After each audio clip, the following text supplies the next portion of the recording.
when I finished my final task as a freelancer and sat in the seat of the boss. I was informed that I am the long-lost true heir of the Kano family. Just after transferring to a prestigious private high school, the whole class thought I was a country bumpkin. Yet, I immediately caught the attention of the school's 4 campus idols. I drove a Hummer straight into the school and pulled off a beautiful drift, parking perfectly in a spot. This cool maneuver stunned several people standing nearby. I opened the car door, first revealing a pair of slender legs wrapped in black jeans. Looking long and straight, the nearby students immediately started gossiping about me, but I didn't care about their talk at all, and turned to head to the classroom. The homeroom teacher for class 3 to 5, Ms. Julie, walked in wearing high heels. "Everyone, let me introduce a new student. Kano, why don't you introduce yourself?" "Hello everyone, my name is Kano." Then there was a silence. Everyone was waiting for me to continue, but there was nothing else. The people below started whispering to each other. "Quiet!" Julie shouted again, pointing to an empty seat. "Kano, go sit there." Oh my god, he actually gets to sit next to Shinyu. I want to sit next to the goddess too. If you aren't afraid of dying, go ahead. I couldn't understand what they were saying, but I didn't care. I still didn't know that all of this was arranged by Kano Huyen. Shinyu is the head of the 4 campus idols of Victory High School. She is also the most mysterious and untouchable woman. Huemin originally thought I would be severely punished by her. Every man who dares to approach her pays a price. But today, Shinyu didn't come to school. When school ended, Huyen stayed behind to ask the teacher questions, deliberately delaying time because he didn't want to go home with me, so I left first. I went to meet Little Lee first. She has been my assistant for many years, and is also the second in command of Dark Heaven. Her ability to gather intelligence is world-class. 2 days ago, someone placed a 5 million yen order. Usually I wouldn't take such a low-paying job, but the person who placed the order had helped me before, so I did it as a favor. Putting on my special-made tight combat suit, I pulled out a butterfly knife and tucked it into my sleeve. I am still used to using this kind of cold weapon. I walked down the street with my hands in my pockets, almost merging into the night. Suddenly, a commotion came from ahead. Normally, I wouldn't meddle in other people's business, but after a woman rushed past, the 2 men chasing her bumped into me hard. Not only did these 2 not apologize, but they even turned back to taunt me. "Yo, kid, you look pretty good. Wait until we're done here, and you can have a drink with us." Just as I coldly raised my eyes, the butterfly knife in my sleeve had already flown out. People who talk too much don't need their tongues. Ignoring the 2 men struggling on the ground, I continued walking forward. However, at the mouth of the alley, someone grabbed my ankle. I looked down and met a pair of glassy, beautiful eyes. Those eyes were full of brilliance. Although the other features were ordinary, those eyes alone were worthy of being called celestial. This woman seemed certain I would save her. I smelled the scent of my own kind on her. It looked like this woman was also an assassin. I looked back at the 2 men struggling on the ground and shrugged. "Fine, since I'm in a good mood today, and you're good looking, I'll save you once." Helping this woman up, I instantly disappeared into the darkness. As the leader of the Dark Heaven organization, I naturally have my own residence. This building looks unremarkable, no different from the small villas around it. But it is full of traps. If a stranger were to enter, they wouldn't last 3 steps before dying on the spot. After I finished bandaging her, I sat next to her and played with my phone. Turning my head, I found that the woman had woken up and was staring at me. "There is food in the fridge. There's a sofa over there. I'll come pick you up tomorrow morning." I finished speaking cleanly and walked out. The woman grabbed my wrist from behind. I usually despise the touch of others. I don't know why this woman seemed to be an exception. "I'll go with you." Although her face was pale from blood loss, she was very firm. I raised an eyebrow. "Aren't you afraid of dying?" She shook her head. Since she didn't care herself, why should I? After walking out of the villa gate, I heard the woman say, "I will repay you in the future." "How? You haven't even told me who you are," I heard her say calmly. "I will find you." As soon as the words fell, the woman vanished into the night. I chuckled. I am the leader of Dark Heaven. How could I be easily found by someone? But I didn't know that the woman hadn't gone far, and instead stopped not far away. "Boss, the person who betrayed you has been found," a person named Pei Mo said. "Should we investigate the man who saved you?" "No need, you won't be able to find him. This man likely used a disguise, just like me. Regardless, this makes things more interesting. Even though I don't know who he is, I have a feeling we will meet again." I went straight back to the Kano house. All the fences and locks at the Kano house were non-existent to me. I nimbly jumped to the second floor. I lay directly on the bed. I heard Kano Jiangguo shouting downstairs, "This is outrageous. A child not coming home so late. What will people think of the Kano family? They'll think we have no discipline." "Father, don't be angry," Huayan said with red eyes. "Brother might have gone to play at another classmate's house. Let's go find him." "Find him, my foot!" Jiangguo yelled angrily. At this moment, I sat on the second floor railing and whistled at the two of them. My legs swung gently on the railing, looking like I could fall at any moment. "When did you get back?" Huayan asked in surprise. She had checked after returning and had stayed in the living room the whole time, not noticing me come back at all. I chewed my gum indifferently. "Didn't you want to ask the teacher questions and not walk with me? I just came back early." Huayan is so excellent and knows how to work hard. "Look at you slouching around all day. What does that look like?" Jiangguo scolded. I blew a huge bubble. As if I didn't hear a word, Jiangguo said. Huayan pretended to act innocent. "Father, it's all my fault. Don't be angry at brother," I said bluntly. "Stop calling me brother. My mother only gave birth to one son." "What are you talking about?" Hearing this, Jiangguo flew into a rage. I nimbly jumped off the railing and went straight back to my room, looking at the things Jiangguo had handed me. "What is this?" "This is a suit Huayan specially picked out for you. Go change into it. We have a banquet to attend later." Jiangguo had his own agenda in bringing me back. The Kano family's development in the last 2 years hasn't been great. One more son means one more chance for a political marriage. However, Jiangguo hadn't looked closely at the clothes Huayan chose. That suit was baggy and made the person look short, fat, and sloppy. Huayan was just waiting to see me make a fool of myself. I looked at it with disgust. "I'm not wearing it. This blue is too tacky. I'll just wear what I have on or I won't go." I rolled my eyes and chewed my gum. "Wear whatever you want." Jiangguo was furious. On the way to the banquet, Jiangguo kept a straight face and didn't speak. Huayan, however, was specially dressed up.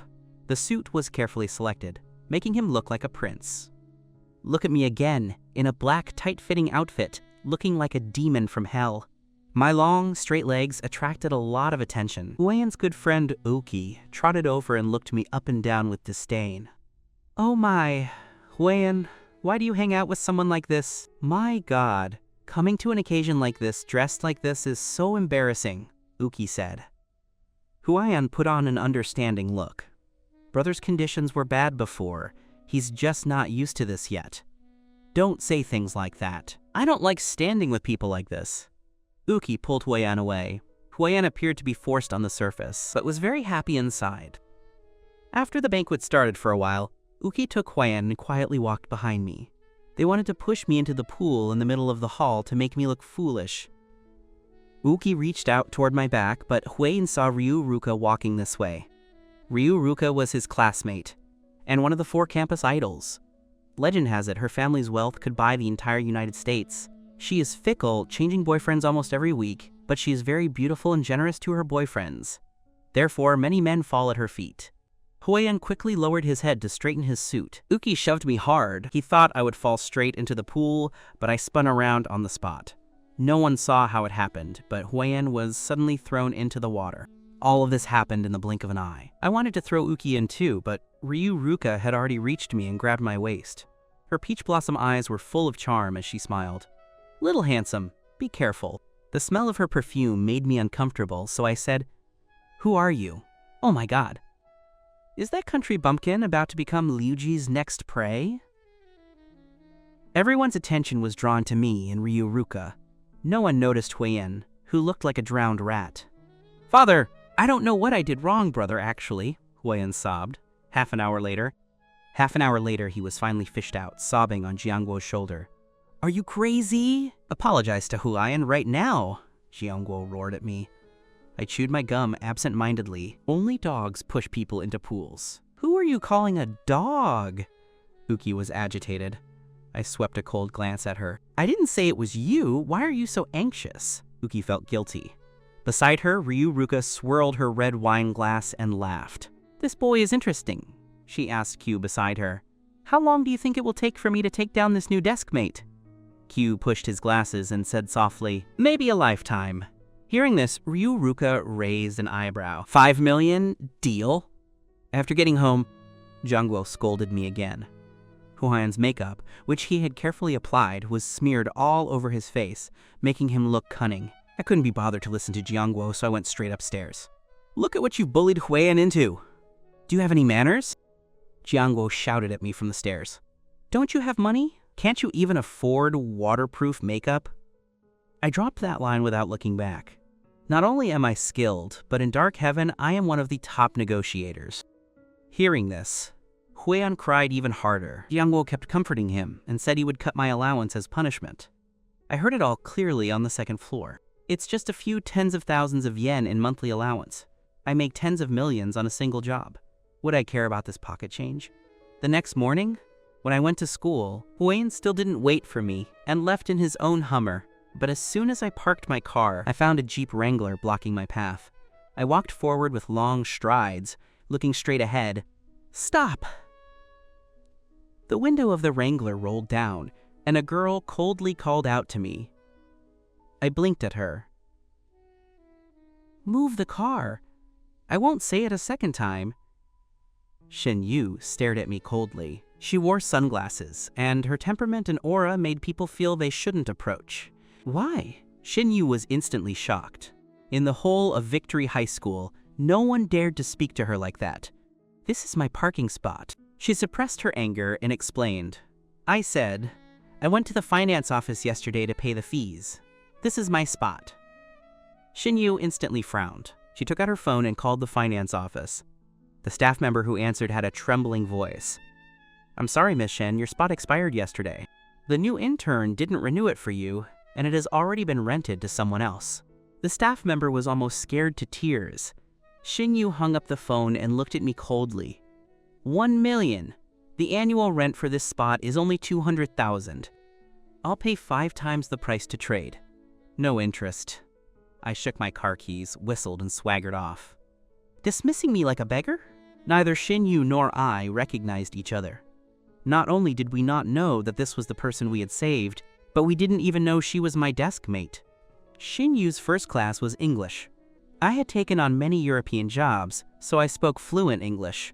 Just as I was taking the opportunity to let my mind wander, the back door of the class opened. Who was late? The teacher was about to get angry, but immediately squeezed out a smile. Ms. Shen, you're here. The attention of the whole class was drawn over, only I was still chewing gum in a daze. She wore a cold face, threw her school bag on the stool, and discovered there was an extra boy next to her.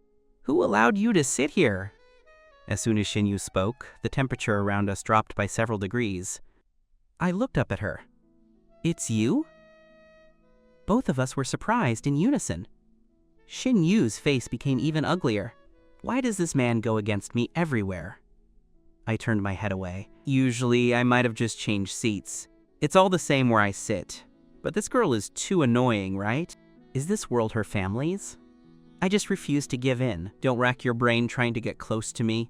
I'm not interested in you. Shin Yu took me for one of those boys who deliberately try to get close to her. I retorted sarcastically. Is it funny? People who look good don't use mirrors? Shin Yu was so angry she almost spat blood, but our eyes met. Uki, in front, was exceptionally excited.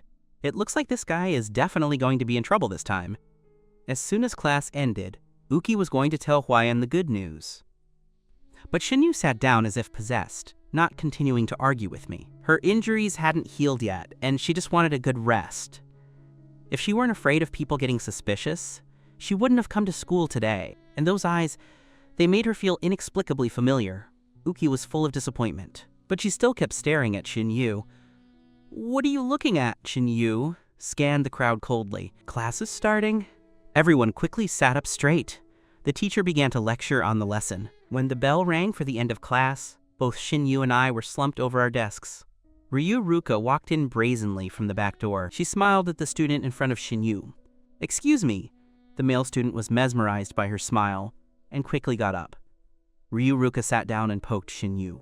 The 4 campus idols have a very good relationship, only they dare to disturb Shin Yu when she is resting. Shin Yu lifted her head with a gloomy face. How is it? How does it feel to have a new desk mate? Boring. Shinyu couldn't be bothered with her. Ryuruka rested her chin on her hand, not letting her slump down. I think your desk mate is quite cute. Why don't you introduce him?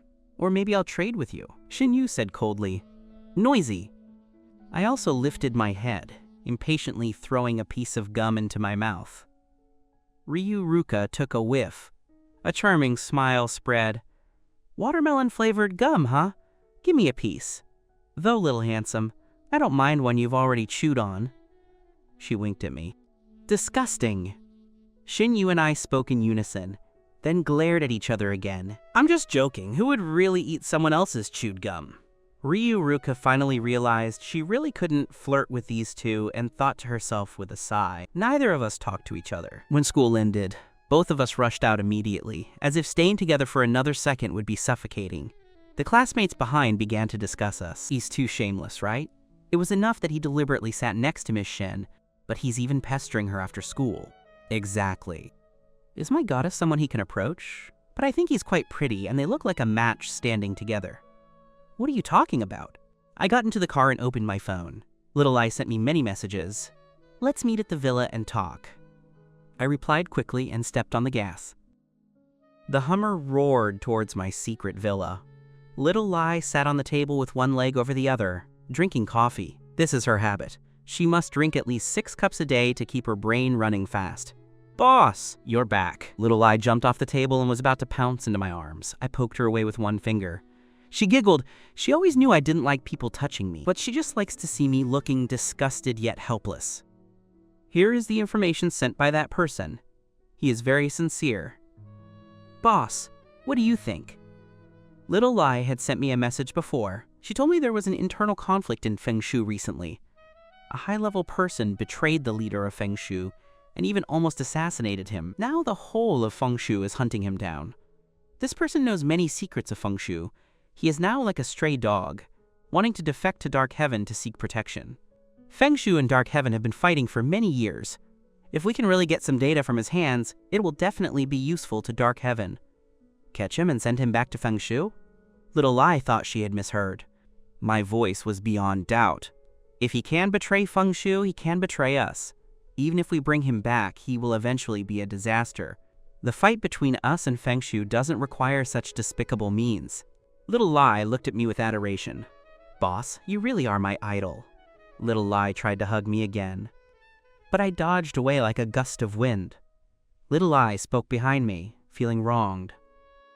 Boss, why are you so disgusted by me? I'm going out to clear my head. You behave and do your work. Next time I go to Europe, I'll bring you your favorite coffee. Wow, best! Boss is the best. I wandered alone in the garden of the villa area. The buildings here are not dense, and very few people live here, so I, who like peace and quiet, chose to put my secret base here in the beginning. While passing by a rose bush, I suddenly heard the sound of wind behind me, mixed with a bit of another sound. I turned back abruptly and saw Shinyu standing under the tree. The setting sun sprinkled through the leaves, giving the cold her some warmth. At this moment, both Shinyu and I were in a disguised state. Shinyu spoke. It's you. I said I would find you. I'm called Jiangxi. People like them never use their real names outside. I was silent for a while and then replied. You don't seem happy. Shinyu didn't know what was wrong with her. Whether at school or on a mission, she was cold and didn't like talking to people. This boy, however, seemed to be an exception. My hand was pricked by a rose thorn. I quickly pulled my hand back and put my finger in my mouth to suck on it. For some reason, I suddenly thought of Shinyu. This girl is like a rose, beautiful, but full of thorns. It's just thinking of an annoying person, but I didn't seem to resist talking to her.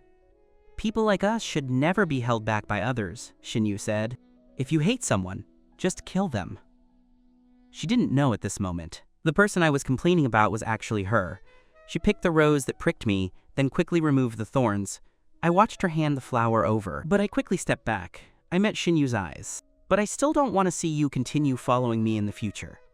Otherwise, I finished speaking, gently flicked my wrist, and saw something flash by, so fast that people couldn't react. A fluorescent light hit the heart of that rose.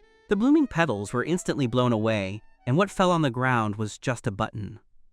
I turned and walked away. Shinyu picked up the button and held it in her palm. Suddenly, her phone rang.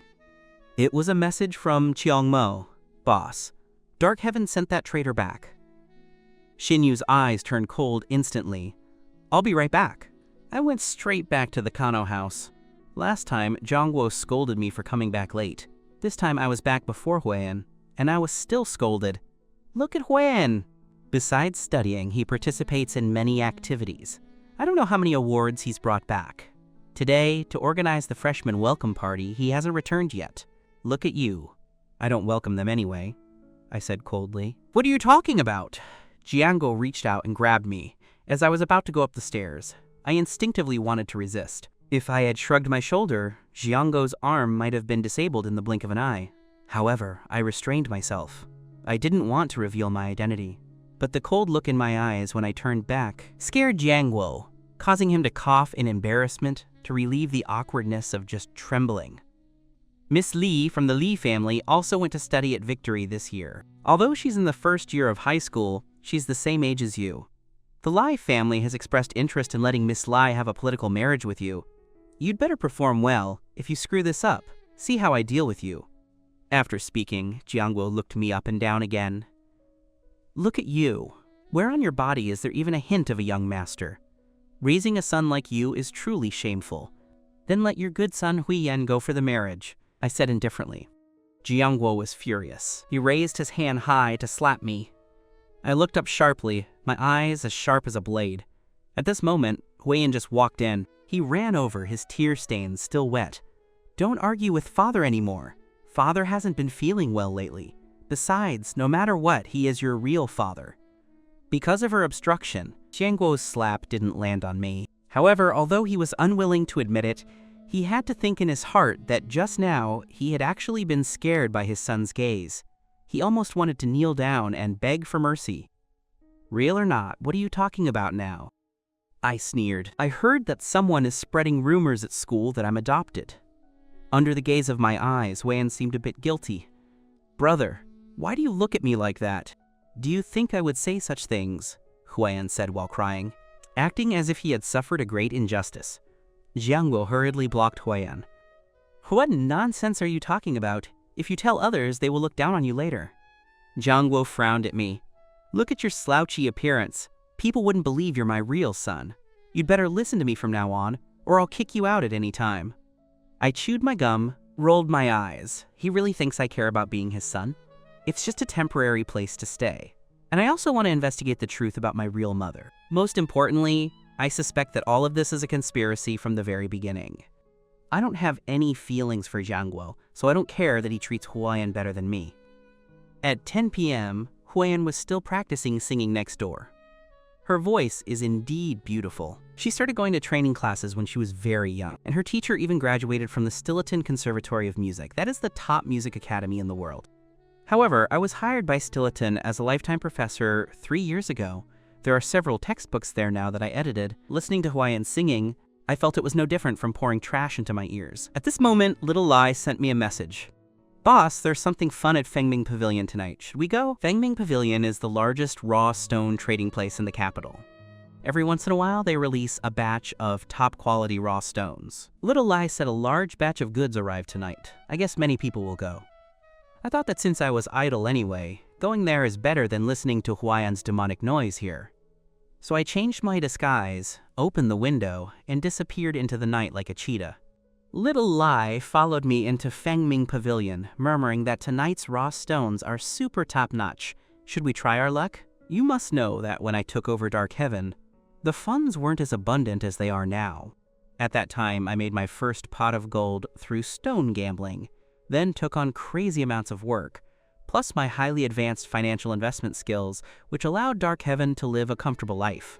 Before Little Lai joined Dark Heaven, she couldn't even eat a full meal, so she looks at me as if I'm even greater than a god.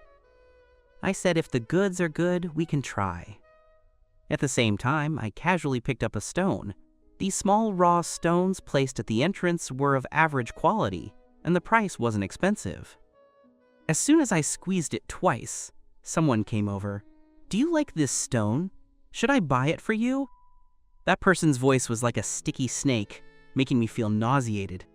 I frowned slightly. Little Lee behind me tapped on her keyboard to remind me that this is Wang Jiao. The Wang family is much richer than the Kano family. But Wang Jiao is really not much, because she is too fat. Her eyes are squeezed into two slits. Her face is full of acne, and her IQ is not high. Even though we are the same age, she is only in the first grade of elementary school. Furthermore, on weekdays, he does nothing but frequent hostess clubs and chase after wealthy men, neglecting his actual responsibilities. I acted as if I hadn't heard him, and placed the stone in my hand in front of the staff member on duty, tossing out a single word: Polish. The staff member thought he had misheard. The stone looked ordinary from the outside, and it was unlikely to contain anything, yet I wanted it polished. Was I looking for trouble? But I had already paid the fee, so the staff member had no choice but to follow my instructions. Unexpectedly, after just a few passes of the grinding wheel, the staff member gasped. It was packed full of jade. I had only spent 100,000 yen on this stone, but the jade inside was worth at least 2 million. This immediately made Wang Jiao's eyes light up. She hadn't expected that not only was I handsome, but my eye for stones was this sharp. Because she was always idle and neglected her work, her father had scolded her several times. If she could earn some money tonight, her father would surely stop nagging her. Wang Jiao's beady eyes darted around as she asked if I wanted to go inside and look around to see which stones caught my fancy tonight. She would buy them. I merely glanced at her and started walking inside. She whispered to the person beside her, "Prepare a glass of drugged water." She planned to use me to make some money and then drug me, intending to take both my money and my person. Little did she know, my hearing is extraordinary, and I heard every word clearly. Jiao followed me around like a puppy. Any stone I looked at for a few seconds, or touched for a bit, she would buy. But the raw stones inside were far more expensive than those at the entrance. In no time, she had spent 6 million yen, and the result was items worth less than 2 million. What do you mean? Are you doing this on purpose to spite me? Wang Jiao was livid. I glared at her coldly. If you don't have the money, why are you even gambling on stones? Wang Jiao pointed to her nose, acting exaggeratedly. Funny, I am Miss Wang of the Wang family. How could I have no money? Seeing I was about to leave again, Jiao hurriedly followed. Handsome, it's just a few million. Consider it my treat to make you happy. Don't be angry. She bared her teeth in a smile and handed me a glass of water. I glanced down. The water looked clear, but it had been tampered with. I took it but didn't drink, instead keeping my eyes fixed on a stone. Wang Jiao had already lost millions. She didn't want to throw away any more money. She just wanted to get me into her hands as soon as possible. I swiped my card for 500,000 yen and said to the staff, "Polish it." This raw stone was priced at 5 million. I paid 500,000 first to have the staff make one cut at a specific spot. If jade were revealed, I would pay the remaining 4.5 million. If not, I only needed to pay the 500,000. The staff member polished the spot I indicated for a few moments, and a green light emerged. It was top-grade emerald. If it were a solid piece, it would definitely be worth over 50 million. Wang Jiao was filled with regret, hating herself for not acting sooner. She quickly pulled out her card. "Charge it! I want this stone! Polish it carefully!" She then said to me, "Little brother, hurry up and drink the water. Once I make some money, I'll take you out to have some fun." 10 million turned into 50 million in an instant. She was going to make a fortune tonight and get me too. Wang Jiao's attention was entirely on the stone. I took the opportunity to pretend to take a big gulp, while secretly pouring away most of the water. The staff polished it a few more times. Wang Jiao immediately cursed. The entire stone only had one small piece of emerald, and the rest was just rock. That small piece wasn't even enough for a bracelet, at most 2 rings. She had suffered a massive loss. Little Lai, standing behind, couldn't help but laugh. My boss is like he has X-ray vision in the stone gambling market. If Wang Jiao wants to provoke him, losing her entire family fortune is the least of her worries. Wang Jiao gritted her teeth and turned toward me, as if she wanted to take me down with her. I tilted my head, eyes narrowed, and smiled. "Don't be angry, big sister. Drink some water to calm your nerves." I shoved the remaining half glass of water into Wang Jiao's hand. Wang Jiao was so angry she was parched. Without thinking, she drank 2 large gulps. As soon as she swallowed, she felt something was wrong. Pointing at me, her vision blurred, and after swaying twice, she collapsed. THTH. Is this your friend? What is going on? The staff member was at a loss. I shrugged.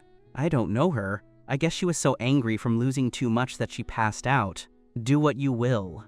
With that, I strolled away. Little Lee followed behind, skipping along, and turned back to make a face, laughing. After dealing with Wang Jiao, I originally wanted to go back and sleep. Suddenly, a man appeared on the stage, announcing that some top-quality raw stones were to be auctioned tonight. Little Lai and I sat down to watch the show. Although the stones auctioned earlier were genuine, I felt they were average quality, so I didn't bid. Those participating in the auction here were experts in raw stones. The prices were all quite standard. Just as I was yawning, Little Lai gently pushed me and whispered, "Boss, your desk mate is here." I looked up. Sure enough, it was Xin Yu and Ryuruka here to join the fun. They were both masters of stone gambling. I was in disguise, so I wasn't afraid of being recognized, and I turned my attention back to the stage. One look, and my eyes widened. That stone looked unremarkable, and few people were bidding. But at a glance, I recognized that under the 4-centimeter thick crust was a layer of light impurities, and inside was a solid block of imperial green jade. Imperial green is a rare variety in the jade market, something you can find but never seek. If truly polished, it would be worth at least 100 million, but the current bid was not even 10 million. Under my instruction, Little Lai quickly raised the paddle. The price hovered around 8 million for a few rounds. Everyone only added a few tens of thousands, and no one wanted to raise the bid significantly. Suddenly, someone raised it to 10 million. The whole room went silent. 10 million? Are they crazy? Look, it's just a young guy, probably playing around with his family's money. The whispers of the people next to me reached my ears. 10 million going once, 10 million going twice. Just as everyone thought it was a done deal, someone suddenly shouted, 15 million! The crowd gasped. Who was so bold as to add 5 million? I looked over. Sure enough, it was Xin Yu. Xin Yu also looked toward my direction, her expression calm and unruffled. It seemed she hadn't recognized me. This meant she wasn't deliberately going against me, but had also seen the value of this stone. This is getting interesting, I thought to myself. Little Lai raised the paddle again. 20 million. Xin Yu didn't hesitate. The onlookers were dumbstruck. In their eyes, this stone was only worth in the tens of millions, but we were raising the price aggressively, step by step. When Little Lai bid 80 million, Xin Yu clearly hesitated. She didn't add 10 million directly, but instead added 5 million. This showed she also knew the value of Imperial Green was around 100 million, so she couldn't bid too high. The two sides competed back and forth. The last bid was 97 million from Little Lai, 97 million going once, 97 million going twice. Just as the auctioneer was about to strike the hammer, Xin Yu hesitated slightly. At that moment, someone shouted, 110 million! The voice belonged to Ryuruka, sitting next to Xin Yu. Ryuruka calmly raised her paddle, raised an eyebrow, and said, I have the money, and it makes me happy. When she met Xin Yu's gaze, the auctioneer had already finalized. 110 million, sold. I glanced at Xin Yu's face from afar and knew she must be very angry right now. Because Ryuruka had dragged her here, wanting to make a big profit, only to end up buying a piece of jade worth 100 million for 110 million. What a pointless investment. Soon, the jade was polished out. Everyone saw the top-quality Imperial Green and began to praise Ryuruka. I didn't expect such a young lady to have such a seasoned eye. Someone recognized her. What do you know? This is the eldest daughter of the Liu family. So it's Miss Liu. No wonder her eye is so sharp. Ryuruka smiled, accepting the praise. Not at all, not at all. It can't be helped, Yuchu. Look at my beautiful face in the mirror. It's hard to have poor taste. Xin Yu was so angry she wanted to punch her, just to see how thick Ryuruka's face really was. I also took a look at the polished Imperial Green, and seeing it was getting late, I left with Little Lai, feeling satisfied. Xin Yu watched my retreating figure, then suddenly frowned, feeling a sense of familiarity. When I got home, Kano Huayan was already asleep. I no longer had to suffer the torture of Huayan's singing, so I took a shower and went to bed. The next morning, I drove to school as usual and found Xin Yu's Wrangler parked next to my spot. It seemed she had bought the parking space next to mine. When I entered the classroom, Xin Yu was already sitting there. Miss Shen, the head of the 4 campus idols, rarely came to school this early. The boys in the class were all resting their chins on their hands, staring at her. Oki, who had been swooning over Xin Yu, rolled her eyes when she saw me come in. The chemistry teacher, Cho Yanya, who was lecturing, coughed twice and tapped the desk. "Quiet! Class is about to start. Kano, go stand in the back and listen." I didn't move and asked, "Why?" Cho Yanya's eyes widened. "You're late, and you dare ask me why?" A country bumpkin from the sticks really doesn't understand respecting teachers.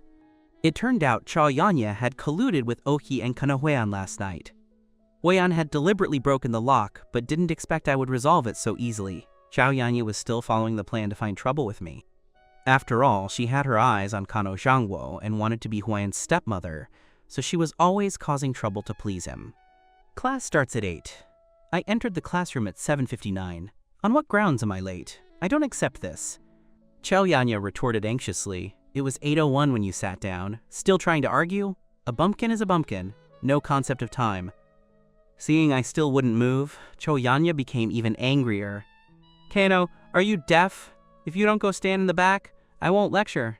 You're wasting everyone's time. 20 minutes in total. Time is money. You're committing murder." Uki also helped out. "That's right.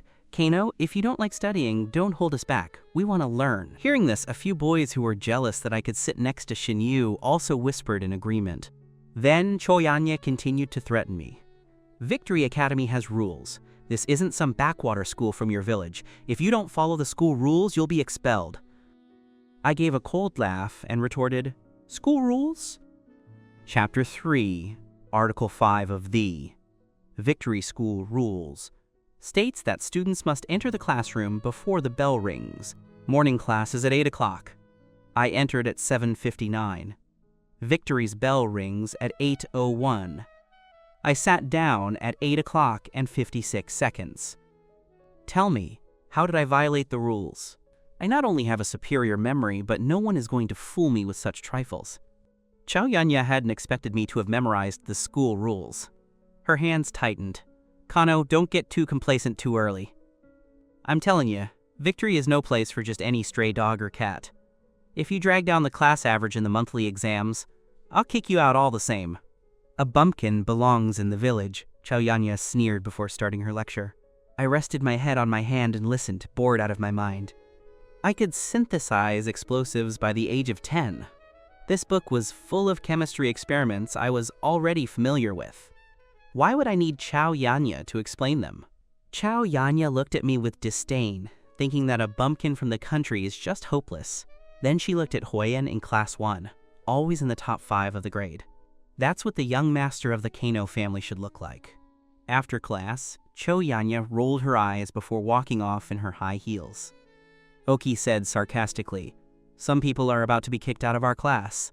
At least the air will be cleaner." The homeroom teacher, Julie, walked into the noisy classroom. "Quiet down, everyone." Her gaze rested on me for a while. I heard from the chemistry teacher that there are students who don't respect their teachers. I hope that doesn't happen again. "Victory doesn't need people who don't know the rules." Uki let out a low laugh. Julie called her over.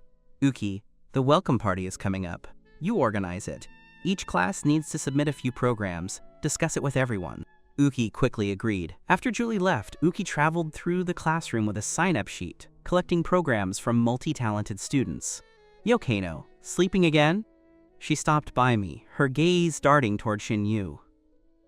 "Why don't you sign up for a program? You'd better contribute to the class lest you get thrown out for failing." "No interest." I coldly refused. But Uki didn't care. She walked off, writing on the sign-up sheet. Huayan had played the piano since he was 4, the best in the school, so she decided to sign me up for piano. A bumpkin probably hasn't even seen a piano. It would definitely be a joke, and it would only highlight how great Huayan is. Thinking of this, Oki couldn't help but smile. After Uki left, I continued to slump there, sleeping. Xin Yu and I were both dressed in black, slumped over our desks like 2 demons. My goddess is so handsome. It's such a blessing to see her every day. That Kano guy copying Miss Shen's style is so annoying. I got a headache listening to them, thinking about whether I should ace the exams and get into class 1 just to stop the noise. Just as the girls in the class were whispering, there was a commotion outside. "It's Shintetsu! Shintetsu is here!" someone exclaimed. I wanted to go out to wash my face, but I couldn't get out of bed because of the clamor. I stood up and ran into a cocky boy standing in front. "So you're the bumpkin Kano?" Shintetsu looked me up and down with disdain. I couldn't be bothered to pay attention to Shintetsu and tried to walk past him, but Shintetsu reached out and pushed me. "I'm telling you, you stay away from Yuchuni-san." Hearing Yuchuni-san, I reluctantly looked back at Shin Yu. It's this person again. Every time I'm involved with her, nothing good happens. Kanohei hid in the corridor, giggling to himself when he saw Shintetsu scolding me. Shintetsu was Shin Yu's #1 pursuer and often confessed his feelings.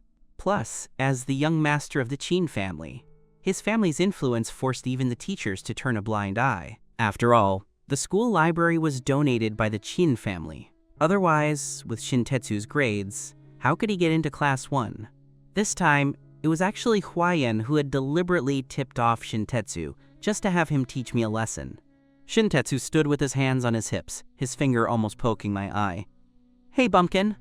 I'm talking to you, are you deaf?" My eyes flickered with a cold glint, which startled Shintetsu and made him step back. He hesitated, then warned me fiercely. "I'm telling you, stay away from Yuchuni-san or I'll make you pay." I replied lazily, no interest. At that moment, Zoliuli, who was on her way to the restroom with her classmates, passed by class 5 and waved excitedly at me. "Cool, brother!" I walked over.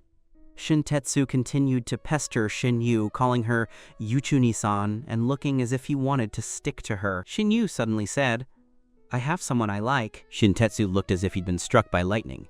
"Yuchuni-san, what are you saying?" Shin Yu looked toward me. "It's her." Hearing this, I broke out in a cold sweat, feeling the aura of death behind me. I heard Shintetsu scream as he lunged toward me. Shin Yu stood behind with her arms crossed, the corners of her mouth curling up slowly. I was so angry I gritted my teeth. This Shin Yu was definitely doing this on purpose. "You shameless! How dare you seduce Yuchuni-san? I'll rip your face off." Outside, Huayan was laughing so hard he almost bit his ears. "This time, I'll definitely make you suffer." Shintetsu is a notorious school bully after all, but Zoliuli bravely stood in front of me. "Who are you cursing at? Miss Shen clearly said she likes Cool Brother, not that he said he liked her. What right do you have to say Cool Brother is seducing Miss Shen?" Zoliuli had been captivated by my aura the first time we met. Now she was my #1 fan. Shintetsu pushed Zoliuli's shoulder. "None of your business. Who do you think you are? Why shouldn't I curse?" She's clearly playing games, deliberately sitting by Yuchuni-san to seduce her.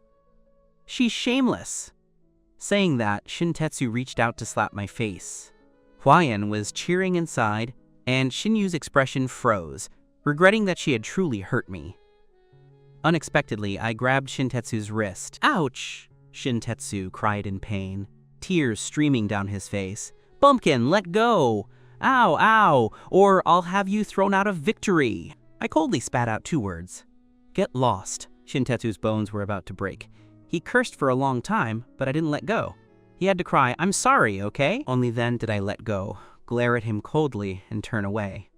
Seeing I hadn't come out worse, Shin Yu leaned back lazily and closed her eyes to continue resting. However, Shintetsu couldn't swallow this humiliation. Watching Zoliuli and me walk away, he was filled with hatred. Suddenly, Shintetsu screamed and lunged. I nimbly dodged, but Zoliuli wasn't so lucky. She bravely met the blow and took the slap for me. A sharp, crisp slap echoed, making my heart jump. Zoliuli's cheek was swollen, with 3 red marks. I frowned fiercely, thinking I had let Shintetsu off once, but he didn't know when to quit. "Cool, brother, forget it."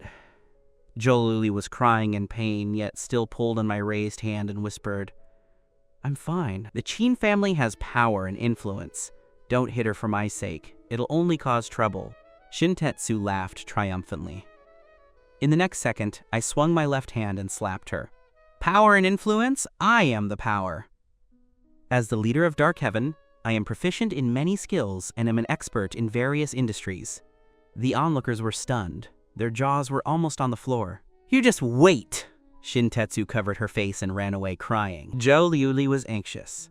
Cool, brother. What do we do? The last person who went against Shintetsu was expelled from Victory, and no school in the capital would take her. I looked at Julie's face, feeling a pang of heartache. Shinyu stared at my back, frowning slightly. She didn't like having a desk mate, but did she really want me to be expelled? As soon as I took Zhou Liuli to the infirmary, the school loudspeaker blared, summoning me to the principal's office. Uki and Huayan gathered together, looking smug. Huayan laughed. This time, Kano will definitely be kicked out of Victory. A bumpkin like her doesn't belong here. Huiyan sighed gently and helplessly. Sigh. I wanted her to learn and change her destiny. I didn't expect her to be so reckless and arrogant. Father will be angry when he hears about this. Uki praised. Huiyan, you are so kind! Little did they know, Huiyan was secretly happy inside. My trouble was his delight. In the principal's office, Shintetsu grabbed his father Shintetsung's hand and cried. The principal kept promising Shintetsung an answer. It was clear that the Qin family's power made the principal afraid to be negligent. When I entered the door, I heard the principal and saw Shintetsung scanning me with pure disdain. I heard you're the son of the Kano family? You beat Shintetsu and boasted that the Kano family is better than the Qin family? What an ignorant bumpkin. I ignored Shintetsung, looked at the principal and said flatly, Shintetsu moved first. I was just defending myself. Sunlight spilled from behind me, the golden light seemingly gilding my figure. I stood straight, my aura like a sword piercing the sky, making people feel a sense of awe. Shintetsu roared, Liar! I'd feel dirty hitting a bumpkin like you. I countered, My hands are cleaner than your mouth. Shintetsu started crying again. The principal hurriedly said, Kano, you say Shintetsu hit you first. Do you have evidence? Principal, I saw it. Before I could speak, I saw the principal's office door slowly open. Huayan peeked his head in and said timidly, Huiyan is handsome and a good student. Naturally, the principal knew him. Excuse me, Shintetsu, Uncle Chin. Huayan entered and bowed twice apologetically. It's because our family discipline is lax that Shintetsu suffered a grievance. Shintetsung roared, Don't play those hypocritical games. If you want to protect this bumpkin, don't even think about it. I chewed my gum, watching this show leisurely, curious to see what else Huayan could act out. No, Huayan said with red eyes.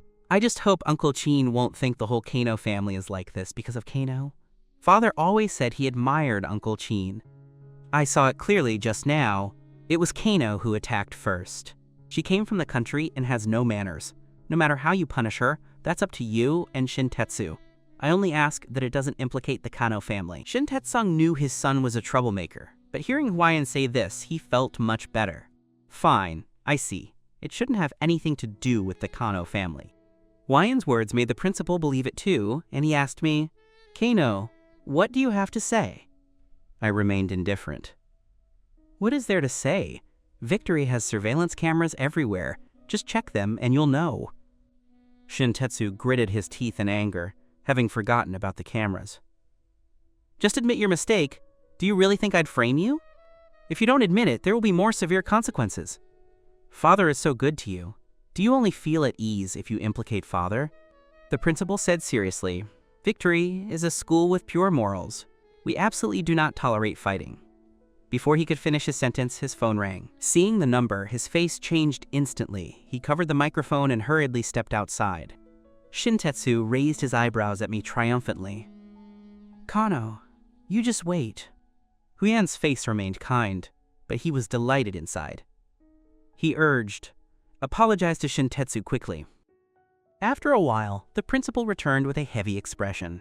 Shintetsu asked happily, Principal, can the expulsion notice be issued? When will Kano get out of here, President Shin? The principal said sternly, We need to reinvestigate this matter. Victory is a fair school. We cannot wrong any student. Shintetsu and Huayan were stunned. What's going on? The principal changed his tune after one phone call. I leaned against the cabinet, leisurely chewing gum, appearing in complete control. Shintetsung's face looked awkward. Principal, If this matter isn't handled well, do you think I won't cancel my investment in the cafeteria? The principal had intended for Shin Tae-sung to donate to repair the cafeteria, but he remained unmoved. I'm sorry, President Shin. As the principal of Victory, I must act fairly. Of course, you have the right to choose whether to donate. If you decide to cancel, I feel regret, but the principles that must be upheld will be upheld. For a moment, everyone except me was stunned. What happened? I actually walked out of the principal's office completely unscathed. Shin Tetsu angrily threw a tantrum at Shin Tae-sung behind me. Dad, we couldn't even deal with a little bumpkin. How can I stay at Victory? I might as well quit school. All right, my young master. Father will find a way for you. Shin Tetsu stomped his feet in anger behind me. I ignored him and walked away chewing gum. After the principal sent Shin Tetsu away, he finally breathed a sigh of relief, thinking, oh my god, why did the bureau chief suddenly come over? It turned out the principal had just received a notification from his secretary that the director of the Board of Education was coming to inspect Victory, and this director prioritized fairness and justice above all else. If he knew about today's events, there would be trouble, which is why the principal had hurriedly dismissed them. However, he had no way of knowing that I had used Little Eye to invite the director under the name of a donor. On the way back, I received a message from Little Eye. Little Eye said, why not just fire the principal? He dared to find trouble for you. I replied, no rush, we'll talk later. Little Eye sighed, some really have eyes but don't see Mount Tai. Shin Tae-sung gets treated like royalty just for fixing a cafeteria. Victory has so many buildings donated by you. I said lightly. You reminded me. Since Shin Tae-sung has money he doesn't know where to spend, why not find an opportunity to bankrupt the enterprises under his name? Little Lee replied, boss is mighty. Although the Chin family is large, Shin Tae-sung has always been incompetent, and Chin Lishan only gave Shin Tae-sung some mediocre companies. Wanting to destroy him would be easy. I returned to school, and the students looked at me with amazement. Someone who was targeted by Shin Tetsu could actually return safely. My luck was incredible. Just as everyone was gossiping, the math teacher entered and interrupted the conversation. In this lesson, I was bored to death. For a math genius who was fought over by Stanford and Harvard, the third-year curriculum is as simple as 1 + 1 = 2. After class, the students gathered together, excitedly sharing news. Did you see the news? Shin Tae-sung's family went bankrupt. What? The Chin family went bankrupt? Someone questioned. Not the whole Chin family, just Shin Tae-sung's side. He always boasted about being the eldest son of the Chin family, but his industries actually don't even make up a tenth of the Chin family. This time the financial markets fluctuated, and his family couldn't hold on and went bankrupt. No wonder Kano was able to come back safely. Maybe Shin Tetsu just didn't have the heart to keep entangling with Kano. Shin Yu couldn't help but look at me and think, this Kano's luck is truly good. She was safe and sound before I could even make a move. Hi, what are you spacing out about, my little handsome? Ryu Ruka appeared out of nowhere and sat in front of Shin Yu, waving her hand in front of his eyes. Shin Yu glared at her coldly in response. I raised my eyes lazily at this moment, looking at Ryu Ruka, and slowly spat out 2 words. Disgusting. Oh, little handsome, I've come all this way to give you a gift, and this is how you treat me? Ryu Ruka winked at me. No interest. After I finished speaking, I put my head down again. Ryu Ruka felt deeply hurt. It was the first time she had seen a boy who was unmoved by her looks and advances. But the more I was like this, the stronger Ryu Ruka's desire to conquer became. Little handsome, is this gift for you, honey? She opened her palm. A small emerald green fox appeared lifelike, as if it could jump up at any moment. This was carved from the imperial green she had won last night. Although it was only a part of it, it was worth at least 10 million. Miss Lowe spending money like water is certainly no empty reputation. I looked at the fox, glared at Shin Yu, and blinked at Ryu Ruka, saying, I'm sorry, Miss Liu, I really don't dare accept this. If I accept this, Miss Shen will be angry. Hearing me mention her so cautiously, Shin Yu was like someone struck by lightning. What is wrong with this man? She had been fierce toward Shin Tetsu just now. I twisted my fingers, appearing conflicted. Because I accidentally saw Miss Shen's diary, she actually has always liked you, Miss Liu. That's why she refuses to accept other boys. The moment I finished speaking, the room fell silent. Ryu Ruka looked at Shin Yu with her mouth open, helpless, and said, "Yuchu, I don't like women, you know." Kano. My name came out of her mouth, word by word. Shin Yu was filled with helplessness. Intuition told her this was definitely me deliberately taking revenge. I showed a victor's smile and stammered, "I'm sorry, Miss Shen. I didn't mean to look at your diary. And I didn't mean to confess for Miss Liu. Please don't be angry." After speaking, I stood there confidently, just like when I had just finished a performance on stage. At this moment, the class exploded. Some of the boys' faces turned pale. They were almost crying, not expecting their goddess to actually like another goddess. And some of the Fujoshi in the class looked at Shin Yu and Ryu Ruka with great interest, daydreaming about hundreds and thousands of words of sweet BL fiction. "What are you looking at? Close your eyes, all of you!" Shin Yu roared, and the class went silent instantly. Ryu Ruka continued to act on the side, looking panic-stricken. "Yuchu, what she said, that wouldn't be true, would it?" Shin Yu was so angry she stormed out. Ryu Ruka laughed out loud. "Little handsome, I've never seen Yuchu so embarrassed before. So interesting. Consider this as a reward for putting on such a good show for me." Afterward, Ruyan Yanagiba stuffed that little imperial green jade fox into my hand and left without a word. Although Shinochiro did not return to class, the incident exploded on the Siri Academy forums.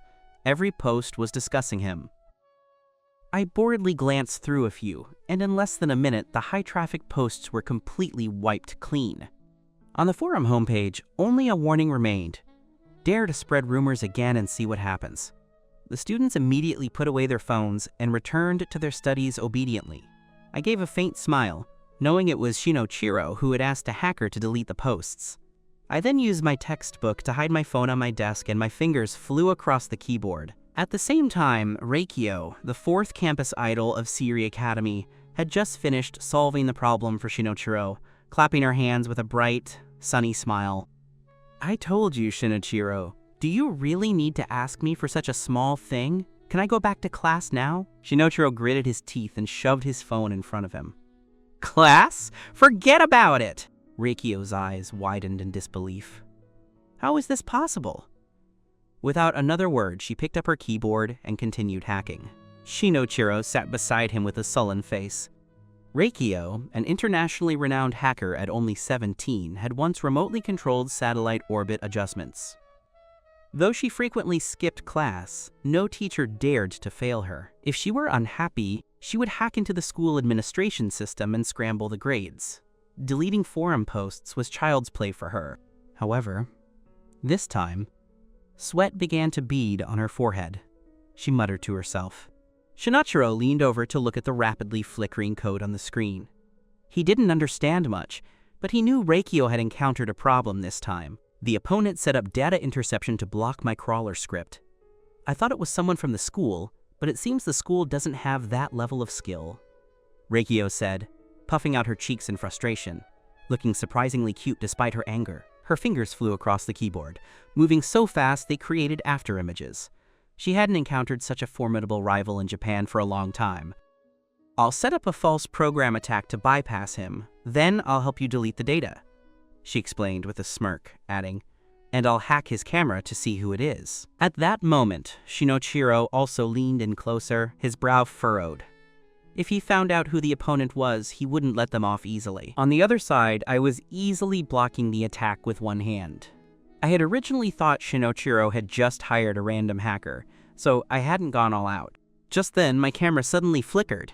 I was startled, quickly covering the lens with my left hand, while my right hand furiously typed out code. Shinochiro and Reikio exchanged glances. The image that had just flashed looked like a Siri classroom. Could the opponent be a Siri student? Impossible. Reikio puffed out her cheeks, emphasizing, "Aside from me, there is absolutely no one else in Siri this good." But Shinochiro's brow furrowed even deeper. That fleeting scene felt incredibly familiar. Reikio muttered to herself, "Let me check the opponent's IP address." A moment later, she covered her mouth in shock. "My god, this IP is really in Siri!" Shinochiro didn't wait to think. He immediately rushed out. You hang, if I find out it's you, you're dead. The scene he had just seen looked exactly like the locker behind his seat. Shinichiro dashed into the classroom and threw the door open with a loud bang. The students and teacher were startled. Who is it? Get out! Chaoyanya turned around, annoyed, but as soon as she saw it was Shinichiro, she put on a smile. Oh, it's Miss Shinichiro. Please, sit down and listen to the lecture. I was just getting to the main point. Shinichiro ignored her, striding over to my side. What are you doing? He looked down and questioned me with a fierce expression. I turned my head slowly, looking sincere. I'm listening to the lecture. Shinichiro was so angry he felt like he was fuming. Listening to the lecture? Out of 10 classes, you zone out for 11 of them.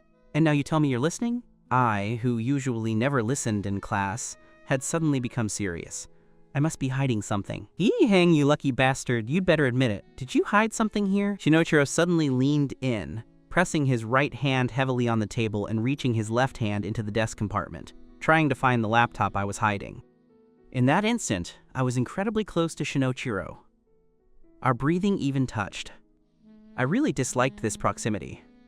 If we weren't in the middle of a class, I would have already struck back. But Shinichiro felt nothing but air. How could he know my ring could project a virtual keyboard, and I had already cleaned up everything before he returned? The students in the class all looked over, not knowing what happened, only seeing that Shinichiro was searching for something. Chaoyanya immediately felt triumphant, thinking, I'm a bumpkin and Miss Shinichiro's family is powerful. I must have stolen something from her and gotten caught. Yeah, Chaoyanya cleared her throat and assumed a dignified posture. I didn't expect you to be this kind of person. Not respecting teachers is one thing, but to have sticky fingers?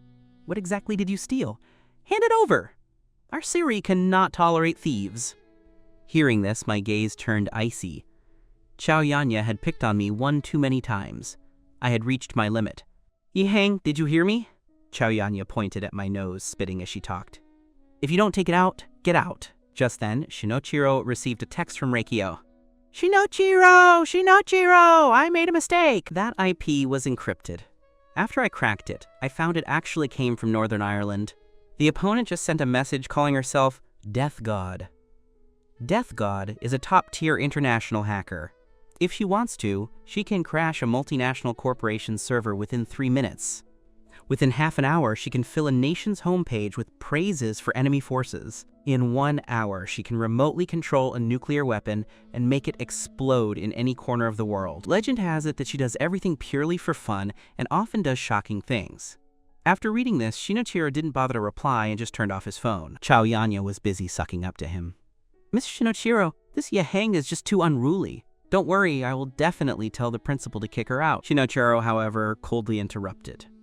She didn't steal anything. I made a mistake. Chaoyanya looked disappointed.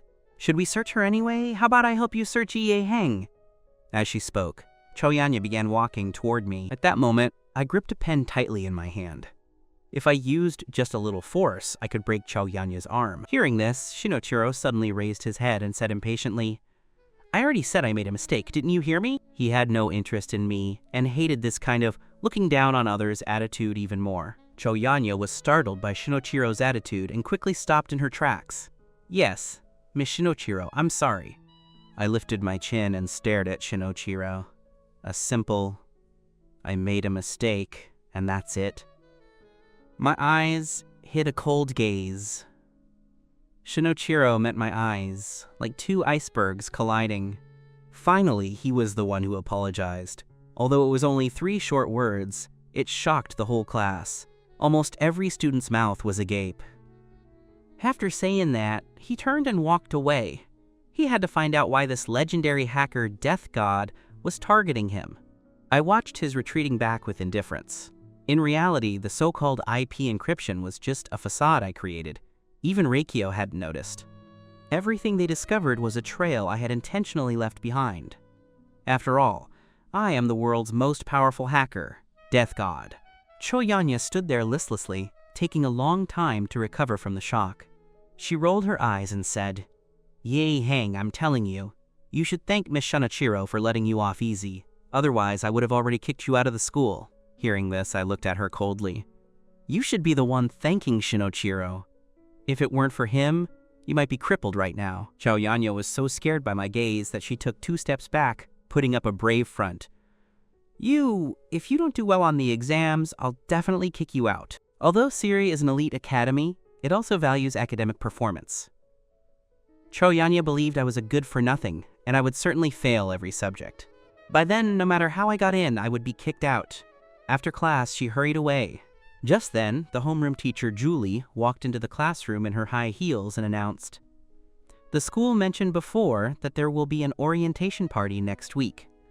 I wonder how everyone's programs are coming along." She looked at Uki.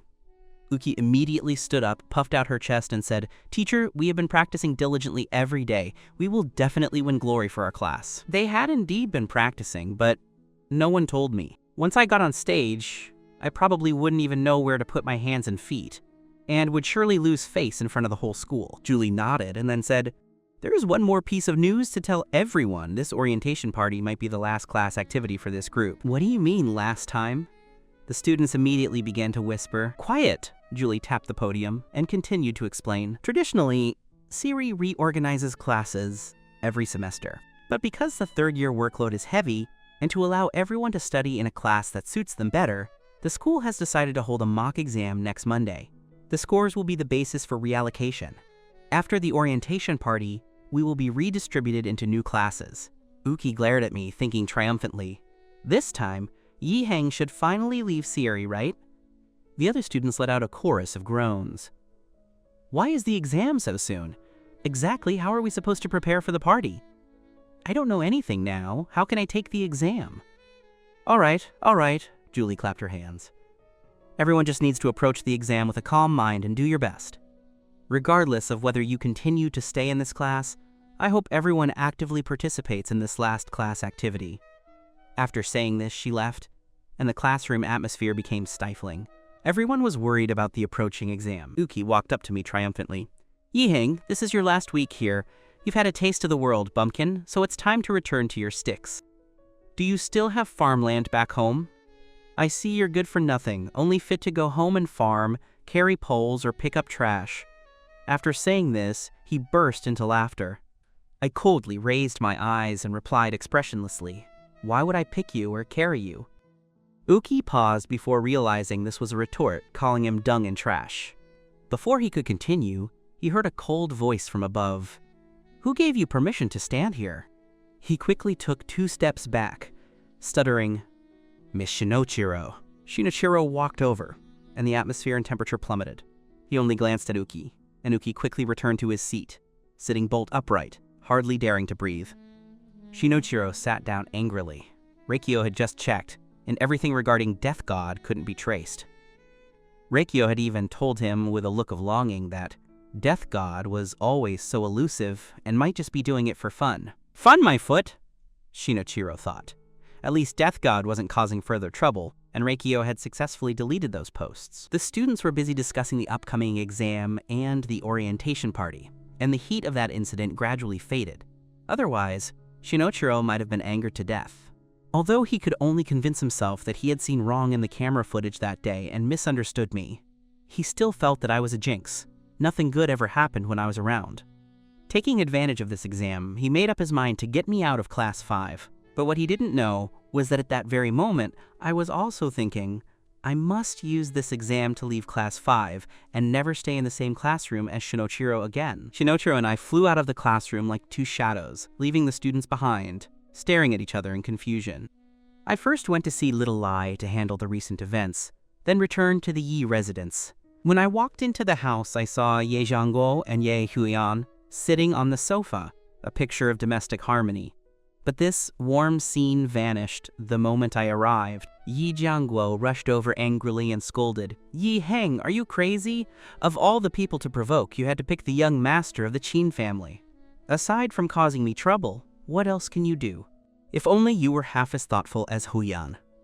If it wasn't for Huiyan begging on your behalf before President Qin today, you wouldn't even know what a disaster you'd caused."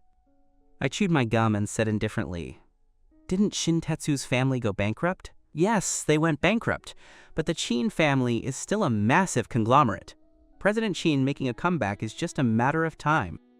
If Huiyan hadn't begged for you today, Once President Qin rose again, he would definitely take revenge on our Yi family. How did I give birth to such an ungrateful wolf? You can do nothing but cause trouble. The more Ye Jianguo looked at me, the more annoyed he became. I shrugged. If you like licking the Qin family's boots so much, why not go bankrupt yourself? Maybe President Qin will be moved and reach out to help you later. Yi Jianguo clutched his chest, almost gasping for air. Yi Huyan walked over, his eyes red. How can you speak to father like that? Father works so hard for the Yi family every day. Isn't it all to provide us with a superior life? I immediately made a stop gesture. Sorry, let me interrupt.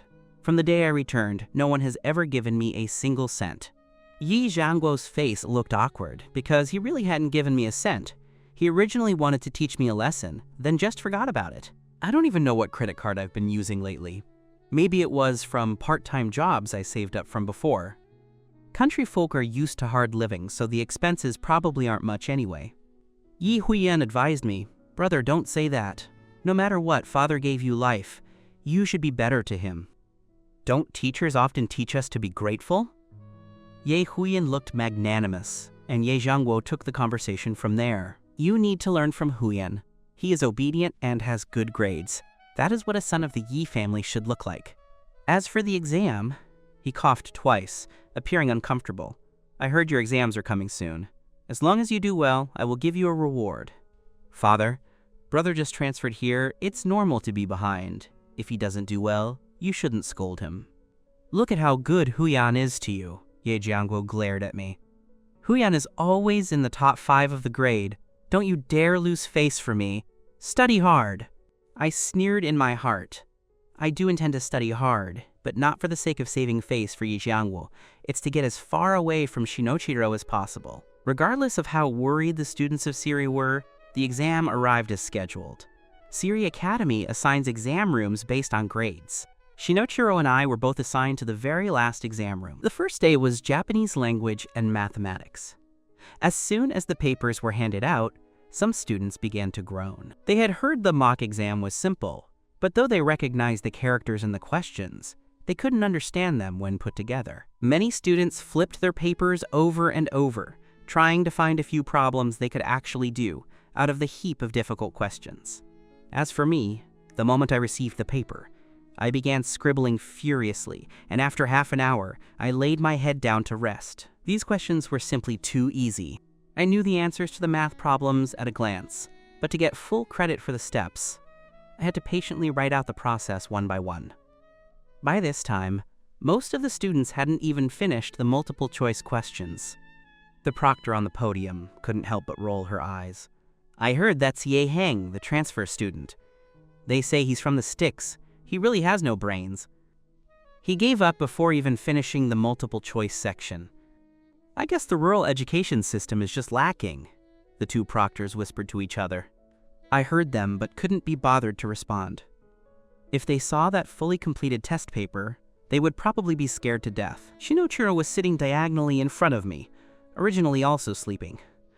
After being woken up by the proctor's words, he frowned and looked back, only to meet my gaze. Both of us rolled our eyes and put our heads back down. Shinochiro looked at his own paper, where he hadn't answered a single question, and couldn't help but feel annoyed. After the exam ended, Shinochiro stood in front of me with his long legs.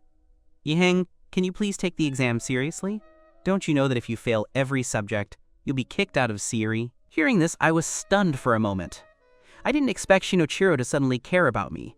Subconsciously, I answered, I can pass. Shinochiro was a bit skeptical. He leaned over, resting his hands on my desk, staring into my eyes. You'd better not be lying to me. I nodded coldly. Whether I pass or not has nothing to do with you. Shinochiro sneered but said nothing. If you do well, won't you be able to leave class 5? Watching his retreating back, I muttered, what a moron. The next morning was English. Luckily, it was as easy for me as a fairy tale book with furigana. I didn't even use 20 minutes before handing in my paper. In the afternoon was the integrated science section. As soon as I walked into the exam room, I found Shinochiro was actually sitting next to me. Heng. Shinochiro whispered while the room was still chaotic. Copy my paper later, got it? Hearing this, I was stunned. Me, a genius, needing to copy your paper? Shinochiro, the bottom-ranked student in the grade? Where did he get the courage to let others copy his paper?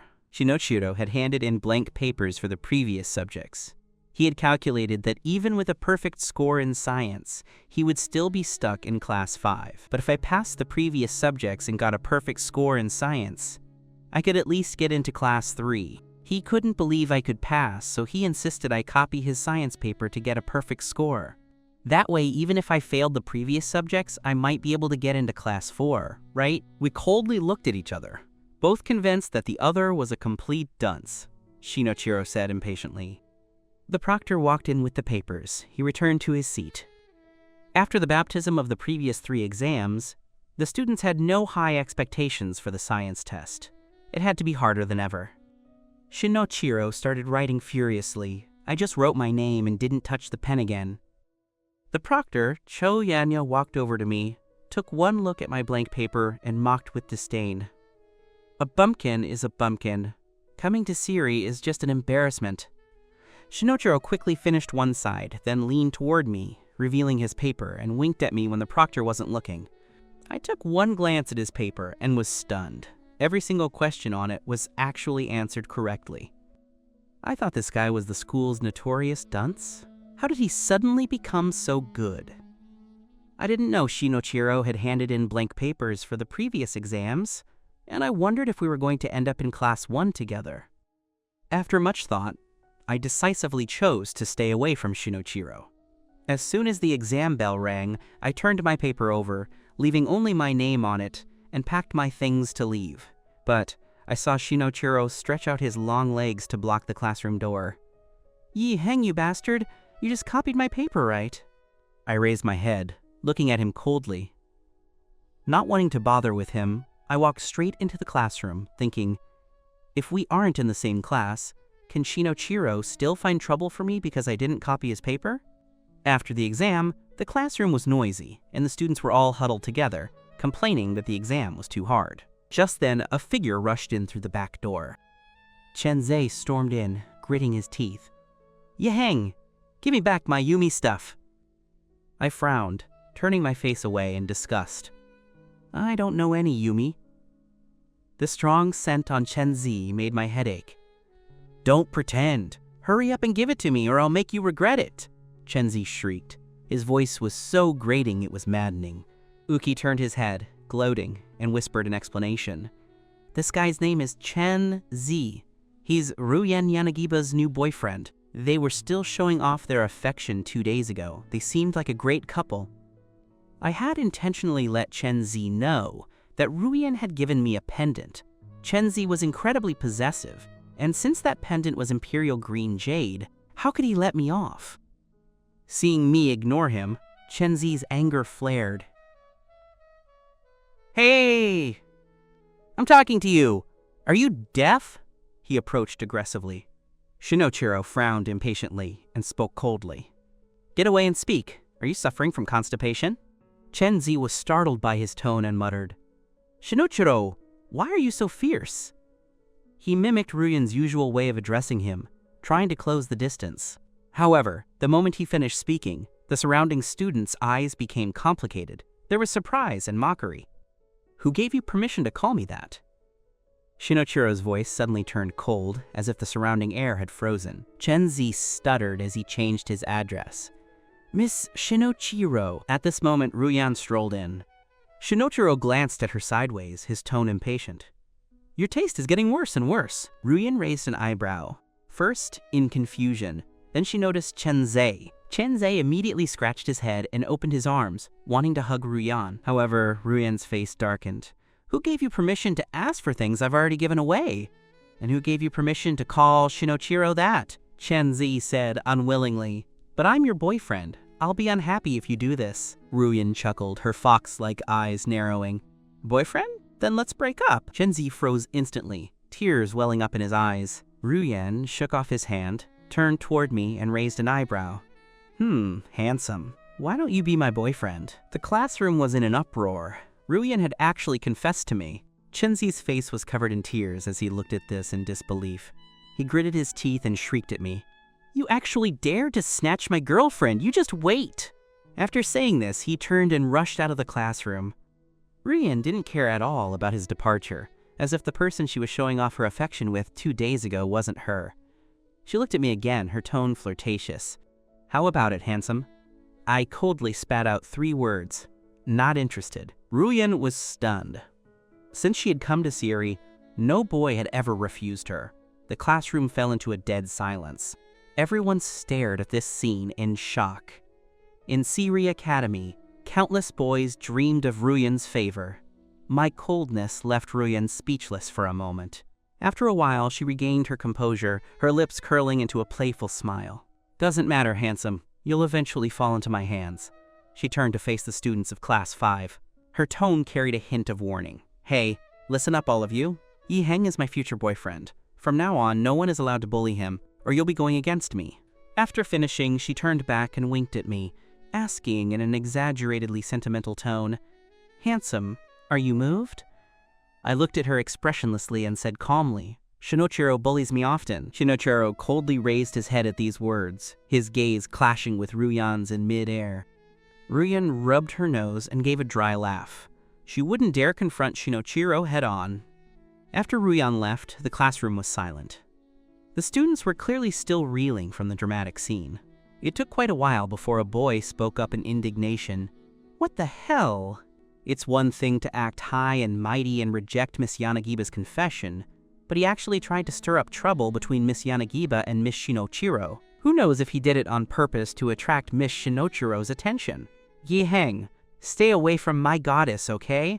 "Disgusting," another boy echoed. It wasn't until the class bell rang that these discussions gradually subsided. Meanwhile, Chenzei didn't return to the classroom. He hid in the men's restroom, wiping away tears. His heart was filled with hatred for me. Chenzei came from an ordinary family. After arriving at Siri, he found that the students around him were all rich or powerful, using high-end goods he had never seen before. After getting together with Ruyan, he was finally able to wear clothes worth tens of thousands, wear watches worth over 100,000, and frequent high-end restaurants. For the last 2 days, he had been showing off every day, as if he were a natural born, rich and handsome. Yet because of me, Ruyan had broken up with him. He had lost everything. Even his self-esteem was trampled into pieces. He hated me to his core. He wanted to kill me. "Wipe it off." A hand holding a tissue stretched out. Chenzei looked up and discovered it was Akira-chin. He didn't take the tissue, his heart full of disdain. Akira-chin used to be a well-known young master of the Chin family at school, but now the Chin family had gone bankrupt. Akira-chin seemed to see through his thoughts. He chuckled. "My family has gone bankrupt, but the Chin family still exists. Grandfather won't watch my father and me become homeless." He shook the tissue in his hand, eyes narrowing as he smiled. "So, I can help you." Chenzei looked up with his tear-streaked face. "How can you help me?" Akira-chin leaned into his ear and whispered, "You attended the 18th middle school during junior high, right? Doesn't your school have a lot of hoodlums? I'll give you money. Go find them." Chenzei took the envelope from Akira-chin and didn't return to the classroom, instead leaving the school directly.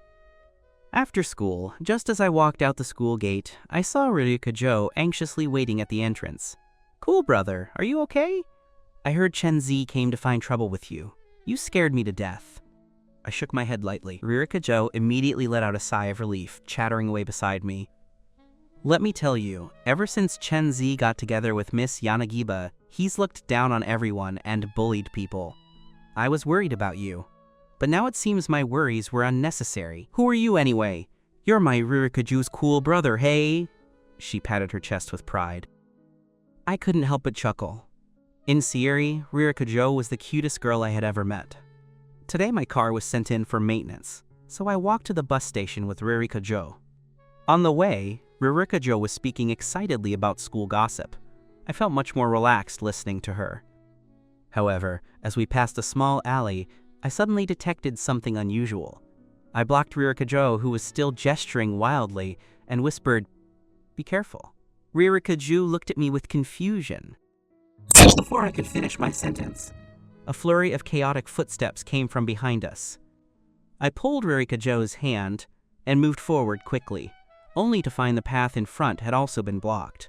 There were 6 or 7 hoodlums in front and behind, holding wooden sticks, approaching with sneers. "Little sister, you look pretty good." The leader, a yellow-haired thug, licked his lips, his tone flirtatious. "Come play with us, brothers, and I'll make sure you take fewer beatings." Shiroku was so scared that she grabbed my arm tightly. "Cool, brother. What should we do?" I looked coldly at the blonde-haired thug. "Who sent you here?" The blonde thug gave a weird laugh. "Ha ha ha ha! Little brother, don't ask what you shouldn't know. You just need to know that your big brother here is very strong." The hoodlums behind him also started to jeer. One of them reached out to touch Shiroku's face. My gaze turned icy. I quickly grabbed his wrist and twisted it backward. The guy let out a miserable scream. Another hoodlum reached out to pull his arm, but I was quick. I slapped him across the face. The force of that blow sent the first hoodlum crashing into the second, and both of them tumbled to the ground. The blonde thug spat on the ground, his face darkening. "You don't know how to appreciate a favor, do you? Boys, get him! Beat this brat until he's kneeling on the ground calling me father." "Cool, brother, hurry and run!" Shiroku stepped in front of me. He still had the adhesive bandage on his face from when he was injured by Akira earlier. He remembered that I had saved him last time, and this time, he decided to step up. The blonde thug sneered. "And here I thought only one of you wanted to sacrifice himself. Get him!" At his signal, the hoodlums lunged toward Shiroku. Shiroku pushed me hard, signaling for me to run away. However, I didn't budge, my eyes as cold as ice. The blonde thug had already reached Shiroku, who resignedly closed his eyes. But suddenly, there was a rushing wind in my ears. In the blink of an eye, the blonde thug had already fallen to the ground, screaming, unable to crawl back up for a long time. The remaining hoodlums tightened their grip on their wooden sticks, staring at me as if facing a great enemy. The blonde thug gnashed his teeth, yelling, "What the hell are you all standing around for? Get him for me!" The hoodlums charged with strange screams, but my movements were too fast for the naked eye to track. Shiroku's eyes widened. He only saw a few after images flash by before those hoodlums went flying, screaming in pain. Half a minute later, I retreated back to Shiroku's side and clapped my hands, looking coldly at the sprawled-out hoodlums on the ground. The blonde thug's legs had turned to jelly. He leaned on his stick, struggling to stand up, wanting to escape. I kicked him in the back of the head, then hooked his ankle. The blonde thug flew into the air and landed heavily, kneeling right in front of me. With a sharp crack, the blonde thug winced in pain. It felt like his kneecaps had shattered. "Tell me, who sent you?" I squatted down, my gaze as sharp as a keyhole, staring at the blonde thug. The blonde thug had originally wanted to act tough, but I narrowed my eyes slightly, and he was immediately terrified out of his wits. Being able to take down 8 of them in half a minute, this was an existence that defied common sense. It was Akira who gave us money and told us to come cause trouble for you. Please, spare us," the blonde thug begged repeatedly. "Akira?" I gave a cold laugh. "It seems he really doesn't know when to quit." I stood up, took out my phone to send a message to Riri, and then said coldly, "Get lost." "Thank you, boss." The blonde thug and the remaining hoodlums helped each other up and limped away. Shiroku looked at me with eyes full of admiration. "Cool, brother. You are too amazing." I smiled faintly at this. What's so amazing about this? If it weren't for the fact that I didn't want to expose my identity and scare Shiroku, I could have dealt with these people in just 20 seconds. On the way to the bus station, Shiroku excitedly expressed his admiration for me. After I put him on the bus, I received a reply from Riri. "Boss!" I checked. Akira spent a long time crying in the restroom this afternoon. The surveillance footage shows that only Akira entered. After they came out together, Akira left school to find those thugs. The envelope he gave them had Akira's fingerprints on it. My eyes grew cold. It seemed the lesson I gave Akira last time wasn't enough. Riri asked, "Boss, what do you want to do?" I said calmly, "Waste half of the Chin family's assets. Tell him to discipline his grandson properly." "Yes, boss!" Riri immediately took action. The next morning, the Chin family, ranked in the top 5 in the imperial capital, saw half of its assets evaporate overnight. Their ranking dropped to outside the top 50. It is said that Akira and his father knelt outside the patriarch's door all night, but no one knew the specific reason. When I arrived at school, the entire campus was discussing the incident. Ye Huiyan's face was extremely ugly. He had spent years sucking up to Akira, only for it all to end up in vain. Although Shiroku suspected that this had something to do with me, he had promised to keep it a secret, so he didn't say a word. He was my #1 little fan after all. The affairs of the Chin family became the center of attention. No one noticed that Akira didn't come to class that day. In the Class 5 classroom for 3rd years, students were discussing it heatedly, not even hearing the class bell. I lay on the desk sleeping, while Shinshu was messaging Kumo. "Boss, we still haven't found out who did it. A lot of our shares are among the half of the industries the Chin family lost. This time, we lost at least 2 billion. Shinshu's eyes were cold. "Keep checking. I want to see who dares to go against me on purpose." Meanwhile, Riri had already left a warning for the Qin patriarch. Keep Akira in check, or suffer the consequences. Shinshu sneered in his heart. This mastermind was clearly coming for him. Who would go to such great lengths for a kid like Akira? He could never have guessed that I used such methods specifically to beat up Akira. All right, stop talking." Xiao Yanya pushed the door open, her face gloomy. "Do you have any idea how you performed this time? How do you have the face to be noisy?" She slammed a stack of test papers onto the podium. The mock exam papers had been graded and were now being recorded. This exam was highly difficult, and everyone's scores were generally low. "Teacher, you can't blame us for that. The questions were too hard," a student complained. "Quiet!" Choyanya pounded the table hard. "You still have the nerve to call them hard? Same test, why can some people get full marks while others get 0? Even though it was hard this time, there were full marks in every subject." Her tone carried a hint of arrogance. She obviously believed the full marks were earned by her prize student, Yi Huyan, and certainly not by any students from Class 5. "I hope the ones who got 0 aren't from our class, or you'll all be punished." Xiaoyanya scanned the class coldly, her gaze lingering on me for a moment. "If I find out who intentionally handed in a blank paper just to spite me, you can wait to get kicked out of Siri." The students' grades were directly linked to her performance bonus. Throughout the class, Xiaoyanya's face remained terrifyingly gloomy. After class, Oki intentionally spoke loudly. "I wonder who got a 0. How embarrassing. If it were me, I'd rather just die." As he spoke, he glanced toward me. I didn't care at all, just chewing bubble gum and doodling in my notebook. Just then, a student exclaimed, "The ranking board is up. It's in the 2nd floor hallway." "Really? Let's go take a look." The classroom instantly boiled over, and the students rushed out. I and Shinshu didn't care about our grades, but at this moment, both of us were wondering if the other would leave Class 5, so we followed the crowd. The area in front of the board was crowded, with discussions rising one after another. "Oh my god, the first place isn't Ye Huiyan this time. Strange, didn't they say there were full marks for every subject? How come I don't see them?" Shinshu walked through the crowd with his hands behind his back, his face cold. He radiated a chill. Wherever he went, the crowd automatically made a path.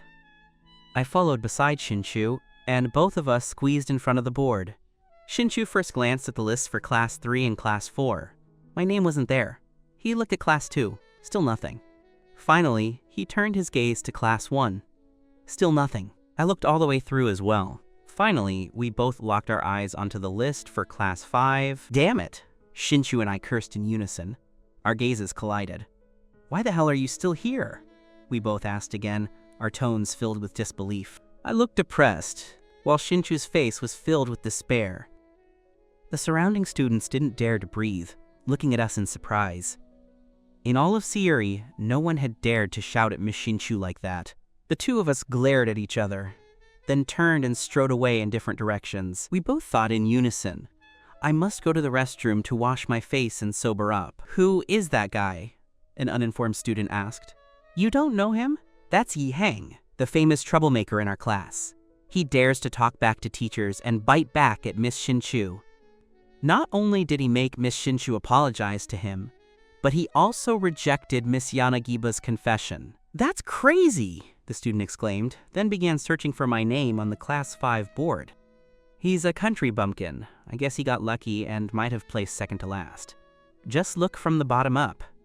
The student started looking from the very last place, then suddenly exclaimed, "What the hell? Yi Heng scored 450 points? He's the top student in your class." "What? The students of Class 5 crowded over, their eyes widening instantly. I had actually scored full marks in 3 subjects: Mathematics 150, Chinese 150, English 150, and 0 in Science. Overall grade rank 250th. My eyes must be broken. He rubbed his eyes hard, only to find the numbers on the board remained clear. The next class was math. The math teacher, Mr. Guo, walked into the classroom with the papers, brimming with joy, pushing up his thick glasses, his face unable to hide his excitement. Mr. Guo was overjoyed with the mock exam results. He pushed up his glasses and announced with a beaming smile, "The top math student in the grade is in our class, and they got a perfect score. Everyone, let's give a round of applause to encourage Heng." However, only a few scattered claps sounded in the classroom, making the atmosphere particularly awkward. Mr. Guo came from a humble background and was already used to not being respected by serious students. He smiled honestly and continued, "Heng, I heard you handed in your paper an hour early. Come and share your experience with everyone. How did you manage that?" I raised my head, my tone nonchalant. "It's simple. I just finished the paper and then took a 30-minute nap." Mr. Guo froze for a moment, then gave 2 dry laughs. "Heng really knows how to joke." Uki rolled his eyes and muttered under his breath, "What's there to brag about? Isn't it just a perfect score?" "What do you mean, just? You try getting a perfect score yourself." Someone couldn't help but speak up for me. "Just because he's showing off doesn't mean we can't criticize him. Do I have to be a refrigerator to evaluate if one is cooling properly?" Uki retorted. Seeing the tension rising, Mr. Guo quickly smoothed things over. All right, students, stop arguing. Let's start going over the paper. Heng, if you know all these, you can study on your own." He paused and turned to Shinchu. "Shinchu, you should learn more from your desk mate. Look, he got a perfect score, and you got a 0. You can't be like this next time." The classroom was in an uproar.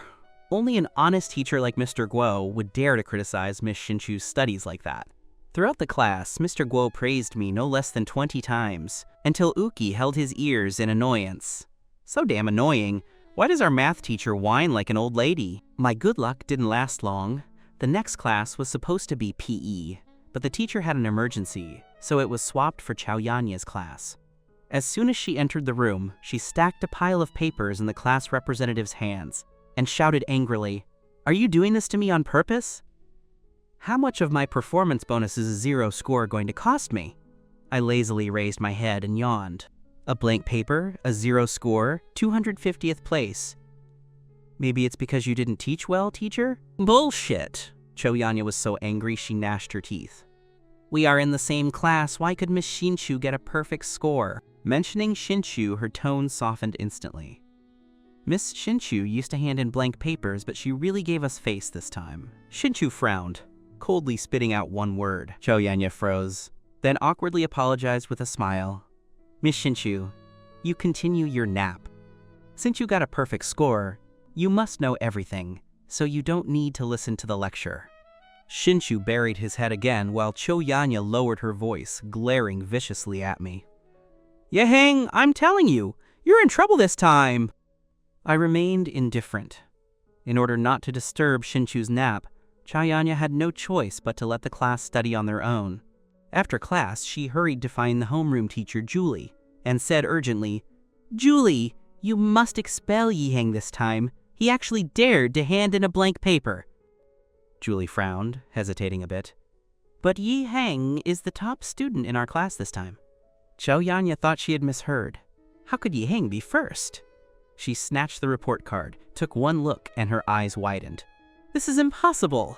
He actually got full marks in the other 3 subjects? He cheated. He must have cheated. Julie's face also became ugly. Although she didn't like me either, being told that her class's top student cheated was undoubtedly an insult to her as a homeroom teacher. Chaoyanya left the office in a rage. Before leaving, she didn't forget to drop a threat. Teacher, if you want to say something like that, you need evidence.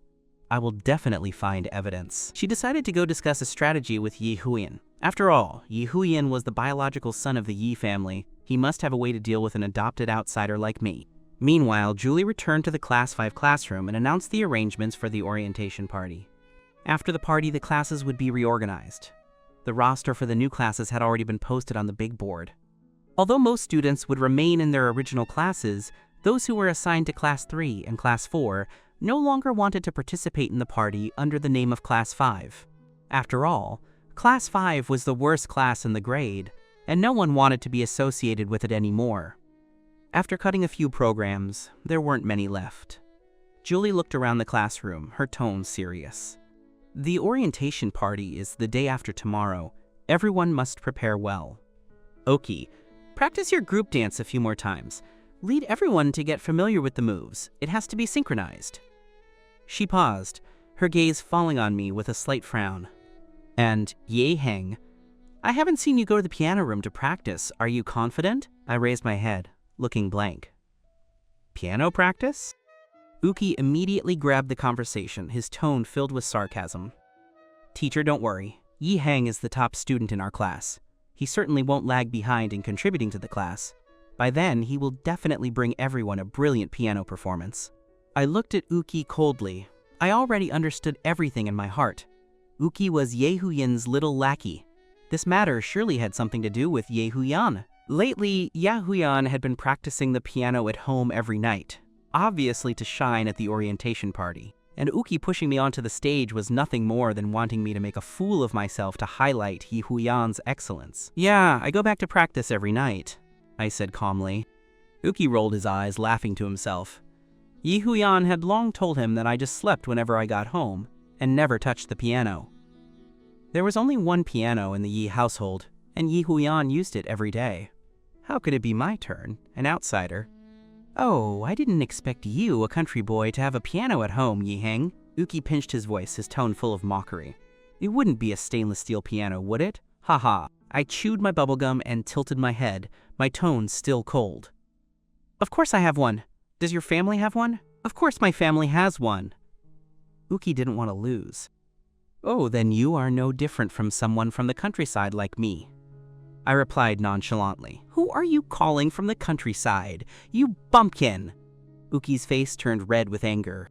I blew a bubble and said slowly, You aren't from the countryside. You are fertilizer and garbage. Uki was almost angered to fainting, but he quickly calmed down, sneering in his heart. What's the use of being sharp-tongued for a moment? The orientation party is the day after tomorrow.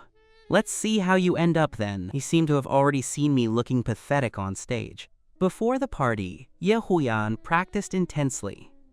I, on the other hand, slipped back into the villa from the bedroom window every night to sleep. On the day of the party, Yehuyan wore an 80,000 yen haute couture suit, as elegant as a prince. This was Ye Zhangwo's reward for his third-place ranking. As for me, I walked into the school in plain casual clothes, not caring at all. Yehuyan looked at me and sneered in his heart. You are destined to be my background. At the party, students from the second and third years performed brilliant acts. Uki's group dance ignited the atmosphere. Julie nodded with satisfaction. When it was Yehuyan's turn to take the stage, he sat at the piano. The lights fell on him as if he were wearing the galaxy. He played Moonlight Banquet, his melody as beautiful as a nightingale's song. Glow sticks waved below the stage, and the applause was thunderous. Huyan is the coolest, the girls in the audience cheered. Yehuyan bowed elegantly, and the host couldn't stop praising him. Siri is proud of student Yehuyan. Then the host announced, Next, we invite Heng from Class 5, 3rd year, to play Knight's Anthem for us. Yehuyan's footsteps paused, and he sneered in his heart. That's a notoriously difficult piece. Is he trying to make things hard for himself just to show off? The audience was buzzing. I stepped onto the stage and pressed the keys a couple of times. The tuning was far from the 19th century piano worth 30 million that I kept in my collection. I smiled slightly and touched the keys with my fingertips, beginning my performance. The spotlights hit my pitch-black outfit, as if I were blending into the darkness. My profile was as exquisite as a sculpture. When my fingertips touched the keys and the first note rang out, the whole hall seemed to be swept by a night breeze. Everyone held their breath. Hiss! Why show off? He probably can't even play. Yehuyan's pursuers mocked below the stage. Ruderka sat in the exclusive seat for the school idol, crossing her legs and looking at me with a smile. "My little handsome guy is so good-looking." She reached out and waved in front of Li Xia. "Xia, you aren't interested in him too, are you?" Li Xia shook her head faintly. "I just didn't expect him to choose this piece." As a stoic goddess of the entertainment industry, she was well-versed in music. She knew the difficulty of Knight's Anthem all too well. Whatever the handsome guy chooses is right. Ririka laughed and poked Kumo next to her. "What do you say?" Kumo didn't even lift his head, continuing to fiddle with his phone. "Anyway, the Death God is the best. I like the Death God the most." Ririka rolled her eyes in annoyance. "You don't even know if the Death God is a man or a woman, and you like them just because they write good code." "That's right." Kumo clenched his fist with a firm expression. "Even if the Death God is a husky, I still like them." On stage, my piano sound was like starlight falling, my fingers dancing on the keys. There was no sheet music, no singing, but it made everyone feel as if they were embraced by the night. Shinju had originally been leaning lazily against the back of a chair, but at this moment, he couldn't help but sit up straight. It wasn't until the music ended that he realized he had actually clapped twice, and he immediately pulled his hand back, face darkening. "My God, this is the voice of heaven!" Thunderous applause erupted, with discussions rising one after another. What was Yi Huiyan's performance? This is the real art. Yi Huiyan's face turned livid, his fingernails digging deep into his palms. He stood up abruptly with a faint smile on his face. "Yi Heng, you played really well. I'm happy for you, but you made a mistake in the fourth measure of the third section. You were 2 octaves too high. I take music seriously, so I hope you don't mind." The audience was in an uproar. "Oh, so he played it wrong after all?" "Huiyan is still the best, even hearing the pitch so accurately." Yi Huiyan raised his chin, a flash of triumph in his eyes. He absolutely would not allow me to steal his spotlight. I stood on stage, looking at Yi Huiyan with a calm gaze. The corners of my lips curled slightly. "Is that so? Then please come up and play the correct version for everyone to hear." Yi Huiyan paused, his face instantly stiffening. Uki sneered below the stage, adding fuel to the fire. "Yi Heng, didn't you say you practiced every day? How can you not even remember the sheet music? To show off without music is just selfish." I stood on the stage, facing everyone's accusations with an indifferent expression. Just then, a gentle voice sounded from the back. He wasn't wrong. Yi Huiyan turned his head, his face changing drastically. The person who spoke was none other than Li Xia. As the entertainment industry's stoic goddess, Li Xia had not only won numerous awards in film and television, but had also released several albums, with extremely high musical attainments. She stood up, her tone calm, but beyond doubt. "The original version of this piece is played just like that. It's only because the difficulty is too high that the widely circulated sheet music has been simplified. Yi Heng played the original version, and he was not wrong."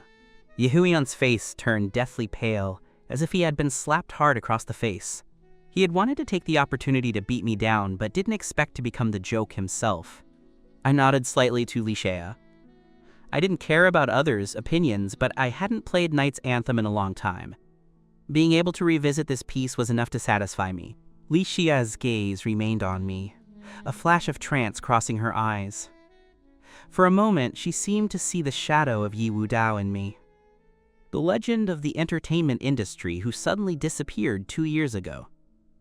"Yeah, Wudao," Li Xia murmured softly, her voice gentle but carrying a trace of longing.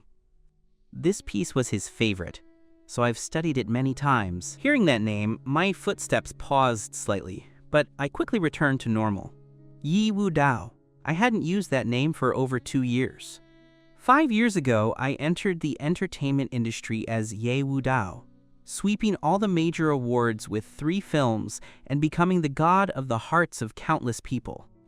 However, 2 years ago, I withdrew from the industry for certain reasons and had since disappeared from the scene. Li Xia's gaze still followed me, full of yearning. She had entered the entertainment industry precisely because she worshipped Ye Wudao. Her first role was a small supporting character, with only 3 appearances, standing beside Ye Wudao. At that time, she was just an unknown newcomer, While Ye Wudao was already a superstar of immense brilliance, Li Xia repeated the name Ye Wudao softly, as if reminiscing about a dream she couldn't reach. Ye Wudao? Is that the idol of the entertainment industry? Someone in the audience exclaimed. The students began to discuss it one after another. The name Ye Wudao seemed to ignite the passion of the entire crowd. Ridika leaned back in her chair, her peach blossom eyes raised mockingly. Xia is still dwelling on Ye Wudao. Xinchu, what about you? All these years, I don't think I've seen you like anyone. Xinchu was silent, but Kumo poked his head over, blinking his starry eyes. I like the death god. Ririka pushed him away in disgust. Liking the death god has almost become your personal trademark. No need to emphasize it. After my performance ended, the party entered the awards ceremony. I took first place without any suspense, with Yehuyan coming in second. Although Julie felt a bit regretful about the Class 5 overall second place standing, my individual first place was enough to earn her praise from the principal. Her gaze toward me became more and more satisfied. After all, who doesn't like a student who always brings surprises? However, I didn't go on stage to accept the award. As soon as I got off, I received a message from Riri. Boss, the incident regarding the Qin family has been investigated by someone. My expression tightened, and I quickly replied, I'm coming over now. At the same time, Xinchu also received a message. Boss, the incident from 2 days ago has been investigated. His gaze sank, and he ordered in a low voice, help me schedule a meeting with the other party. I'm going now. The two of them left the hall one after the other, unaware that Wang Jiaojiao from Class 2 of the first year was staring at my back with narrowed eyes, bragging to the student next to her. See that? That's my target. Within 3 days, I'll have him climbing into my bed. I hurried to the villa, and Riri reported the situation in detail. The Ryan Group previously invested billions into the Qin family. Our actions this time also damaged their interests. They found out about the Xingxing Group and want to meet and discuss. I nodded. Go and meet them. The Ryan Group had deep roots. I didn't want to make enemies easily, but I wasn't afraid of a head-on confrontation either. The meeting place was set at the Lila Hotel, the most luxurious venue in the imperial capital. After a disguise, I took the elevator directly to the 11th floor. Pushing the door open, the representative of the Ryan Group was sitting in a swivel chair, back to me, overlooking the window. Hearing the door open, he slowly turned around. At that moment, my pupils shrank. The other party smiled slightly, their voice low and familiar. The large table hid Xinchu's hand gripping the armrest. His gaze was locked on me. The death god in front of him was actually me. Since their last parting, he hadn't seen me again. He didn't expect to meet here. I was equally shocked. Xinchu hadn't even used a disguise. The two of them tacitly pretended not to know each other. The Ryan Group and the Xingxing Group had no prior grievances. Xinchu gestured with his hand.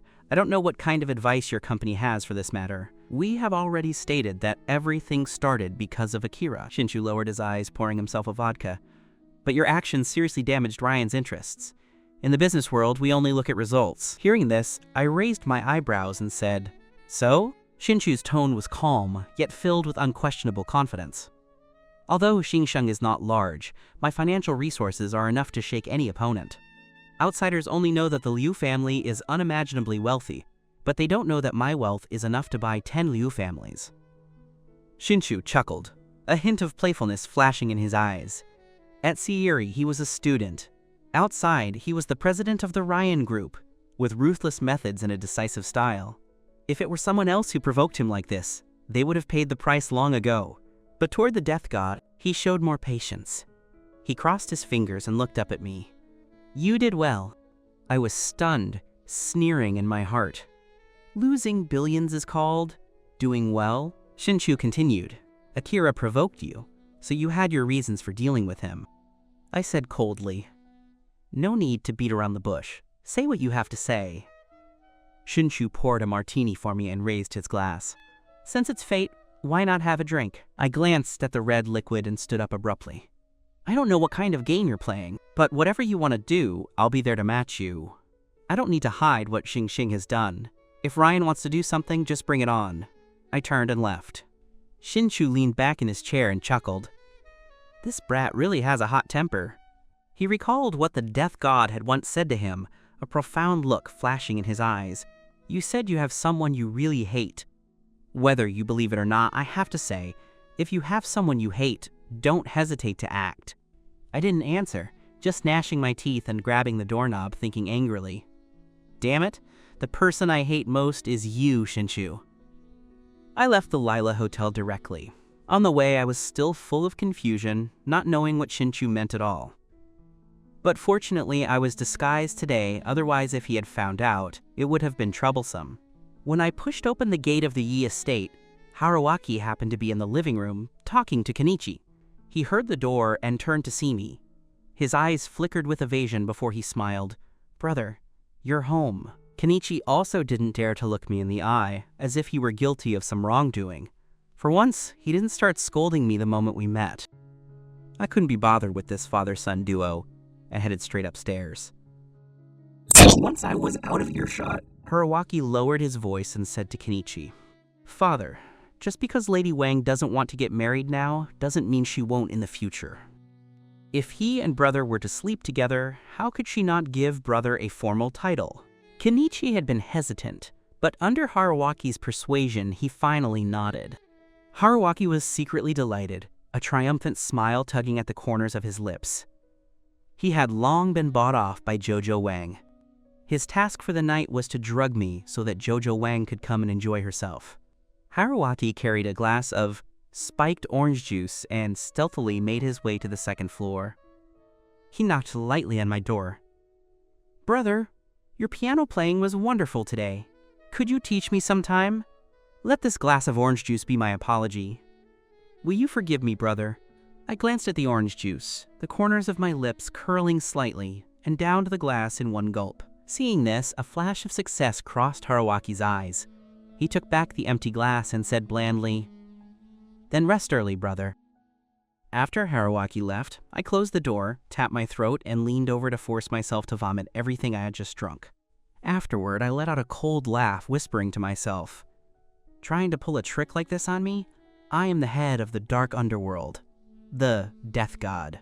These common, cheap drugs have absolutely no effect on me. Meanwhile, back in his room, Haruwaki found a glass of water on his nightstand. Without thinking, he took a large gulp, then sent a message to Jojo Wang.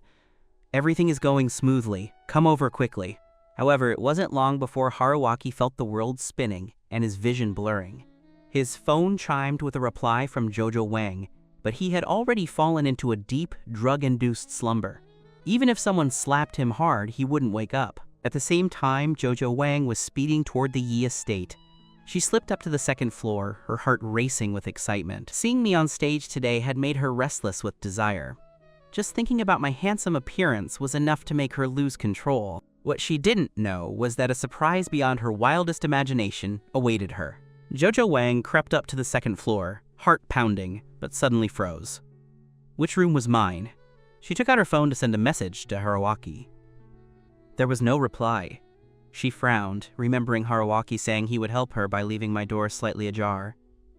Her gaze swept the corridor and finally stopped at a door left slightly open. This must be the one. She wiped her hands and pushed the door open. The room was pitch black, with a person vaguely visible on the bed. Jojo Wang approached on tiptoes, the smile on her lips growing intense. Yeah, Heng, oh yeah, Heng, I've finally waited for this day. She had never had a guy as cool and handsome as me, and she couldn't suppress her impulses anymore. As for an engagement, she hadn't thought about it at all. She chuckled twice and threw herself onto the person on the bed. Thump! The bed let out a dull sound, but the person on it showed no reaction. Jojo Wang was feeling triumphant, unaware that she had pounced on the wrong person. In the next room, I stood with my back against the wall, chewing bubblegum and blowing a bubble. I whispered to myself, Enjoy the show you arranged yourself, Haruwaki. Then, moving with agility, I slipped out the window and climbed along the outer wall to Haruwaki's window, pointing my phone inside to snap a picture. Even in the darkness, my phone captured the scene in the room clearly. I looked at the photo with satisfaction. Then, I silently returned to my own room. Downstairs, Kenichi tossed and turned, unable to sleep. Although he favored Haruwaki, I was still his son after all, and he was counting on using me to secure benefits. Thinking of this, Kenichi sat up abruptly and decided to go upstairs to stop Jojo Wang. He strode toward my room, but as he passed Haruwaki's room, he heard a strange sound coming from inside. His heart tightened, and he slammed the door open. The scene before him made him instantly dizzy. The person on the bed was actually Haruwaki. The son he had meticulously cultivated was being held down by Jojo Wang. Kenichi was consumed by rage.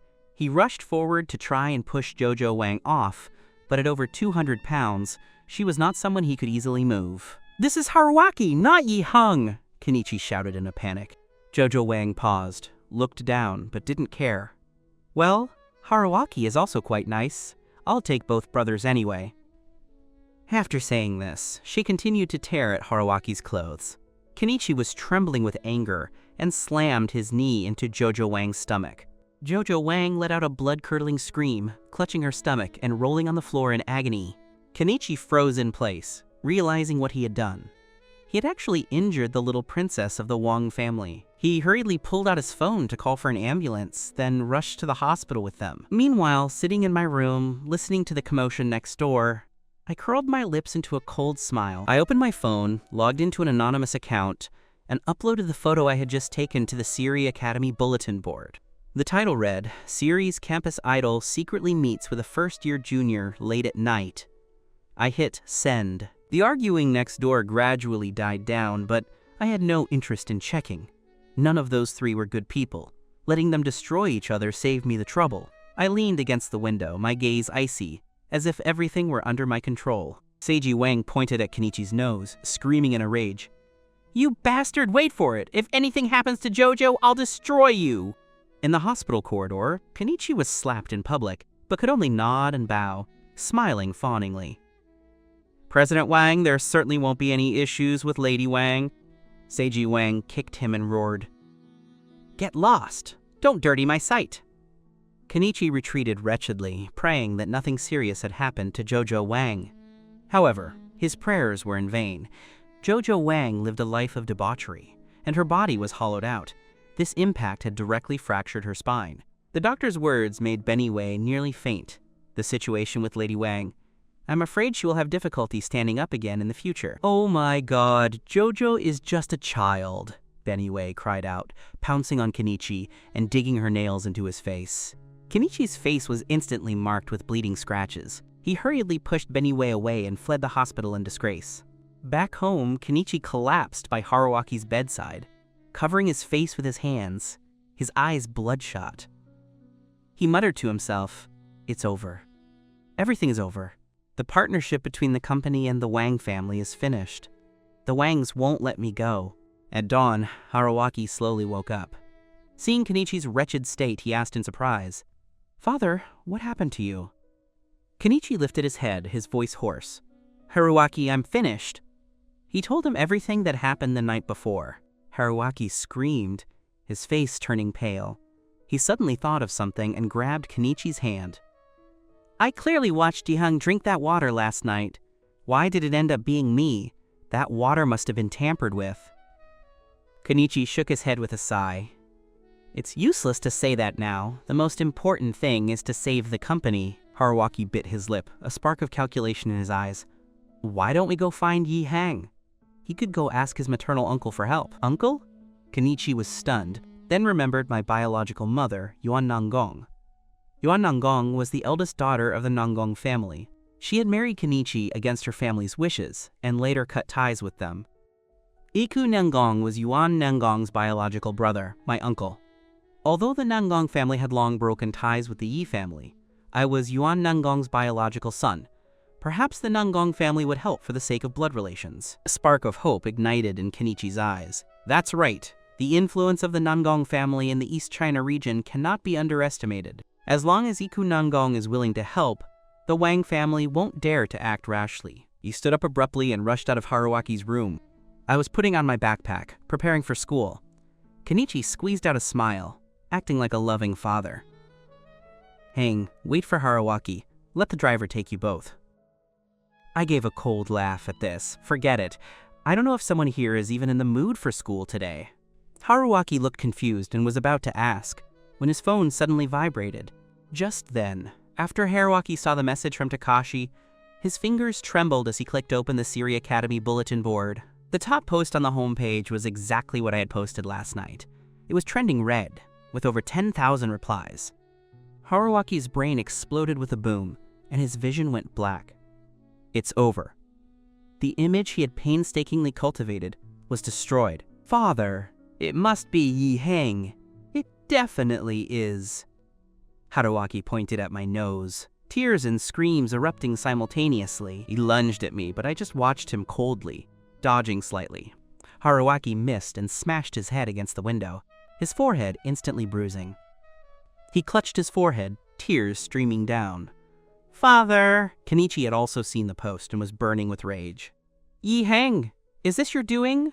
Haruwaki is your younger brother. How could you post something like this? I raised my head, feigning confusion. I didn't. Last night, I drank the orange juice Haruwaki gave me and fell asleep. I don't know anything about this. I pretended to be shocked as I opened the forum, then covered my lips and gasped. Oh my god, Haruwaki, you and Jojo Wang. Didn't you say you were going to introduce Jojo Wang to me before? Oh, so you like her? Then I won't fight you for her. After all, we're brothers. Kenichi and Haruwaki were left speechless. They had clearly watched me drink the drugged orange juice with their own eyes, but the facts before them left them unable to refute anything. Nothing else? I'm going to school now. I flashed a smile, waved at the two of them, and turned to leave. Haruwaki was trembling with anger, wishing he could stab me to death. He didn't know what tricks I had pulled, but last night's events definitely had to do with me. Father, I don't want to go to school, Haruwaki cried, burying himself in Kenichi's arms. Kenichi sighed and patted his back. Haruwaki, the more you're in this situation, the more you have to go to school. A righteous person doesn't fear a crooked shadow. If you don't go, people will just gossip more. After much persuasion, Haruwaki finally agreed to go to school. By the time he arrived, there weren't many people left on campus. He wore sunglasses, kept his head down, and hurried toward the classroom. As soon as he entered, everyone's gaze fell directly on him. Did you look at the forum? Oh my god, I didn't expect it. He looks so noble, but he actually does things like that. Yeah, that girl is so fat and greasy, it's disgusting. Haruwaki kept his head down, his ears buzzing. Just then, the homeroom teacher, Go, walked onto the podium and pounded the table hard. All right, quiet down. Class is starting. Haruwaki, come out for a moment. Haruwaki walked out of the classroom, eyes red.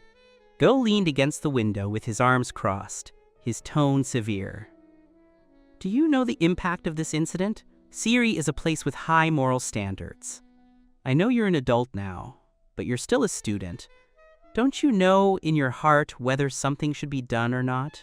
Go looked at Haruwaki with mixed emotions. After all, he had always been the model student in his eyes, so he didn't want to be too harsh. He just sighed. Teacher is truly disappointed in you. Teacher, it's not like that. Haruwaki raised his head and sobbed. It's my brother, Heng. He conspired with others and drugged me, wanting to use me to gain benefits. Haruwaki clutched his face, his voice trembling. Teacher, I knew absolutely nothing about it. Haruwaki had always performed well. Go believed him almost without hesitation. That Heng isn't the child your father adopted, is he? He's actually this vicious?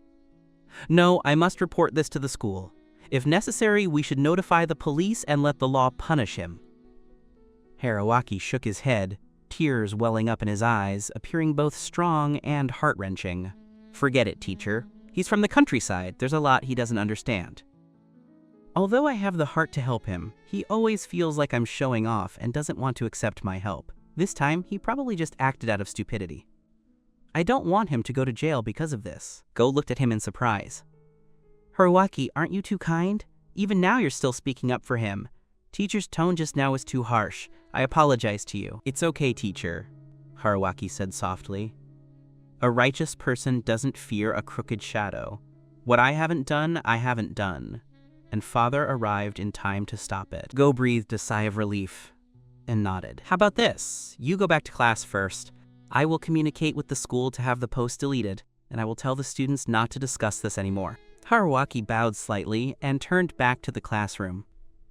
He kept his head down, trying to avoid those mocking gazes, but his fists, hidden in his sleeves, were clenched so tightly his nails dug into his palms. He swore through gritted teeth in his heart, "Heng, this time I will never let you off."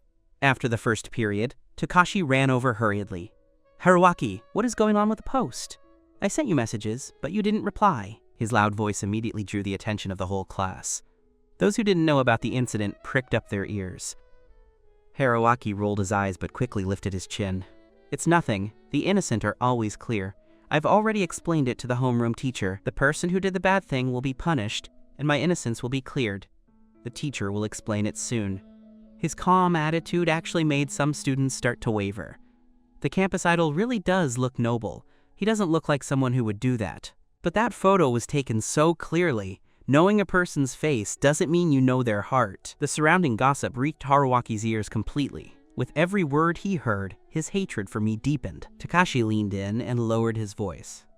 "Haruaki, let me tell you, after the last mock exam, I heard Miss Chiyoko asking Heng if he cheated at the classroom door. Miss Chiyoko was in the same exam hall. She must have seen something, right?" When Haruaki heard Takashi, his eyes instantly lit up. He sneered. "I knew it! How could a bumpkin from the countryside like Heng get full marks in language, math, and English? Better than me? At Siri Academy, cheating on major exams is absolutely forbidden. Once discovered, the student is surely expelled." Haruaki grabbed Takashi's hand eagerly. "Let's go find Teacher Zhao!"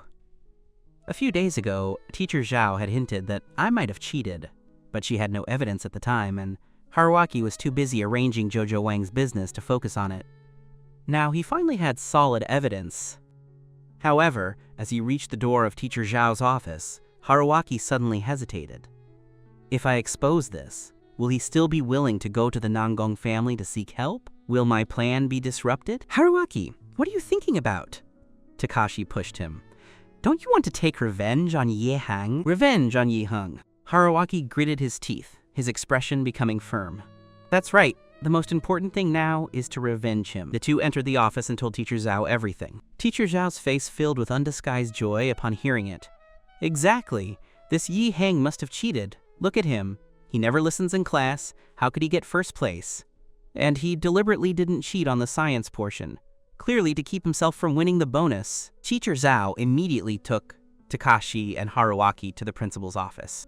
Not long after, the school's loudspeaker blared, "Third-year Class 5 Heng, come to the principal's office immediately."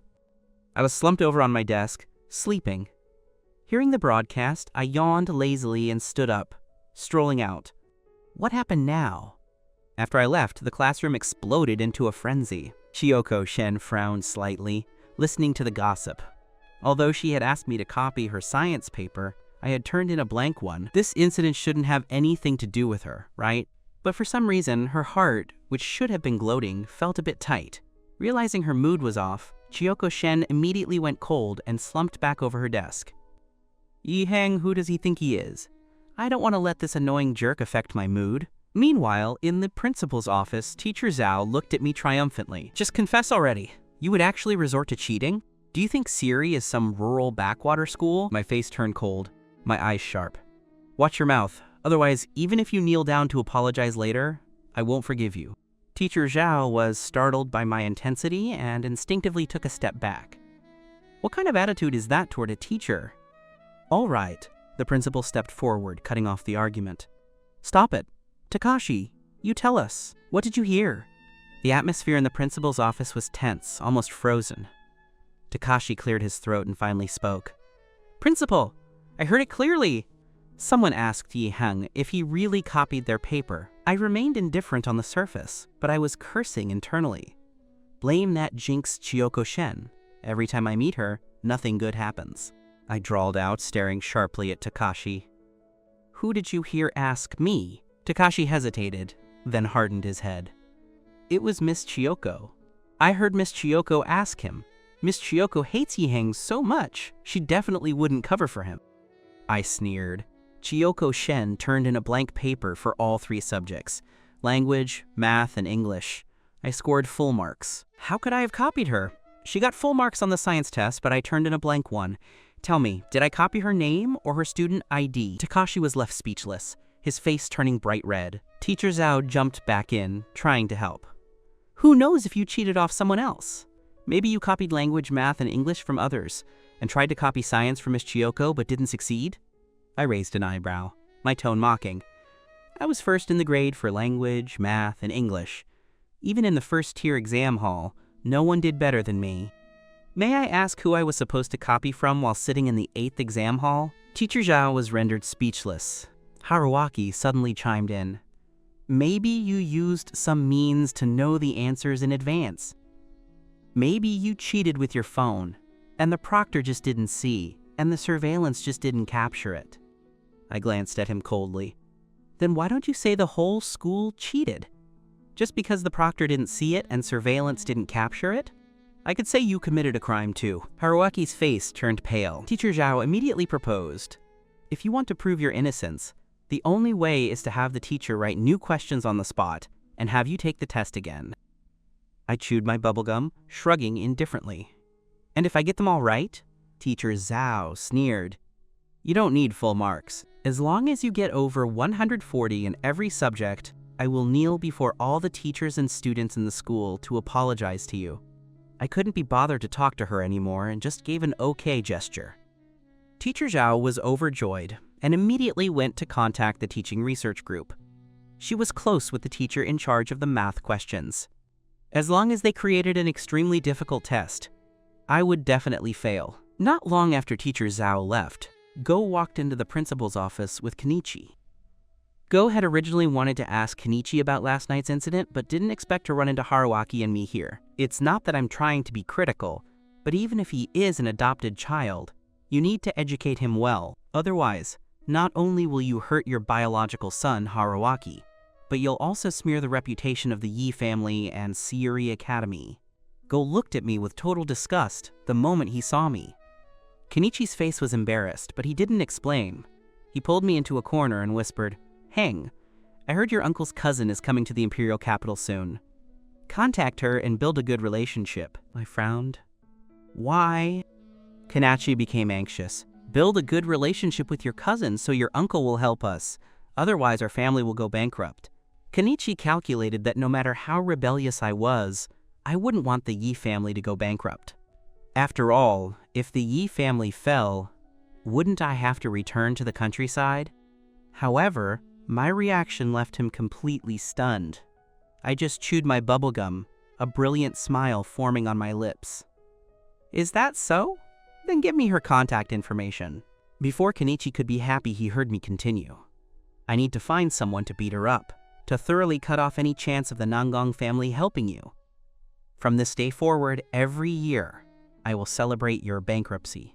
Kenichi's face turned iron blue with anger. He pointed at my nose and scolded, You ungrateful wretch. Just then, Teacher Zhao returned with the completed math test. The difficulty was on par with an Olympiad competition. She believed I definitely couldn't do it. What about English and language? I raised an eyebrow. Teacher Zhao gave a mocking laugh. No need. As long as you can score over 140 on this math test, I'll kneel and apologize to you. But if you can't, get out of Sayuri. I took the test, flipped through it, and suddenly laughed. Did the teacher who wrote this have a grudge against you? What do you mean? Teacher Zhao was stunned. This test is too simple. Are you sure the teacher didn't purposely make it easy? I chewed my gum, my tone flippant. Teacher Zhao sneered internally. This test would take even a senior teacher 4 or 5 hours, and they might not even get over 130. He says it's easy? I can give you one chance to change the test, I said lazily. Is that what you really think? Teacher Zhao's face grew ferocious. You just can't do it and want to change tests, don't you? I tell you, no chance. Hurry up and answer. You only have 2 hours. Okay, you chose this yourself. I shrugged and began to look at the paper. Haruaki stood behind me, staring at the paper. He was secretly shocked. He hadn't even seen these types of problems before, let alone how to solve them. He secretly glanced at Kenichi. Father and son understood each other without a word. As long as he can't answer, he'll be kicked out of Sayuri. Then Kenichi can force him to beg the Nangang family for help. Hurry up, are you answering or not? Teacher Zhao squeezed the answer key in her hand, urging impatiently. At the same time, Chioko Shen from Class 1, 3rd year, learned I had been called to the principal's office. Seishu, can you find a way to check the surveillance of the exam hall at that time? I still don't believe Heng would do something like that. Seishu looked up. Although he had spent the whole morning researching the death god, he found it hard to refuse Chioko Shen's request. He quickly opened his laptop, his fingers flying across the keys. Less than 10 minutes later, he broke into the school's security system and pulled up the footage for that day. The two of them sped through the footage and confirmed I had not cheated at all. Chioko Shen immediately said, "I'm going to the principal's office. Copy the footage onto a USB drive for me." Chioko Shen raced off with the USB drive. Meanwhile, in the principal's office, I had already finished the test. I looked up and said softly, "It's really too simple. I don't even have the desire to write it down. Tell you what, I'll just read the answers, and you check them." I quickly finished the multiple choice and fill-in-the-blank questions, then added, "I'll just say the answers for the long-form problems too. If there's any problem you don't understand, I'll write down the steps for you later." Teacher Zhao stared at her answer key, sweat pouring down her forehead. She was shocked beyond words. My answers were word-for-word correct, even for the problem that had once stumped Imperial Capital University graduates. I had solved it in just half a minute. Teacher Zhao couldn't believe her eyes. She even suspected I had X-ray vision and had seen her answer key, but I had kept my head down the whole time with no chance to cheat. "This is impossible!" Teacher Zhao rushed over like a madwoman, snatching the paper and checking it over and over, trying to find traces of printing errors. However, there was nothing but questions on the paper. Teacher Zhao collapsed to the floor as if all her strength had left her. I blew a bubble, unconcerned. "I'm waiting for your apology. Do you have any manners?" Go suddenly rushed out, pointing at my nose and cursing. "So what if you're good at math? Does that give you the capital to disrespect a teacher and plot it against your brother? Hirawaki is such a magnanimous child. He accepted you without any prejudice. You actually treat him like an outsider and frame him? Someone like you doesn't deserve to study at Siri." "Principal," Go shouted.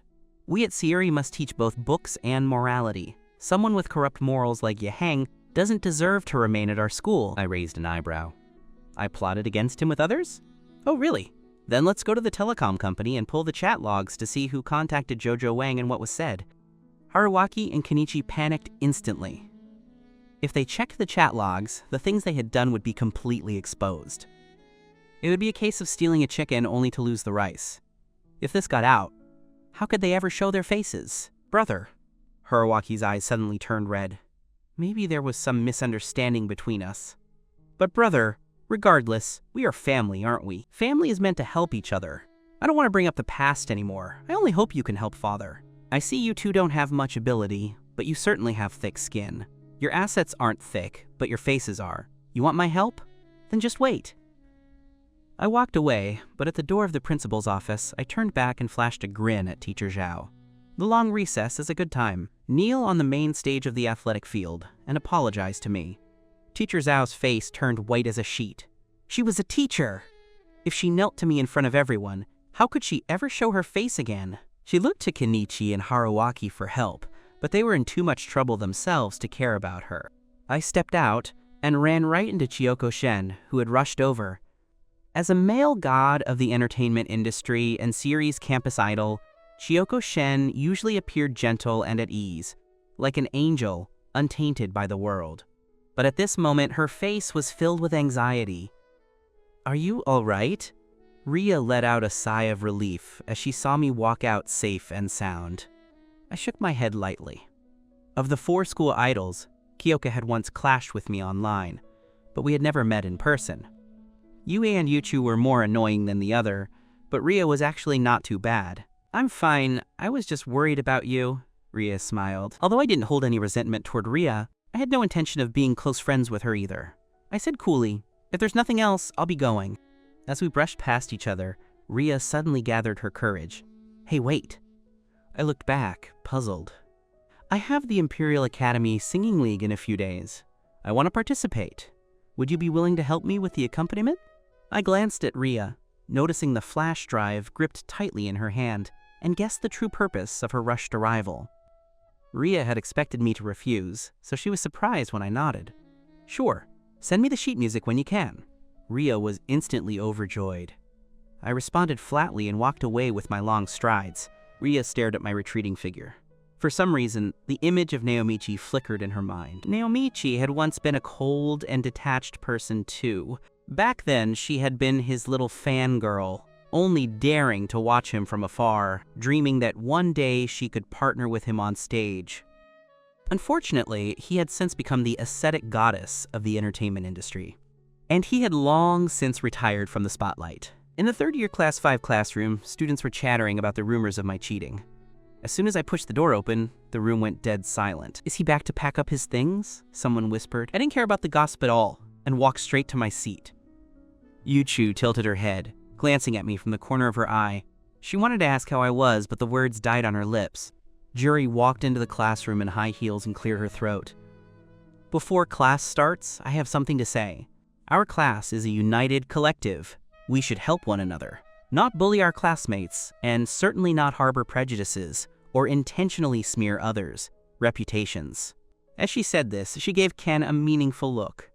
Ken immediately hung his head, not daring to make a sound.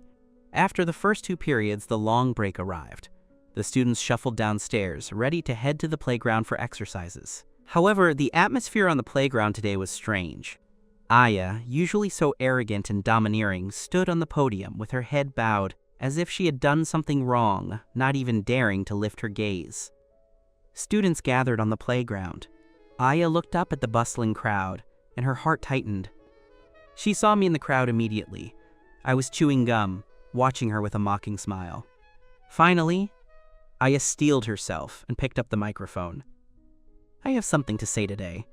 Because of my own investigation errors, I misunderstood student Heng of Class 5. I would like to apologize here. After speaking, she nodded and turned to leave. Just then, the sound of something breaking through the air rang out. A small pebble struck Aya precisely behind the knee. She couldn't control herself and knelt down with a loud thump, her knees slamming heavily into the ground. If a teacher is going to apologize, they should do it properly. How can you not say, "I'm sorry"? I said coolly.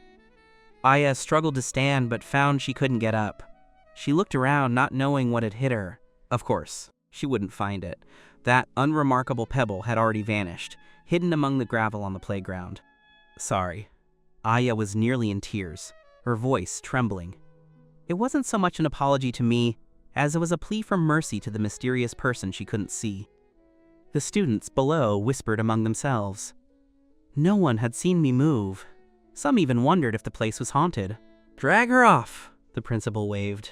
2 staff members immediately stepped up and dragged Aya away. I'm sorry. Aya screamed like a madwoman, terrified that the mysterious force would strike again. Standing in the ranks, Yuchu couldn't help but look in my direction. Others might not have seen clearly, but she had seen everything. She looked me up and down with a probing gaze. What? Never seen a handsome guy before? I stared back, unyielding. Yuchu rolled her eyes coldly.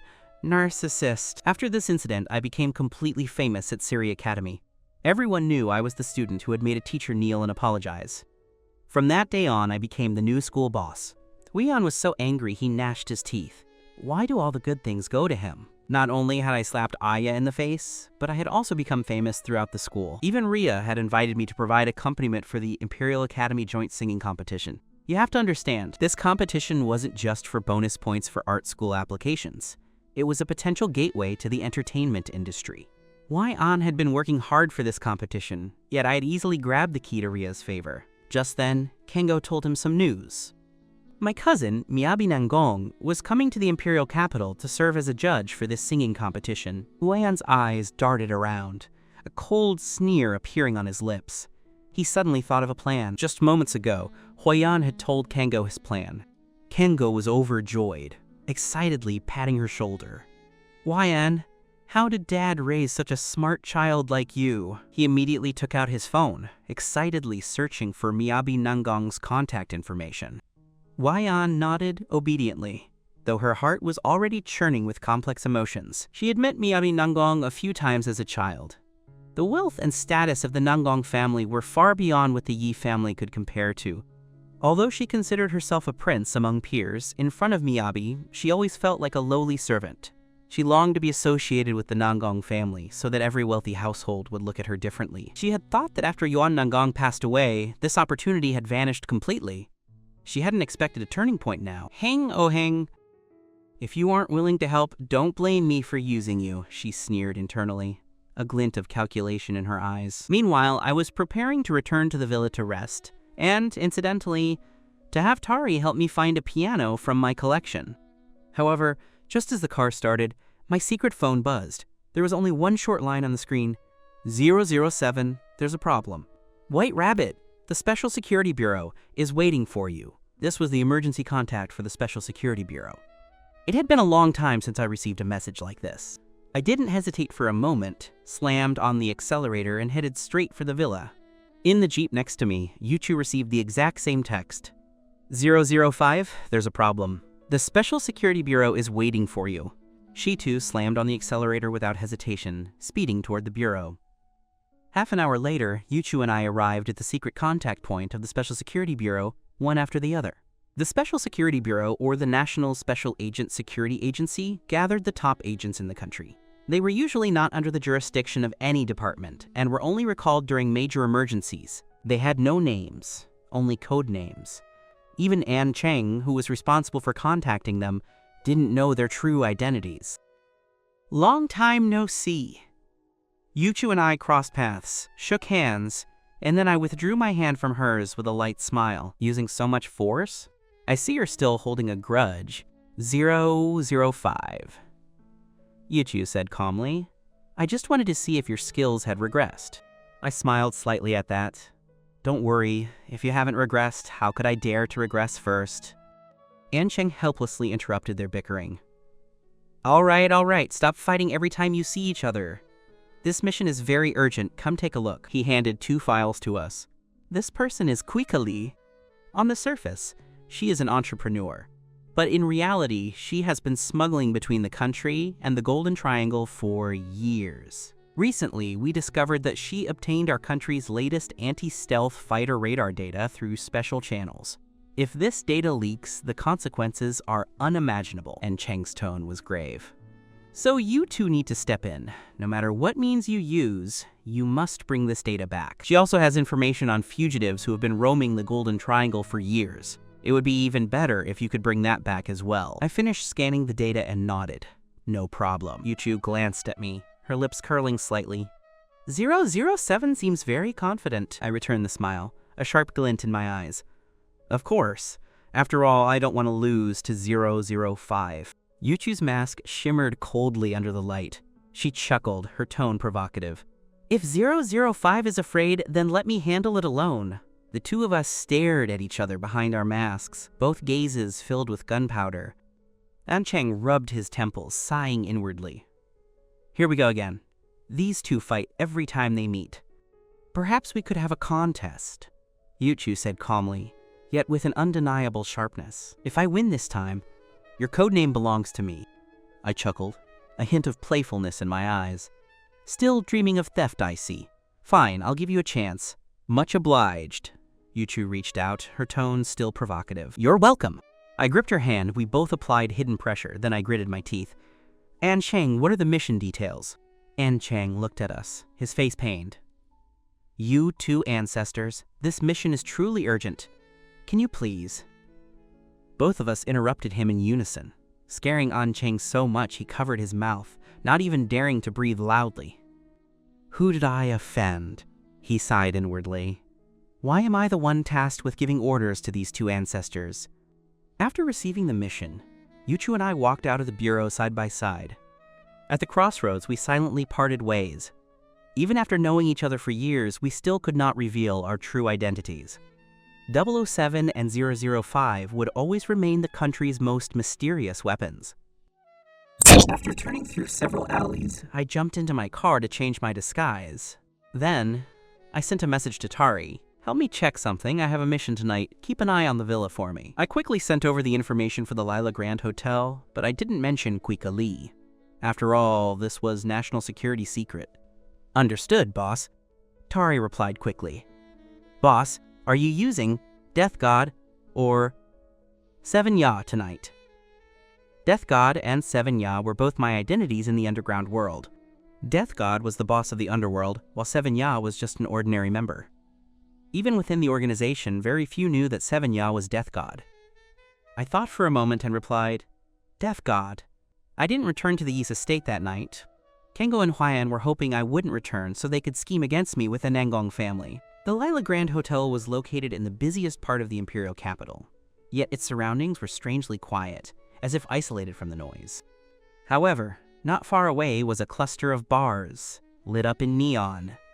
Kui would go to the bars every day for a few drinks before returning to the Lila. I appeared that night as the Death God, wearing a high-end suit, elegant and noble.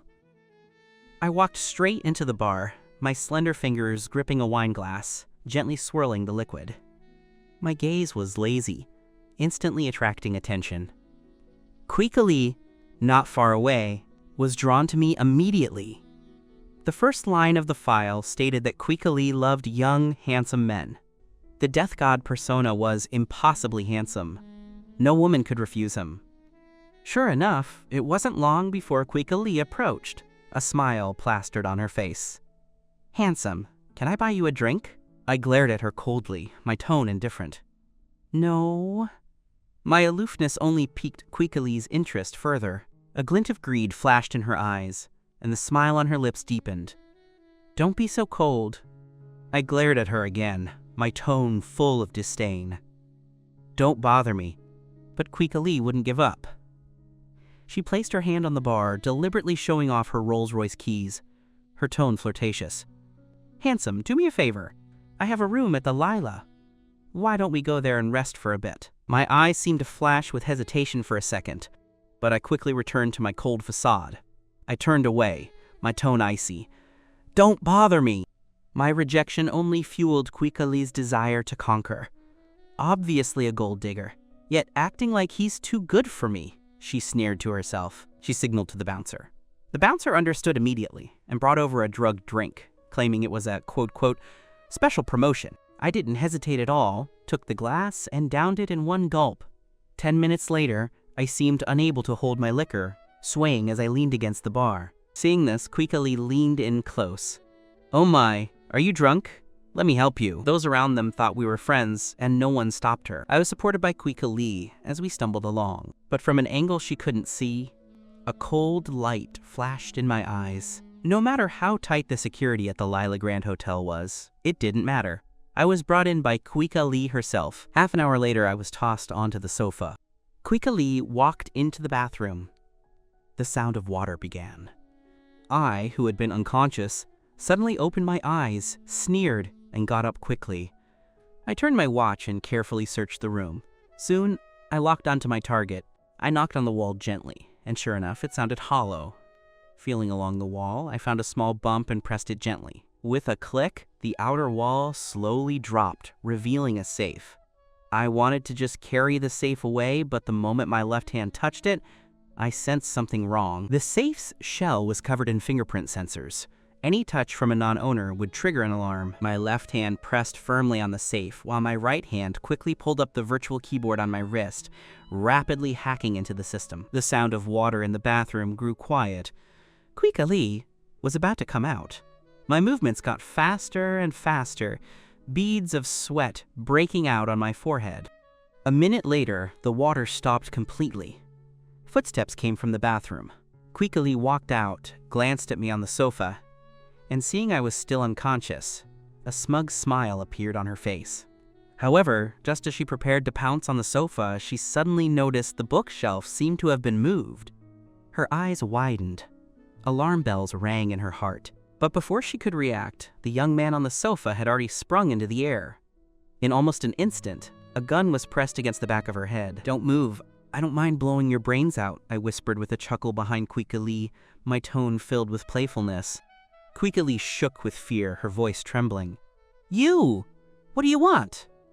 My voice remained soft, yet it sent a chill through Kui. She swallowed hard, not daring to move.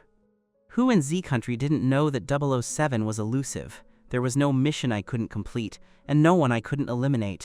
Right there in that wall, there's a safe, Kui said, trembling. Just go take it out. Really? I raised an eyebrow, my tone mocking. Can I take it? Don't play games or you'll eat a bullet. Quickly had wanted me to go get the safe so that once the alarm triggered, her people would arrive to save her. She hadn't expected I wouldn't fall for it. She had no choice but to explain, I can't help it. This safe requires 5 people's fingerprints to open. I sneered at that and turned to face Quickly. The gun barrel still pointed steadily at her forehead. Is all your information in this safe? Quickly only then noticed that I had already retrieved the safe and placed it at my feet. She was shocked. How is this man so terrifying? I narrowed my eyes, my tone icy.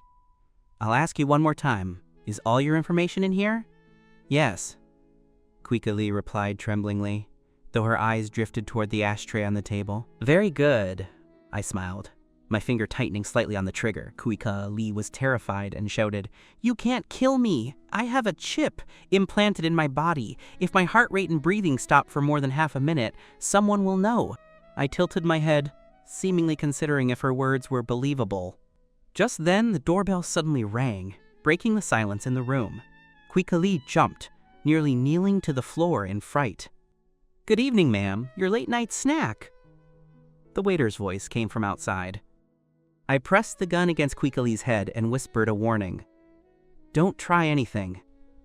I have someone bring me a snack every night. If no one answers, they'll know something is wrong, Quickly explained, trembling. Ma'am, may I come in? The waiter pressed the doorbell again. I stared fixedly at the door and whispered an order. Let him in.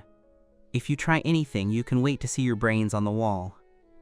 With that, I quickly moved behind the curtains, where I could still see the activity at the door. Quickly's legs were weak, but she moved toward the door. She was calculating. As long as she could rush out the moment the door opened and push the waiter in as a shield, she might have a chance to escape. Her pace grew more determined, her heart pounding. Click, the door opened. However, the waiter pushed the food cart in, completely blocking the doorway. He walked in with his head down. Ma'am, where would you like me to put your snack? Seeing no hope for escape, Quickly gritted her teeth and let him in. She tried desperately to signal him with her eyes while he was placing the food. However, she didn't know that this waiter was none other than Yuchu. Yuchu glanced at the safe on the floor and narrowed her eyes. Looks like 007 is still a step ahead of me. Quickly was still trying desperately to signal him for rescue. Yuchu, however, remained calm. She slowly lifted the dust cover on the food tray. But inside, there was no food. There was a gun. She quickly raised the gun, aiming it at Quickly's head, her tone ice cold. Only then did Quickly see the mask on Yuchu's face, the unique mark of the Special Security Bureau, and she was scared out of her wits. Yuchu turned to look toward the curtains and smiled. Come on out. I stepped out from behind the curtains, also wearing a mask, my tone light. You're still a step late, right? Yuchu curled her lips, her right hand holding the gun against Quickly's forehead, while she bent down to pick up the safe with her left hand. But the item is in my hand now. Quickly didn't even dare to move her eyeballs, feeling utter despair. She had met 2 living legends of the Special Security Bureau on the same night. Looks like I lost. I shrugged and waved at Yuchu. See ya. With that, I jumped nimbly out the window. However, the moment I jumped out, I turned back abruptly, pulled the trigger, and a bullet whistled through the air. The next second, my silhouette vanished into the night. Quickly's eyes widened, and she fell over stiffly. Less than half a minute after she fell, a shrill alarm echoed throughout the 8th floor. Quickly's accomplices, who had been lying in wait, swarmed into action. The criminal organization outside the Lila Hotel also arrived in waves, surrounding the hotel completely. Only then did Yuchu realize that I hadn't given up the mission easily. I had left the mess for her. She gritted her teeth, grabbed the safe, kicked Quickly aside, and bolted toward the window. The moment she jumped, the door was kicked open and over a dozen men charged in. A man with a Southeast Asian accent lay at the window, slamming his hand against the sill and roaring. Meanwhile, I was pressing the accelerator, weaving through the night. On the passenger seat sat an ordinary-looking ashtray. I had already detected that a chip was hidden inside, the classified data regarding the radar. As for what was in the safe, it was probably just a list of those drug lords. Since I let 005 handle the mess, I'll give her a little reward.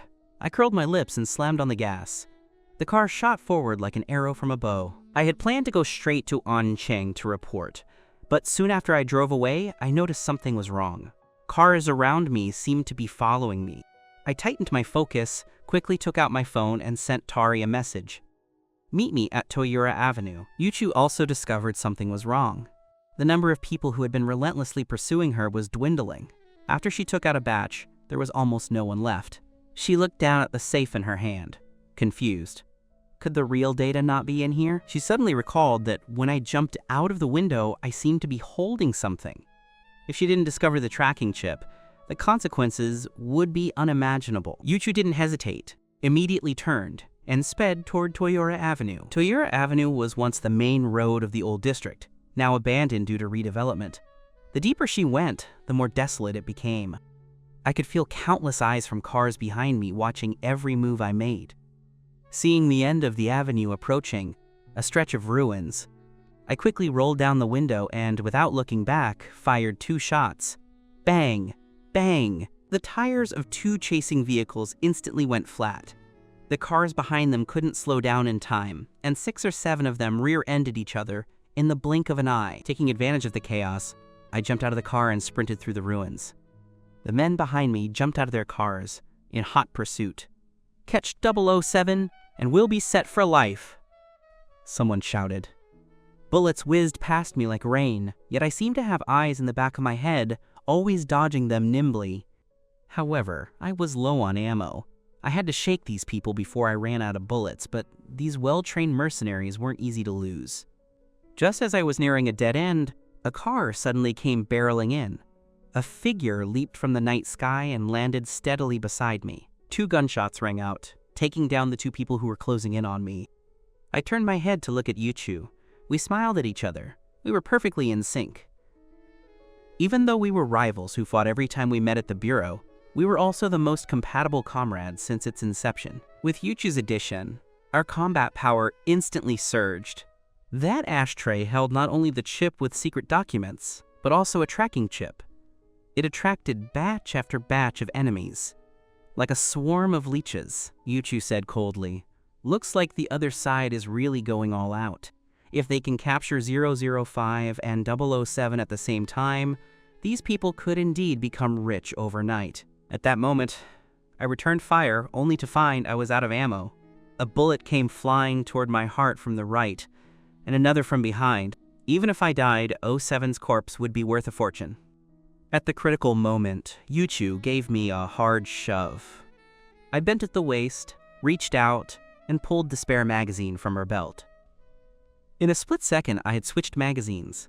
The bullets collided in midair and the shrapnel cut Yuchu's wrist.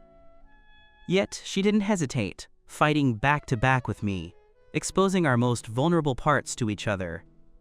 Just then, a roaring sound came from overhead. The mercenaries looked up to see a helicopter hovering above them. Not far away, Tari was tapping nervously on her iPad. She wasn't even very good at driving a car, let alone flying a plane. Fortunately, with the program I had written in advance, she could remotely control the helicopter. Amidst the roar of the helicopter, several mercenaries were caught under the wings. I flipped onto the helicopter and reached out a hand to Yuchu. "Get up!" Yuchu grabbed my hand and jumped on steadily. The enemies on the ground gnashed their teeth, firing frantically at the helicopter. However, the fuselage was bulletproof. Even a rocket launcher couldn't penetrate it. I jumped into the cockpit, skillfully operating the complex dashboard. Someone tried to climb onto the plane, but Yuchu leaned out and shot the man in the arm. I then performed a sharp tailspin, knocking him off. "Sit tight!" I commanded, spinning the plane in place before rapidly climbing. The people on the ground could only watch helplessly as we flew away. The plane finally landed on the roof of a skyscraper. Yuchu and I jumped off and left quickly. This plane needed Tari to remotely pilot it away later so that the enemy wouldn't trace our flight path. Yuchu's wrist was still bleeding. I drove her back to the secret contact base. On the way, I had already retrieved the secret chip from the ashtray and tossed the tracking chip into the river. Even if the enemy kept tracking, they'd have to jump into the river. Returning to the base, Ken had already prepared the medical supplies. I tossed the classified chip to him. Ken caught the chip and took a moment to open the safe, checking its contents. Inside, as expected, was the list of fugitives, the Golden Triangle drug lords. Ancestors, you two are truly my ancestors. How did you complete such a dangerous mission so quickly?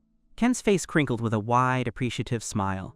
I leaned against the wall, arms folded, and glanced at Yuchu. It was all right.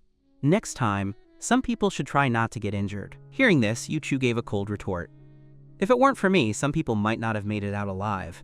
Going on a mission without bringing enough ammunition? I don't know who stole my fruits of victory and tried to frame a comrade, I muttered, seeing that the two of them were about to start arguing again. All right. Both of you are the best, okay? The two of them snorted coldly at the same time and turned their heads away. After completing the mission, Yuchu and I did not linger. We each went our separate ways. I returned to the villa and handled some matters with Tari. That night, I stayed there and did not return to the Yi estate. Meanwhile, Huayan and Kengo were secretly conspiring on their next plan. Kengo had gone to great lengths to finally track down the contact information for my uncle, Miyabi Nengong. Huayan drafted a message. On the surface, it seemed to praise me, but in reality, it hinted that I had a chaotic personal life and had almost brought shame to Nanami Nengong. Miyabi was furious after receiving the message. He slammed the table and said coldly to his secretary, "Who does this Wang Jing think he is, daring to scheme against Nanami? Arrange it so that I see news of the Li family's bankruptcy within 3 days." As for Heng, Miyabi frowned. He had originally held a slight impression of Huayan, but ever since he learned that he wasn't Nanami's biological child, he had become completely cold toward him. And since I carried half of Kengo's blood, he simply couldn't find a reason to like me. I just hope he doesn't tarnish Nanami's reputation, he thought. Miyabi muttered to himself before dialing Miyabi Nagisa's number. "Nagisa, aren't you going to the imperial capital? If you see that younger brother of yours, make sure to discipline him properly. Don't let your aunt rest in peace with all this chaos."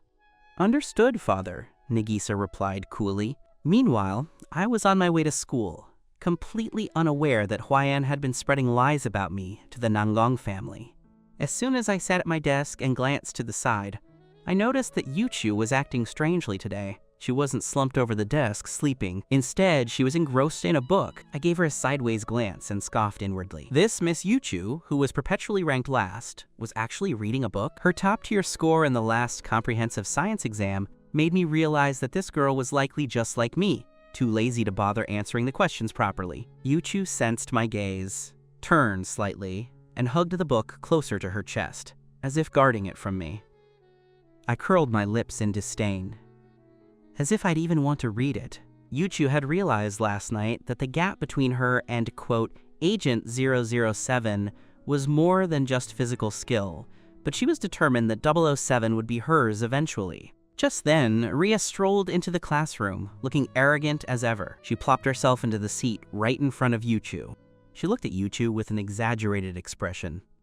"It's the middle of summer. Are you playing gangster?" Ria was wearing a new Prada t-shirt, looking beautiful and pure, while Yuchu was bundled up in a long-sleeved shirt, not even showing her wrists. "None of your business." Yuchu lifted her eyes and gave her a cold look. Ria propped her chin on her hand and smiled at me. "Same for you, little handsome. You look so good in that." Then she changed the subject. "Little handsome, why did you agree to Shia's request to join the singing competition? If I had known you were going, I would have secured a spot too." Yuchu was slightly stunned at this. She remembered Shia asking her, but she had refused. She hadn't expected me to agree, as I usually took no interest in such things. I looked up and swept a cold glance at Ria. "If you're going, I'm not." Ria's smile froze instantly. As her hand reached out, I had already rushed out of the room. I ran up to Roku, my brow furrowed. "What happened?" Roku kept her head down, her voice weak. "I'm fine." Ever since the last incident, Roku had always called me Big Brother. I didn't acknowledge Huayan, but I felt a particular protectiveness toward Roku. I examined the bruises on her face, and the anger in my eyes grew increasingly intense. I gritted my teeth and looked at the student supporting Roku. "Who did this?" The student was so scared by my intensity that she trembled. It was 4 Phoenix. 4 Phoenix was a notorious boss in the area surrounding Siri Academy. She was originally a student at a vocational school, and while her family background was ordinary, she had climbed the social ladder by relying on her brother, who was connected to a powerful, wealthy woman. That woman had connections in both the underworld and the establishment.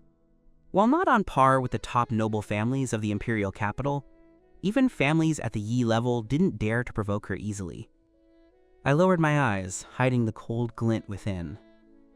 "Could you please take Roku to the infirmary? Thank you." After speaking, I turned and walked back to the classroom. Yuchu watched me from the corner of her eye.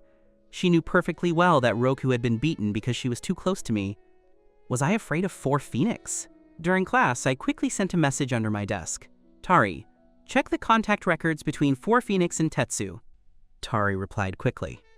"Boss, she's just a small-time thug. Is it really worth such a big fuss?" I scoffed. "We're taking Tetsu down too this time." I paused and added, "For the sake of a little sister." Tari pouted. "Boss has a sister now." I'm not the most pampered one anymore, she thought, feeling a bit sour, but she quickly completed the task anyway. By now, rumors were spreading through the school. "Did you hear? Roku was beaten by 4 Phoenix because she was too close to Heng. 4 Phoenix never touched students from Siri before. Heng really is a jinx." I ignored these discussions, continuing to chew gum and play on my phone. When class ended, I just slumped over to sleep. After school, I grabbed my bag and walked out of the campus. In the alleyway, 4 Phoenix was chewing on a toothpick, surrounded by her lackeys. "Phoenix, you even managed to handle the young master of the Tetsu family. You're truly incredible." 4 Phoenix waved her hand smugly. "It's not completely settled yet. After I beat up that what's-his-name, he finally agreed to talk. Give it a few more days, and he'll be mine." I stood at the entrance of the alley, watching them coldly, a dangerous arc forming at the corner of my lips. Tetsu and his father hadn't yet fully regained the favor of the Tetsu patriarch, and his credit card limit had been severely slashed. To deal with me and Roku, he had no choice but to play along with 4 Phoenix. 4 Phoenix was floating on the flattery of her lackeys, but as she turned a corner, she saw a boy in black leaning against the wall, one leg raised against the stone, blocking their path. I looked up. The wind blew my black hair, revealing half of my face. The light of the setting sun spilled from behind me, making my brows and eyes look fierce and solemn. 4 Phoenix rubbed her hands together and walked closer with a smirk. "Little brother? Looking to play with big sister?" As soon as she finished speaking, I delivered a spinning kick, slamming it hard into her face. 4 Phoenix stumbled backward, spitting out blood and a tooth. She let out an angry roar. "Get her!" Her lackeys swarmed in, but my movements were so blindingly fast that they couldn't keep up.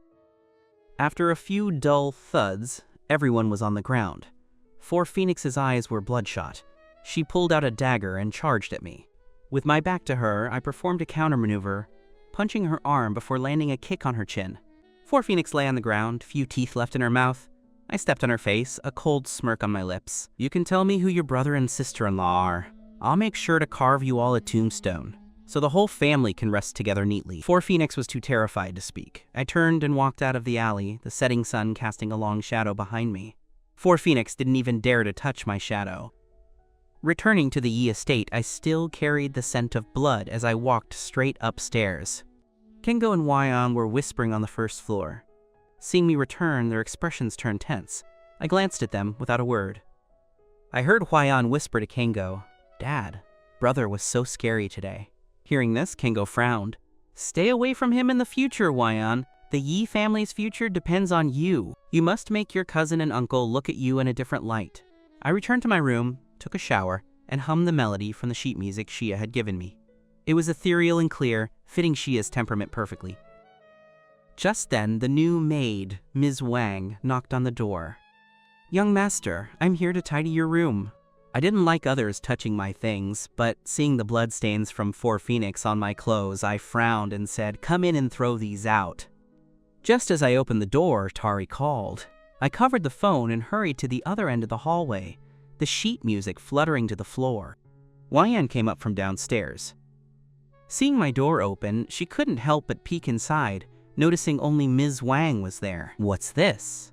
Huiyan stared at the sheet music on the ground, a spark of curiosity in her eyes. She walked into the room, took the paper from Ms. Wang, and asked casually, "Are these things the young master doesn't want?" Ms. Wang nodded. "He told me to throw these clothes away." Wyan swept a glance at the sheet music, her heart racing. She had studied piano for years and could tell at a glance that this composition was extraordinary. She feigned calmness. It's fine, this is something I left with him. She stuffed the music into her pocket and hurried away. At the end of the corridor, I finished talking to Tari. She told me she had contacted Daiki Wang.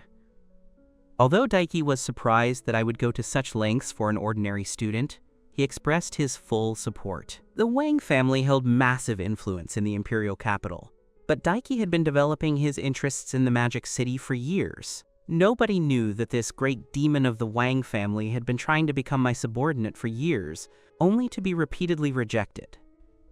When I hung up and returned to my room, Ms. Wang had already left. I didn't notice that the sheet music was gone. Early the next morning, I arrived at school early. At the school gate, I saw Roku standing there, looking hesitant. I walked over and said calmly, "I'll take you in." Roku nodded blankly at my words. I didn't take her to her classroom, but instead I led her straight to the playground. Roku asked, confused, "Brother, what is this?" I leaned against a tree, chewing bubble gum, and said calmly, "Waiting for someone." The morning at Siri began with luxury cars driving in one after another. Students walked onto campus in groups. Seeing me and Roku standing on the playground, quite a few began to whisper. Tetsu didn't arrive until nearly 8 o'clock, walking aimlessly while staring at his phone. Since late yesterday evening, 4 Phoenix hadn't answered his calls. Suddenly, a whistle blew. Tetsu looked up and saw me and Roku standing there. 10 minutes later, the entire school building was in an uproar. "Quick, go look! Young Master Tetsu is being beaten on the playground." Shia originally had no interest in such things, but she was dragged along by Ria to watch the commotion. Yuchu was sleeping at her desk. Woken by the noise, she lifted her head, her amber eyes filled with impatience. "What's all the noise?" She heard a student stammer. "Miss Yuchu, Heng and Tetsu are fighting on the playground." "Heng and Tetsu?" Yuchu frowned and went outside, guided by an inexplicable instinct. On the playground, the Seiri students had surrounded the scene. Tetsu had once been the most arrogant young master of the Tetsu family. Even though the family had fallen, his lingering prestige remained. But now, he was pinned to the ground by me, curled into a ball, cursing non-stop. "Heng, are you crazy? Let go of me!" Tetsu struggled desperately, but found he couldn't break free from my grip at all. She never imagined that while I looked thin, my strength was shockingly high. One hand alone was enough to pin both her arms behind her back, the onlookers whispered. "Heng is crazy, isn't he? Even if the Tetsu family is bankrupt, his grandfather is not someone to be trifled with." Roku pulled my sleeve nervously. "Forget it." Seeing the bruises on Roku's face only fueled my anger. I dragged Tetsu aside, picked up a brick left over from the renovation of the podium, and smashed it hard against Tetsu's face. Bang! Tetsu was stunned, and so were the onlookers. Holy crap, who starts a fight with a brick? Outside the crowd, Ria's eyes lit up. "Did you see that? My little handsome's fingers are so slim and long. Even holding a brick looks good." Shia gave her a cold look. "It's a pity that such beautiful hands aren't used to play the piano, but to hit people." Yuchu stared at me, her brow furrowed. She always felt there was a familiar shadow on me. Agent 007 uses firearms, 7 Ya, uses cold weapons, but who would use something as crude as a brick? Under my relentless blows, Tetsu's face quickly swelled into a pig's head. The onlookers were silent. No one dared to mutter a half word. By the time the department head and leadership arrived, Tetsu was already collapsed on the ground, without even the strength to cry. I stood to the side, gripping the brick in my hand, a clean smile on my lips, though my eyes were as cold as ice. The department head was so angry he was pacing in circles. "Director, Siri can never tolerate such a person. She must be expelled today." The director's face was also iron blue. "I've already called the Tetsu patriarch. We'll decide how to resolve this based on his wishes." Tetsu Ritsuzan arrived quickly. The Tetsu family had been struggling to breathe under pressure from the Yukio group. He initially thought Tetsu had just caused minor trouble, but upon hearing his grandson had been beaten into an unrecognizable mess, he was furious. Even if the Tetsu family isn't what it once was, we aren't someone just anyone can step on. I've already contacted my lawyers. We need an answer for this today. No one can slap the face of the Tetsu family. As soon as Ritsuzan entered, he roared at the leadership, not even looking at me once. He thought no little brat was worth talking to. The leaders hurriedly bowed and scraped. I chewed my gum and stepped forward. Ritsuzan, I remember telling you, keep your grandson in check. Ritsuzan trembled at these words. This was the warning left behind when Yukio dealt with Rian back then. How could I know this? I sneered. I gave you a chance, but you threw it away yourself. Ritsuzan's eyes widened, and he instantly understood. The evaporation of half the Tetsu family's assets a few days ago was my doing. I clapped my hands and turned to leave. Stop right there! Department Head Wu chased after me, furious. Heng, this isn't over! He had just reached the door when he was blocked by a man. P. Secretary Shu? Department Head Wu was stunned. Secretary Shu adjusted his gold-rimmed glasses and smiled gently. Director, I'll be handling young Master Heng's affairs from now on. I walked away with my hands in my pockets, taking long strides. I knew Daiki Wang would resolve the rest. As for the Tetsu family, from this day on, that surname would disappear completely from the imperial capital. I walked to the door of the classroom and saw a group of people surrounding Huayan, looking full of envy. Huayan held a piece of paper, chin lifted smugly. I'll help you record the video then. If I make it to the finals, I might even be able to take you all to see it. It was the entry permit for the Imperial Capital Singing Joint Competition. It should have been mailed to me by Nagisa Nangong, but it had been intercepted by Huayan. Excuse me, could I speak to Xia? My voice was as cold as ice. Huayan turned suddenly, her face turning deathly pale. Heng, you weren't expelled? She hurriedly hid the permit behind her back. I swept a cold look at her without a word. I had only come to arrange a practice time with Xia. On the way back to the classroom, people whispered around me. Is Heng still here, even after beating Tetsu like that? Isn't that too brutal? What's a Tetsu? Heng is the real boss now. I curled my lips in a cold smile. Boss? It seems no one will dare to bother me in the future. Yuchu frowned, looking at her phone. Kumoku sent a message. Boss, the Tetsu family has completely gone bankrupt. All 70 billion of our assets have vanished into thin air. She instinctively looked at me and asked coldly, Heng, what is your relationship with the Tetsu family? My heart skipped a beat, but I quickly calmed down. No matter how capable Yuchu was, she was just an ordinary person. How could she know what I had done to them? I lifted my eyes coldly, my crystal-clear pupils reflecting Yuchu's shadow. None, just like you. Yuchu was almost annoyed into laughter.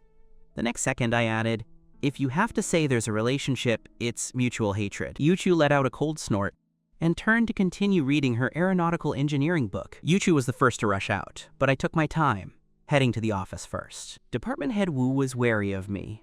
After all, anyone who could make Secretary Zhu personally intervene was certainly not an ordinary person. I want to change Roku's class shift. I chewed my gum, my tone brooking no argument. Fine, I'll arrange it immediately. Wu nodded hurriedly, though he muttered to himself, what exactly is Heng's background? The Yi family doesn't have that kind of power, right?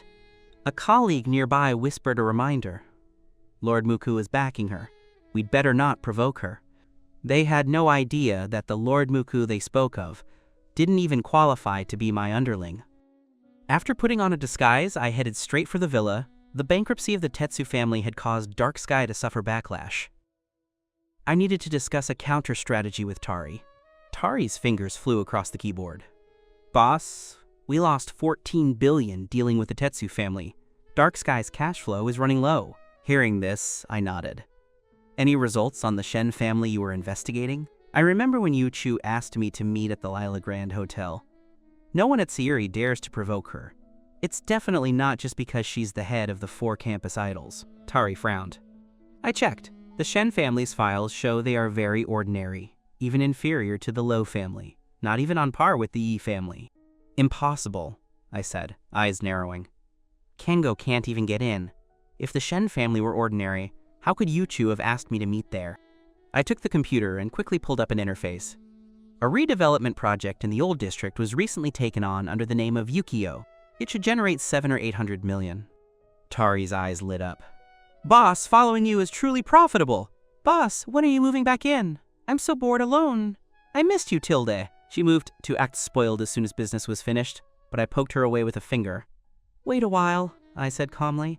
I still have things to do at the Yi estate. Tari's smile vanished instantly. She knew I stayed at the Yi estate to find the truth behind Nanami's death. Nami had seen me before she passed, trying to bring me home, but she died before I could answer.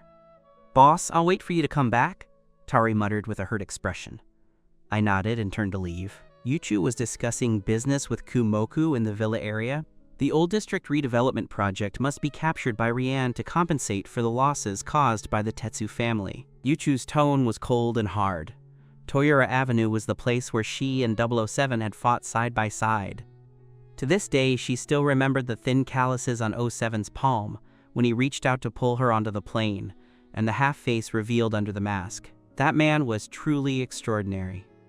Komoku nodded. "Boss, Yukio has targeted the Tetsu family several times, causing us heavy losses. Shall we just let it go?" Yuchu scoffed. "No rush. I'll handle this personally." I walked out of the villa, chewing gum until the sweetness disappeared before spitting it out.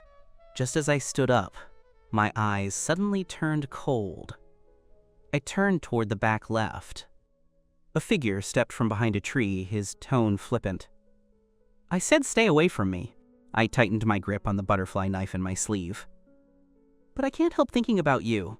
What should I do?" Yuchu said with a smile. I rolled my eyes, ready to leave, but Yuchu blocked my path. "Miss me?" A dagger spun at her fingertips. A cold light flickering, she leaned in closer. "Do you know a boy who likes to hit people in the face with bricks?" My heart skipped a beat, but I remained calm on the surface. "Does it have anything to do with you?" I didn't hold any resentment toward Yuchu, perhaps because she had saved me once. If it had been anyone else tracking me, I would have turned hostile long ago, but she seemed to know a bit too much. "You should know that keeping secrets for an employer is the rule of this trade," I said calmly. "Employer?" Yuchu raised an eyebrow. "Could it be that you are Seven Ya's employer? Seven Ya's skills are extraordinary. The price must be high. But you don't look like someone with money. All your clothes together probably aren't worth 200 yen. Yet, your Hummer is parked steadily in my spot every day." Yuchu hadn't realized that this statement had already exposed my identity. If Seven Ya really wanted to keep things secret, he wouldn't have mentioned employer at all. I was just misleading her. Yuchu laughed lightly. "Very well. Interested in joining my faction?" "Not interested," I said, calmly, arms folded. "I already have a faction." Yuchu wasn't surprised. Given my skills, it would be strange if I didn't have one. She probed. "Dark Sky?" She had already had Komoku check. There was no one named Seven Ya in Foucault. Given my strength, I wouldn't settle for a small gang. Aside from Foucault, it could only be Dark Sky. A flicker of surprise flashed in my eyes. Since she guessed that, she herself was likely a member of Foucault. It turns out the person I saved in a rare moment of kindness was actually a mortal enemy. Yuchu continued. "Consider it. Whatever terms Dark Sky gave you, I can help you apply for double." I almost laughed out loud.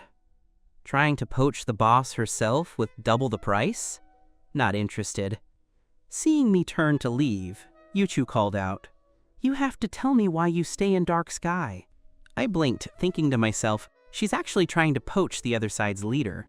Then I waved my hand to refuse her. Seeing my clear refusal, Yuchu said helplessly, "Fine. If you don't want to, forget it. But as long as you're willing, the doors of Foucault will always be open to you." I shrugged and walked ahead. Yuchu watched my retreating back, calculating. "It's okay. If you won't tell me, I can start with Heng. Isn't he the employer? He must know something." Returning from the villa to the Yi estate, it was already late. Walking outside the Yi house, I suddenly felt that something was wrong today, though I couldn't put my finger on it until I entered the living room and saw Kengo. I suddenly remembered. I hadn't heard the sound of Wai-On's piano today. I breathed a sigh of relief. Too good. I can have a good sleep tonight. I yawned and walked straight upstairs. Seeing me return, Kengo stood up, his tone gentle. "Heng, why are you back so late?" His sudden concern made me uncomfortable. So I retorted coldly, "Even if you're bankrupt, don't think about borrowing money from me." "Heng, what kind of talk is that?" "Even for the sake of you two, Father will work hard. How could I possibly go bankrupt? Father still has to provide you both with a comfortable life." As Kengo spoke, his tone held a hint of guilt. After all, he had never given me any allowance. "Heng, Your brother heard that you signed up for a competition. To let you practice properly, he hasn't been playing piano at home lately. He left the piano for you. He's been practicing at a studio, Kengo explained. Huaiyan had studied piano for 10 years at that studio and was highly skilled, often representing them in competitions. Ever since Kengo bought her that expensive piano, she hadn't practiced anywhere else. This time, she naturally wasn't being kind enough to let me use it. Instead, she was terrified that if she played at home, I would recognize the sheet music she had stolen from me. Is that the piano you spent $880,000 on? I asked coldly, my expression unfazed. Yes, we picked it out with your mother on Huaiyan's 16th birthday. Huaiyan usually treasures it, but Heng, feel free to use it. It won't break. Kengo smiled. I scoffed and started walking upstairs. I'm not used to using something so cheap. Ken rolled his eyes behind my back and muttered under his breath. Just a country bumpkin. Learned the piano for a couple of days from who knows whom, and now he's putting on airs. When I returned to my room, I passed the room where Huaiyan practices the piano. I glanced sideways at the instrument. A scene suddenly flashed in my mind. Nanami Nangong and Ken holding Huaiyan's hands as they chose the piano. Their faces were brimming with happy smiles, a life that was supposed to have been mine. A moment later, I shook my head, my heart hardening. I didn't need that kind of false warmth. Who Ken chooses to acknowledge as his son is his own business. I would certainly uncover the truth behind Nanami Nangong's death and the mix-up from all those years ago. Over at the music room, Huaiyan had specifically invited Riki and several other classmates to listen to him play. He had practiced that piece of music until it was nearly perfect. Huaiyan, your playing is truly magnificent, Riki applauded in admiration. This piece sounds so pure and gentle. It suits your personality perfectly. Exactly. Last time, so many people were praising that so-called Heng. Listen to what he plays. It's so depressing. Nothing like your beautiful music. Other classmates chimed in. Huaiyan was floating on the flattery, feeling smug. The style of Hymn of the Night was dark, much like the impression I gave off, cold and unapproachable, but this new piece was clean and gentle. He thought to himself, no one would ever guess that this piece is intended for me. He planned to use it for the Imperial Capital singing competition. With his own performance, he was certain to take the championship. However, Huaiyan did not realize that while the style of the piece was not a match for me, it was remarkably similar to Xia's personal style. He assumed the music was obscure, not knowing it was Xia's original composition. After Roku was transferred to Class 5, his mood was excellent. There was no sense of loss at all from dropping from Class 4 to Class 5. In his eyes, I was the best person in the world. Big brother, have you submitted the chemistry test from the other day? Our class hasn't gone over it yet. I wonder if they'll cover it now that I've moved over. Roku leaned over, his eyes curved into crescents as he asked. I lifted my gaze to look at him and found that the injuries on his face had mostly healed. He was in good spirits. Big brother, you got full marks in language, math, and English last time. How did you do it? That's amazing. My math is so bad. My dad found me several tutors, but it didn't help much. Can you explain that test to me in a bit? I didn't understand the teacher's lecture at all. Roku continued to ask. Roku's deskmate, Sunji, was buried in his phone playing a mobile MOBA game. His skills were poor, and the sound of his character's death kept ringing from the phone. He cursed irritably. Then he slammed his phone down and roared, "Damn it! Lost the promotion match again! What useless teammates!" His voice was shrill and grating. Roku flinched in fear. Seeing this, Sunji's anger instantly shifted toward him. What are you acting for, you brat? Still talking about tests and papers? Don't you know how pathetic your own scores are? Don't pretend to be a good student. If you love studying so much, why didn't you go to Class 1? Why come to our class? Your chirping is annoying as hell. If it weren't for you, I wouldn't have lost. You're a jinx! He rattled off like a machine gun. Roku's eyes turned red, and he whispered, I'm sorry. At this moment, I said coldly, Roku, no need to apologize. Sunji rolled his eyes and scoffed. Do you really think you're the school delinquent? The air in Class 5 is getting more and more disgusting. Any stray cat or dog can just walk in here. If I had ever been touched by someone like that 4 Phoenix, I'd chop my hand off. Some people actually have the audacity to come to school shamelessly. As he spoke, he pinched his nose and dragged his chair further away, as if Roku were carrying the plague. The whole class focused on Roku instantly.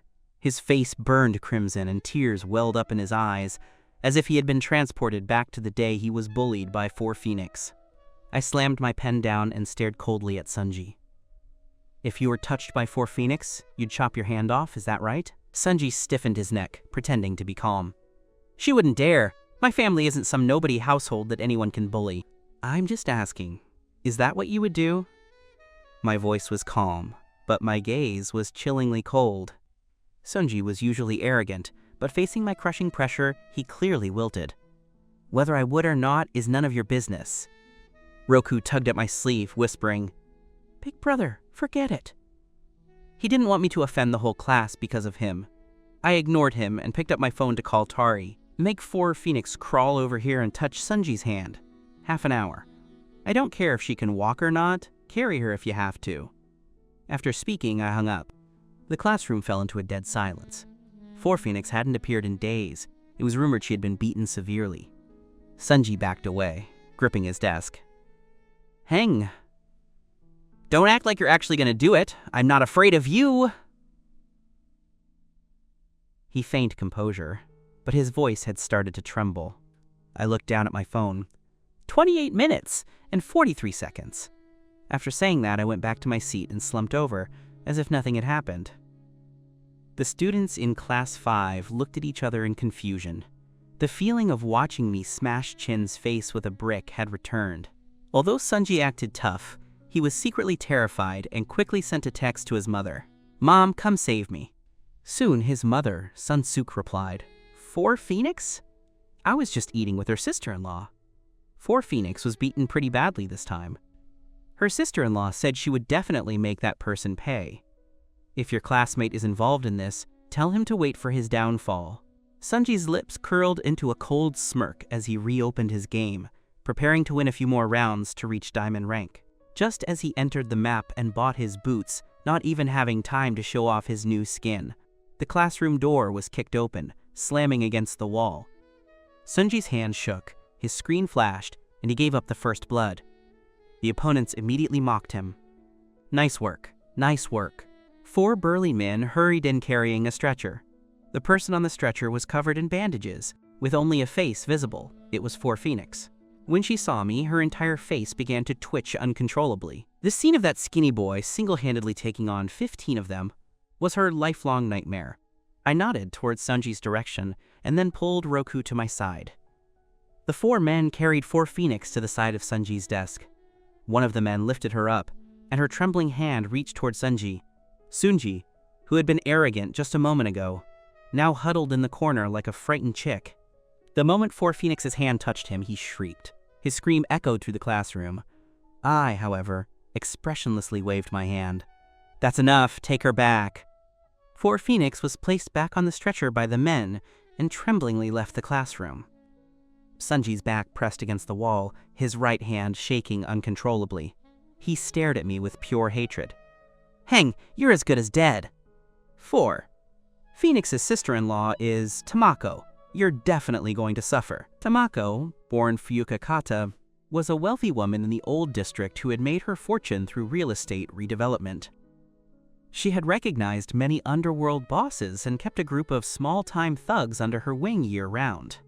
I pulled a watermelon-flavored piece of bubblegum from my pocket and slowly tossed it into my mouth, my tone nonchalant. First, why don't you chop off the hand you don't want? The whole class was stunned, secretly marveling. Is this Heng actually insane? Sunji slumped back into his stool, his face deathly pale, but he still tried to act tough. Heng, don't be nervous. It's just luck. The Chin family went bankrupt, so no one cares about you. This time, Tamako will definitely make you regret this. Hearing this, I glanced coldly at Sunji. Then, just wait. After saying that, I slumped back over the desk, acting as if nothing had happened. Sunji was panic-stricken and dared not bother Roku again. He could only keep messaging his mother, Sun-suk. Mom, hurry up and save me. Sun-suk rarely saw her son this panicked and asked a few questions. After learning that it was I who was bullying her son, she hesitated for a moment and replied, Don't worry, Aji. Mom will be there in a bit. Sunji finally relaxed and turned to glare at me fiercely. The first period was Zhao Yanya's chemistry class. Since kneeling on the sports field last time, he hadn't been to class for a while. 2 days ago, Department Head Wu told him that I was only arrogant because I had a temporary connection to Master Muku. Once Master Muku cast me aside, I wouldn't be anything worth worrying about. Only then did Zhao Yanya feel relieved enough to return to the classroom. However, everyone seemed distracted during this lesson. Zhao Yanya tapped the blackboard, his tone severe. What is the state of this class? Look at class 1. They get first place in every exam. Don't think that because your families have money, you are something special. If you don't study well, you won't be able to compete with others. And there are some students who don't walk the straight path but prefer crooked ways, playing around with people from the streets. Sooner or later, you will suffer for it. Although he was mocking me, he didn't dare to look at me once. The students in class 5 were already impatient with Zhao Yanya, and this only made them more restless. Just then, the classroom door was gently knocked. Huaiyan stood at the door and bowed to Zhao Yanya. Teacher, Department Head Wu asked Sunji and Heng to go to the office. As soon as Zhao Yanya saw it was Huaiyan, his face instantly softened. Oh, Huaiyan, what's wrong? Huaiyan stuttered through his message and hurried away. Zhao Yanya was a bit confused. Huaiyan used to be the closest to him after all. He had even considered trying to become Huaiyan's stepmother. Sunji knew his mother had arrived and immediately stood up to leave. Before he left, he kicked Roku's stool, rolled his eyes at me, and left a parting shot. Just wait for your death. I yawned, rose slowly, and walked out of the classroom with long strides. The lazy yet imposing aura about me made Zhao Yanya feel an inexplicable unease. He dropped his books and followed me out, leaving the class to study on their own. Wow, did you feel that? The school's idol didn't have half the presents Heng did, someone whispered. No kidding, Heng is the school delinquent. Before anyone knew it, more and more people in class 5 were drawn to me. My brazen and lazy temperament seemed much more high class than Huaiyan's deliberately crafted image. Zhao Yanya followed me into Department Head Wu's office and saw Sunji already holding Sun Suk's hand, filing a complaint. It's this Heng! I only said 2 words, and he wanted to chop my hand off. Sun Suk grabbed Sunji's hand and gave Ken a cold look. See? This is the son you raised! Ken hurriedly grabbed Sun Suk's hand to apologize. Don't be angry, don't be angry. Huaiyan also rushed forward. Aunt's son, please don't be angry. Heng is from the countryside and doesn't quite understand the rules. Father has disciplined him many times, but he just doesn't listen. Sun Suk snorted coldly, and Ken hurried to massage her shoulders. The two looked like they were showing off their affection. Zhao Yanya froze the moment he entered, subconsciously glancing at Huaiyan. Heng, you get over here right now, Ken roared as soon as he saw me. The Sun family's assets were vast. If Ken could marry Sun Suk, his future would be guaranteed. He also knew that I wouldn't bother building a relationship with the Nangong family for his sake. So his attitude toward me remained harsh. Aren't you going to apologize to Aji right now? Ken shouted sharply. Other than causing trouble, what else are you good for? Is that why I sent you to Siri Academy? To cause trouble every day? His voice echoed in the office, filled with obvious anger and disappointment. Sunji clutched Sun Suk's hand, looking at me triumphantly. See, not only does my mom help me, but your dad helps me too. His tone was full of provocation, as if victory were already in his hands. In reality, the combined financial power of the Sun and Yi families wasn't even close to the original Qin family. Moving against them would take 0 effort. I gave a cold smile, a flash of disdain in my eyes. Heng, apologize to Sunji quickly. Don't add to father's troubles, okay? Huaiyan urged from the side, his tone laced with anxiety. Sunji became even more arrogant. Heng, do you think you actually have some kind of backing? I'm telling you, you're just a country bumpkin brought back from the sticks. No one is going to protect you. Too lazy to deal with him, I took out my phone, preparing to send a message to Tari. Just then, a high-pitched voice came from the doorway. Who says no one is going to protect him? Everyone in the office froze and turned to look. Ryuen Yanagi was leaning against the door, raising an eyebrow at them. A playful smile hung on the corner of her lips. Ken's face shifted, and he managed to squeeze out a smile. "Miss Yanagi, this is a family matter. You don't need to get involved." Ryuen Yanagi chuckled, her gaze sweeping between me and Sunji. "Heng, and you are family? Or is Sunji and you family? I don't quite understand the arrangement." Sunsuk didn't recognize Ryuen. "What's it to you? I'm married to Ken, and Aji is his son. Isn't that closer than some country bumpkin brought back from the sticks?" Zhao Yanya's face instantly turned ugly. If Ken was going to marry Sunji's mother, what did that make him? No wonder Huiyan had been so evasive earlier. "Did you hear that? If you don't apologize to Aji, I'll kick you out." Although Sunsuk hadn't officially married Ken, she already carried herself like the mistress of the house, her tone dripping with threats. Just then, Yu Chu Shen walked out from behind Ryuen Yanagi and said coldly, "Heng, let's go eat." Sunsuk was enraged and about to lash out, but Department Head Wu pulled her back. "That was Miss Shen," Wu whispered a reminder. "Is Miss Shen someone you can afford to offend?" Sunsuk was stunned. Although she didn't know exactly how powerful Yu Chu Shen's family was, she realized the situation wasn't simple. She rolled her eyes and thought, "What Miss Shen? If I can't offend her, I won't. Besides, Tamako won't let Heng go anyway." I locked eyes with Yu Chu Shen. Honestly, I could have handled this myself, but still, I curled my lips into a slight smile and followed them out of the office. In the hallway, Ryuen Yanagi leaned in close, laughing. "You're something else. I heard you were going to chop off Sunji's hand. You're ferocious." I lowered my gaze, my voice cool. I never actually intended to chop it off. It was just to scare him. Otherwise, his constant chirping is just too annoying. Ryuen Yanagi looked at Yu Chu Shen, then back at me, unable to help but laugh. "My god, you two dress like twins every day, and even your speaking styles are so similar. Who looks like her?" Yu Chu Shen thought, though she only hummed in acknowledgement without refuting it, thinking about how to continue fishing for information about the 7 demons. That butterfly knife the 7 demons used was very similar to the one her grandfather had told her about. She had to figure out if the 7 demons was the person she was searching for. "Weren't we going to eat?" Yu Chu Shen asked, noticing I was heading toward the classrooms. Ryuen Yanagi looked at her as if she'd seen a ghost. "You were actually planning to invite him to eat?" She had thought Yu Chu's previous remark was just to get me to move. After all, Miss Shen never invited boys to eat. I wanted to refuse, but just as I took a step, my stomach grumbled audibly. I sighed helplessly. "Fine, let's go." The standard of the Siri cafeteria was extremely high. The buffet was at least Michelin 3-star quality. If you didn't want the buffet, you could order from the small windows in the back. As long as you could imagine it, Siri could make it. 2 days ago, Uncle Sho had told me a shipment of blue dragon lobsters was arriving. Ryuen Yanagi chatted as she walked, full of expectation. She was very particular about food and was quite familiar with Uncle Sho, the head chef here. Uncle Sho spotted Ryuen Yanagi from a distance and immediately waved. "Miss Yanagi, come, come!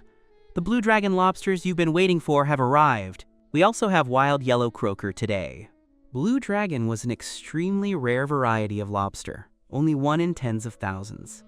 Not only was the color beautiful, but the meat was also exceptionally delicious.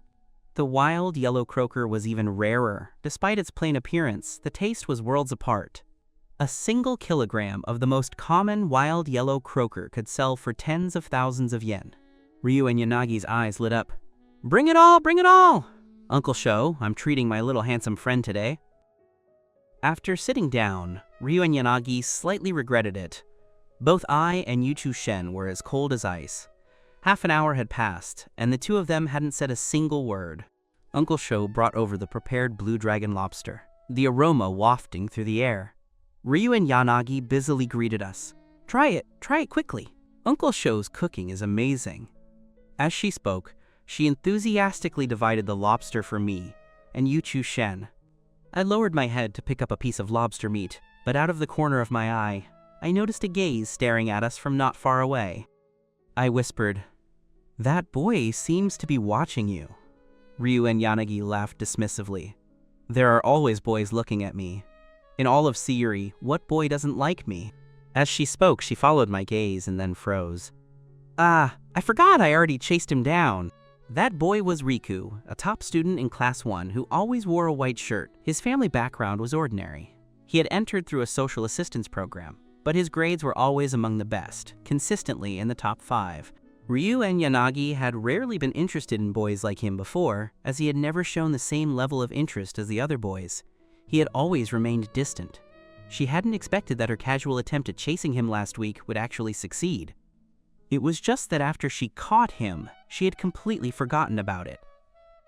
"Ask him to come over and eat. You two don't mind, right?" Ryu and Yanagi asked tentatively. I shook my head, and Yuchu Shen didn't speak, which counted as consent. Riku walked over and sat beside Ryu and Yanagi, his tone full of dissatisfaction and a sigh. "Ryuen, you're eating this stuff again? Didn't I tell you? No matter how much money your family has, you should still be a little more frugal." I looked up and swept a glance over him, noticing that his attire alone was worth over 1,000,000 yen. As far as I knew, Riku's family was ordinary, with an annual household income of no more than 300,000. At this moment, Uncle Sho brought over a plate of wild yellow croaker, the fragrance enticing. Riku took one look, and his tone softened slightly. "It seems I blamed you wrongly. You still know how to be frugal." He pushed the blue dragon lobster that Ryuen had pushed toward him back to her. "I'll just eat the yellow croaker. I don't want people saying I'm with you for the money. The supermarket near my house also sells yellow croaker. Next time you go, I'll cook it for you." Ryu and Yanagi smiled awkwardly, not exposing the fact that Riku didn't recognize the wild yellow croaker, and just urged, "Hurry, hurry, you chew. You two should try some too." I took a piece of the yellow croaker and chewed it carefully. "How is it? Is Uncle Sho's cooking good?" Ryu and Yanagi asked, full of anticipation. I nodded and said faintly, 3 drops of lemon juice, too many.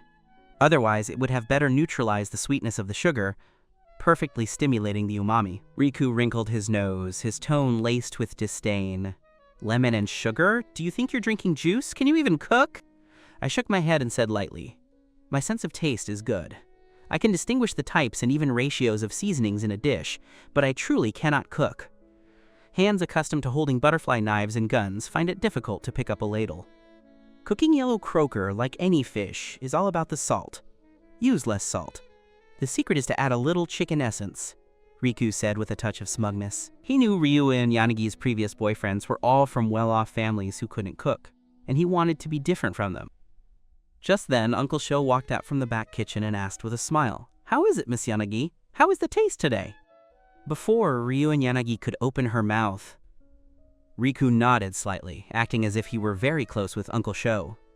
"Uncle Sho, what brand of chicken essence did you use?" Uncle Sho was stunned, full of confusion. He stared at that plate of steamed yellow croaker, his brows slightly furrowed. Uncle Sho's expression made him somewhat uneasy, but he quickly adjusted his expression and asked, feigning ease, "Uncle Sho, are you not used to using chicken essence? Do you use salt or soy sauce instead?" Uncle Sho smiled slightly, his gaze gentle but confident. "For this wild yellow croaker, the most important thing is the freshness and tenderness. I don't add redundant seasonings that would affect the original flavor. Only a little sugar to bring out the umami. And lemon juice. It can stimulate the freshness while neutralizing the sweetness of the sugar. However, Miss Yanagi likes it acidic, so I added a few more drops. Is it to everyone's liking?" Riku's face gradually darkened, his fingers rhythmically tapping the table. His previous confidence had vanished instantly.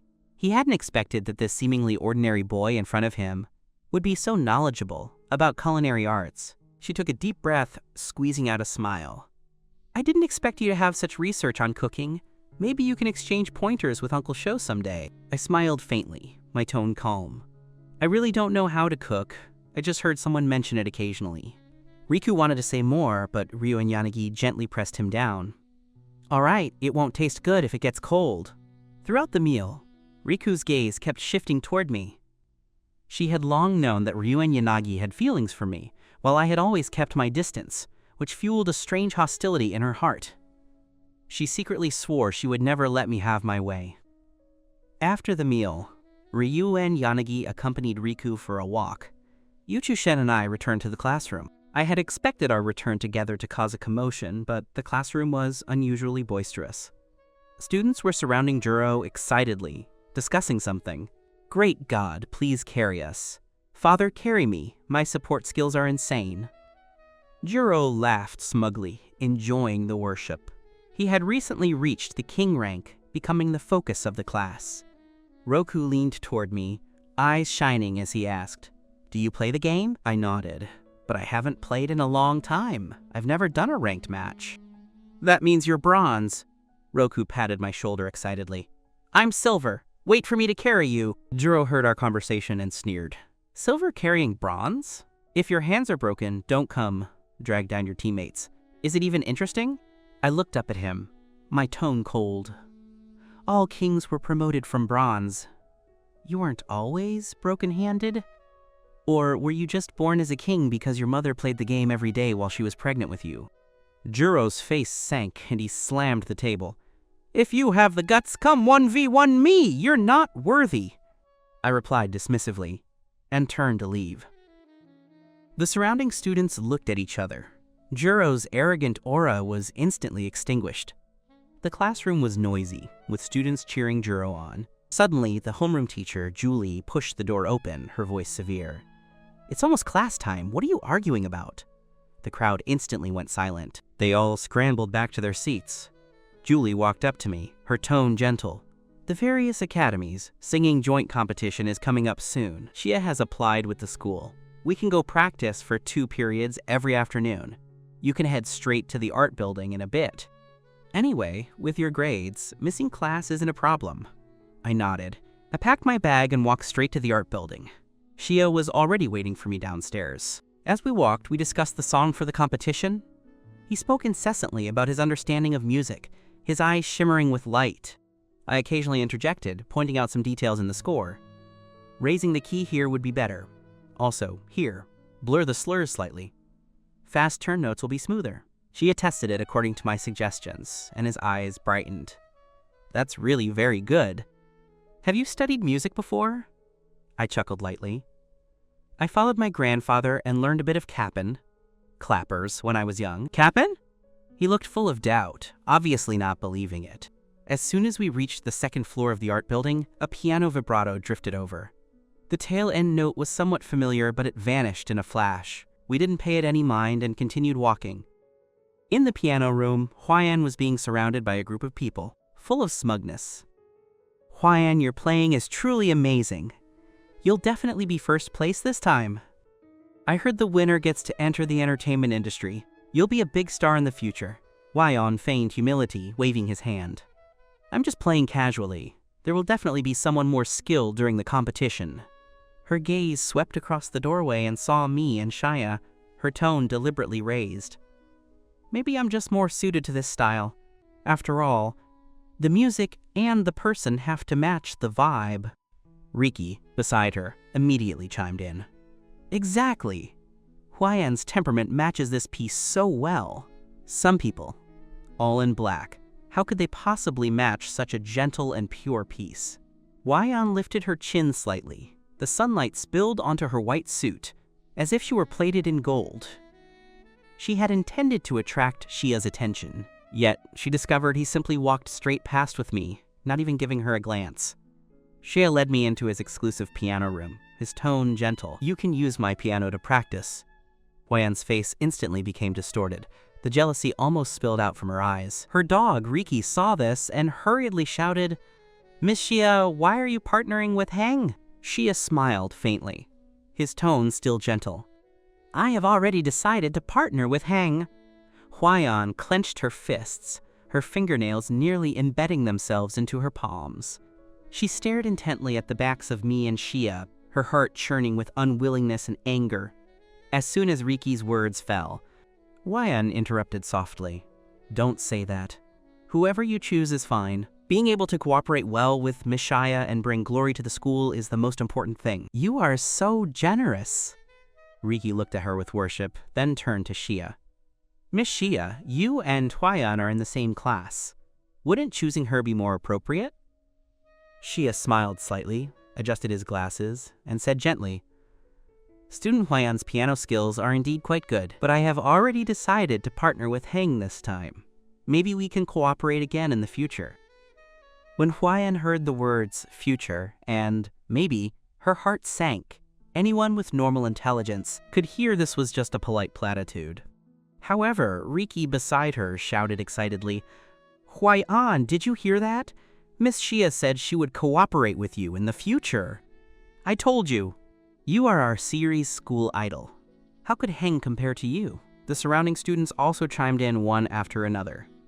Exactly. Huai-an, you play piano well, you're handsome, and have temperament.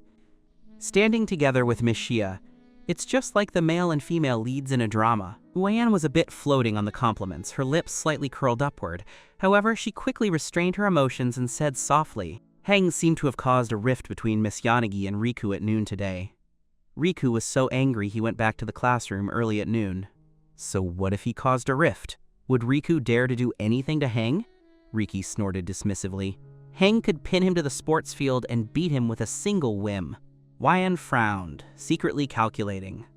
Although she and Riku were in the same class, they hadn't said more than 10 sentences in 3 years.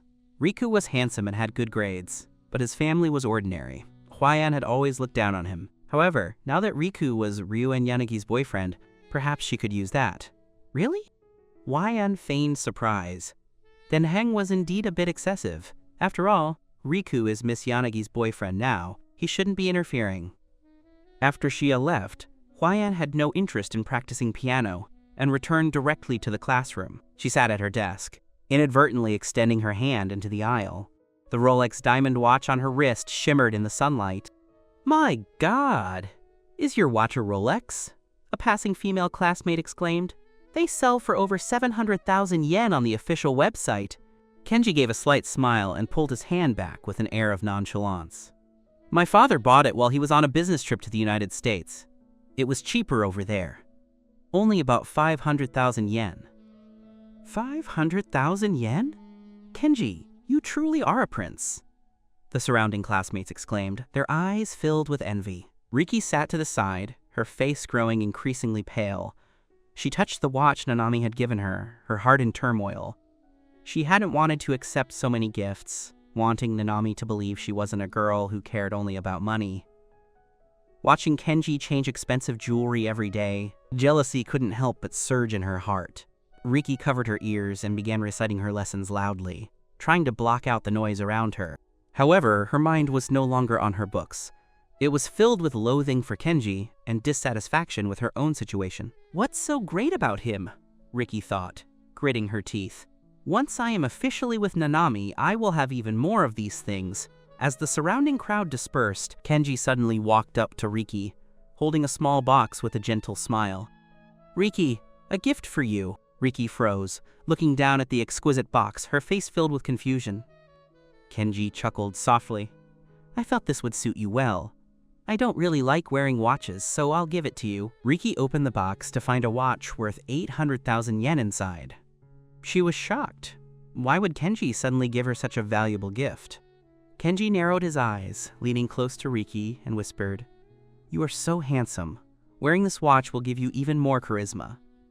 You must capture Miss Nanny's heart, you know. Don't let her be snatched away by someone else. She shoved the box into Riki's hands and turned to leave. Riki clutched the box, unable to recover for a long while. She understood Kenji's intentions.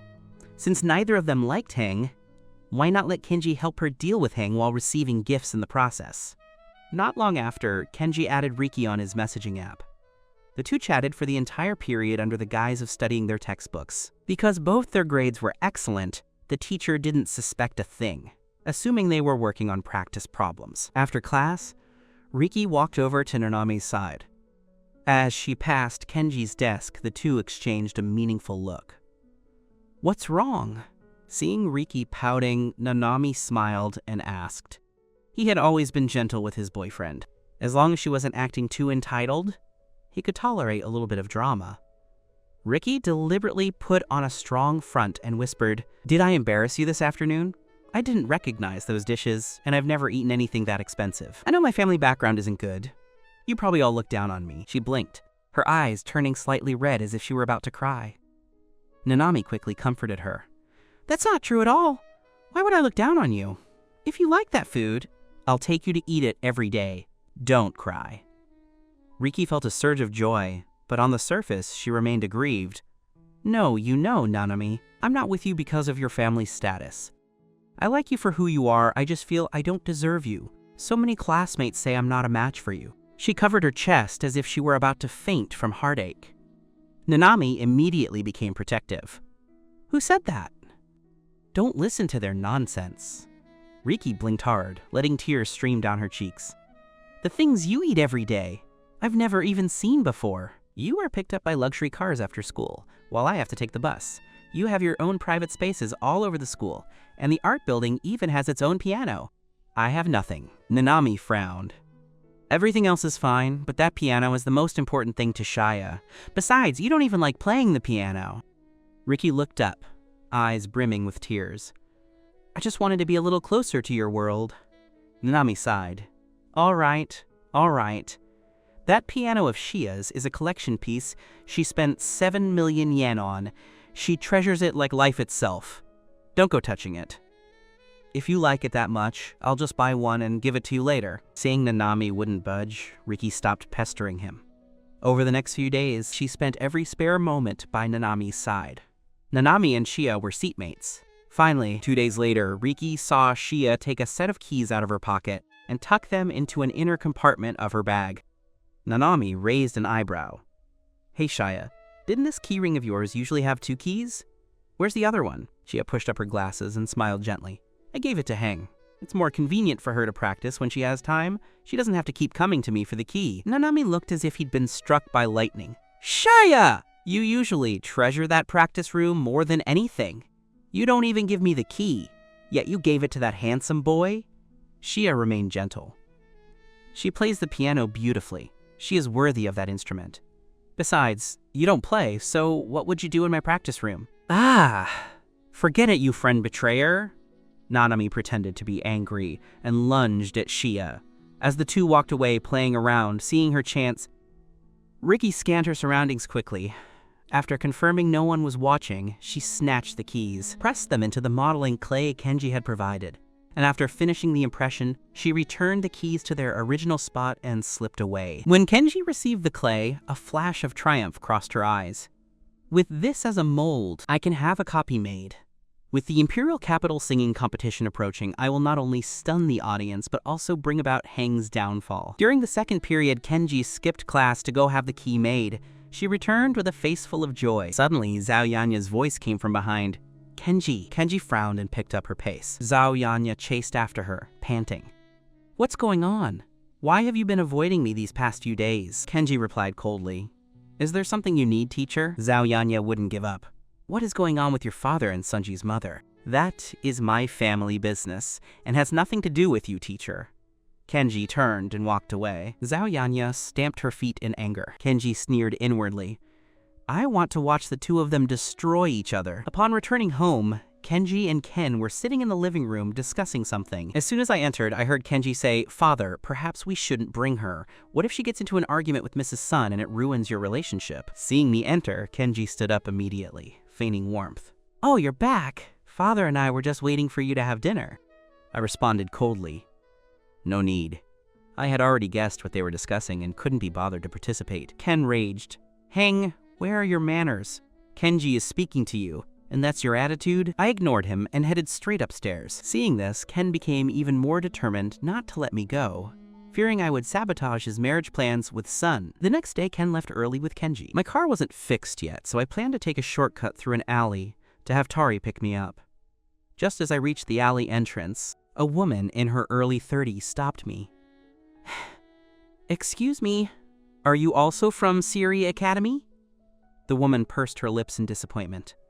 I got the time wrong again. She sighed and turned to walk back, muttering, I won't be able to stop that little brat this time. I followed behind her, thinking the woman was somewhat naive and cute. Suddenly, a few thugs blocked our path.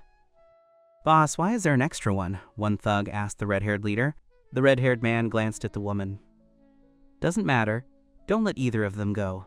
The woman's eyes widened. You dare to hit people? Do you believe I'll tell your families? The thugs laughed aloud. If you've got the guts, go ahead and tell them. The woman said indignantly, You are clearly not good children. Hurry up and let us go, otherwise I will definitely tell your families. I rubbed my forehead, thinking, She's 30 years old. How is she still this naive? The red-haired man waved his hand impatiently. Get them! As the evening breeze ruffled my black hair, I narrowed my eyes, a flash of coldness crossing my expression. The woman turned back to look at me and spread her arms, standing in front of me like a mother hen. You run! My daughter is also at Siri. Go get her to help us. Seeing those thugs charging over, I remained motionless. The woman became anxious. Running? Why would I run, sister? I couldn't help but complain to myself. You didn't even tell me who your daughter is. However, I didn't need anyone else's help. Lucky. Just as the red-haired man came charging with a club, the woman closed her eyes in terror yet still stood in front of me. In that moment, I was actually a bit moved. Lucky. Immediately after, it looked as if I were being swept up by the wind.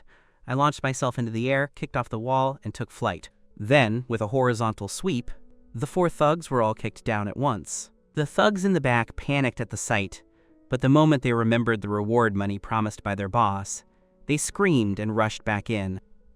I curled my lips into an evil smile. As the thug near my right foot tried to climb up, Lucky, I kicked him squarely in the face. Then, with 3 dull thuds, another 3 thugs were swept to the ground. A thug climbed up behind me and raised a steel pipe to strike at the back of my head. I didn't even look back. I simply grabbed a thug by his collar and threw him backward. 2 thugs collided and immediately saw stars. At this moment, the red-haired leader suddenly pulled a knife from somewhere and stabbed toward me. All of this had happened in less than 2 minutes. The woman still didn't know what had happened, her eyes closed in the same position. Fearful but steadfast, she said, "Did you run? Don't worry about me." She only opened her eyes when she heard the red-haired man's strange scream, only to see me shaking a butterfly knife from my sleeve and holding it against the red-haired man's throat. A bone-chilling coldness covered my face. My eyes, usually filled with a lazy, roguish air, were now curved in a wicked smile. Tell your boss, if you try this again, you can all wait to die together. After saying that, Lucky, I gave the red-haired man a fierce shove. The man fell to the ground, his legs turning to jelly. He didn't even dare to pick up the dropped pipe or the knife, and he scrambled to help his companions up and ran off at full speed. The woman, still shaken, patted her chest. Thank you, that was really terrifying. I didn't speak, just calmly retracted my knife. Don't go yet, let me treat you to a meal, okay? I'm so pathetic. My husband is always away on business, and my daughter never comes home. It's so lonely eating by myself. Sob, sob, sob. I stopped, looking completely helpless. This woman looks to be 30. How is she so clingy? Forget it, I was the one who had involved her in this mess. I said with a sigh, fine, fine. Let's go, I'll take you to eat something good. Upon getting my consent, the woman was filled with joy and took me directly to the Heir Grand Hotel. She said she needed to go to the restroom and asked me to wait for her on the first floor. I pulled out my phone to send a message to Tari, telling him I would be a little late. Meanwhile, Kenji, standing not far away, saw me. Why would Heng be here? Kenji tugged on Ken's sleeve. Ken panicked the moment he saw me. Could Heng be here to intentionally sabotage his dinner party? Ken glanced at Sun and, seeing she hadn't noticed me yet, hurried to tell Kenji, "Go drive him away. Don't let Mrs. Sun or Sunji see him." Kenji hurried toward me. "What are you doing here?" I lifted my head and glanced at him. "Eating." "You eating?" Kenji let out a frustrated laugh. "Heng, will you die if you don't pretend to be important? Do you even know where this is? And you're here to eat?" The Heir Grand Hotel wasn't just a place you could enter with money. It was a symbol of status for the high society of the imperial capital. To afford this meal for Mrs. Sun, Ken had spent quite a bit of money, and Lucky had called in a lot of favors. Lucky. "Does it have anything to do with you?" I said coldly. Kenji was furious and beckoned to a security guard nearby. "Sir, is there anything I can help you with?" The guard had worked at the Heir for a year. With one glance, he could tell how much the clothes on a person were worth. Kenji was wearing an Armani suit worth over 70,000 yen. My outfit looked like something bought from a street stall, not even worth 500 yen in total. How can you let just anyone in? Do you know we paid money to eat here? You're supposed to guarantee our dining atmosphere and safety, right? Is this hillbilly coming in here intentionally to ruin our mood? Kenji demanded imperiously. The guard nodded repeatedly. "I'm sorry, sir. I'll kick him out immediately." "Hurry up and leave!" The guard glared at me. "Who allowed you in here?" "I'm here to eat with someone," I replied. The guard hesitated upon hearing this. Then Kenji spoke up. Stop pretending, all right? I've watched you stand here for a long time. Eating with someone else? I think you're just here to cause trouble. Once the guard heard this, he grew bold and roared at me. Get out! Get out! If you don't leave this instant, I'll take action. As he said this, he reached for the stun baton at his waist. I lifted my chin with pride and narrowed my eyes. The guard was terrified by the chill in my gaze and jumped back. Just then, the lobby manager walked over with the woman from earlier. The woman whispered, "The design here is so complicated. I get lost every time I come here. Madame Shirao, next time you need something, just call me directly. We apologize for the inconvenience."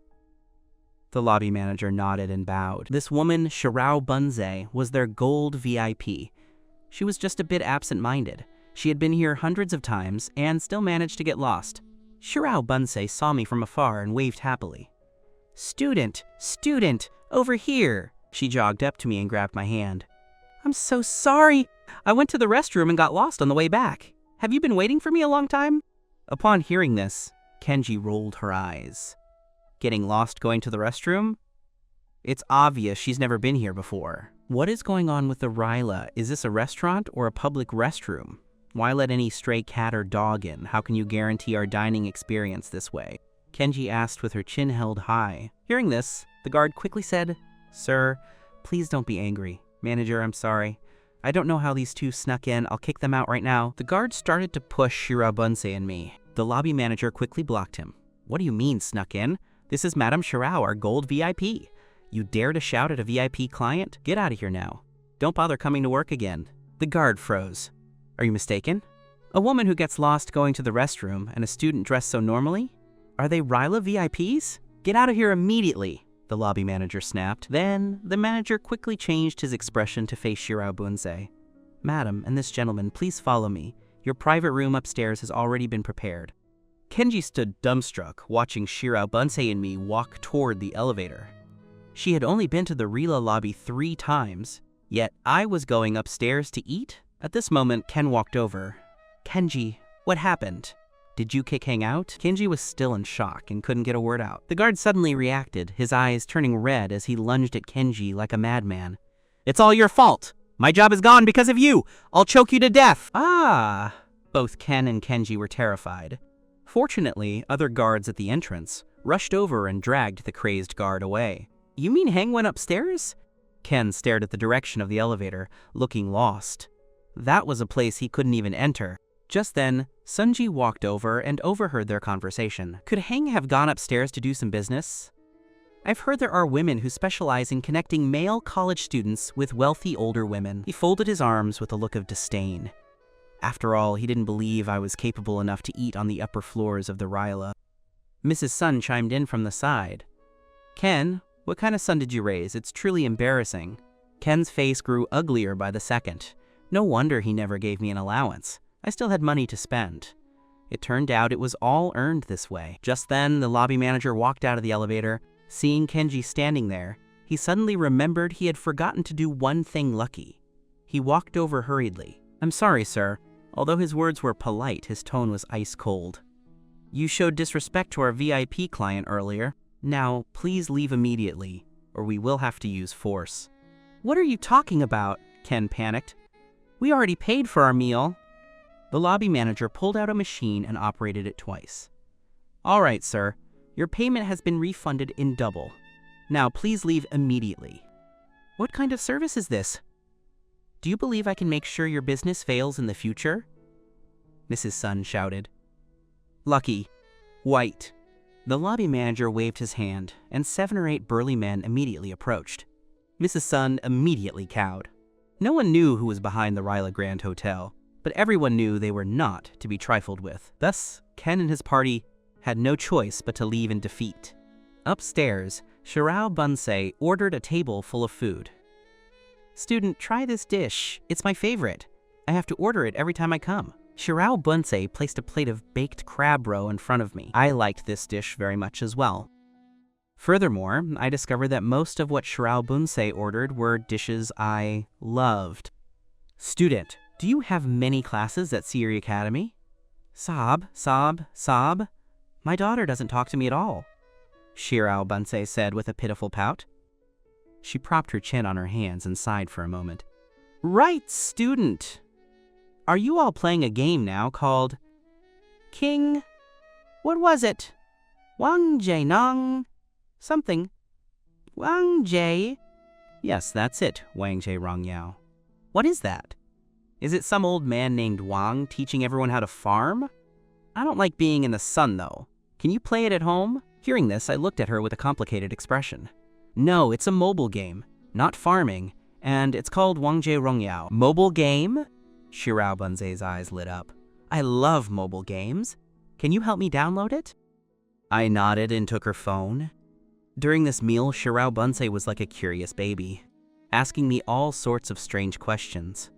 It took us over 2 hours to finish. By the time I returned, Kenji and Ken had been back for a long time.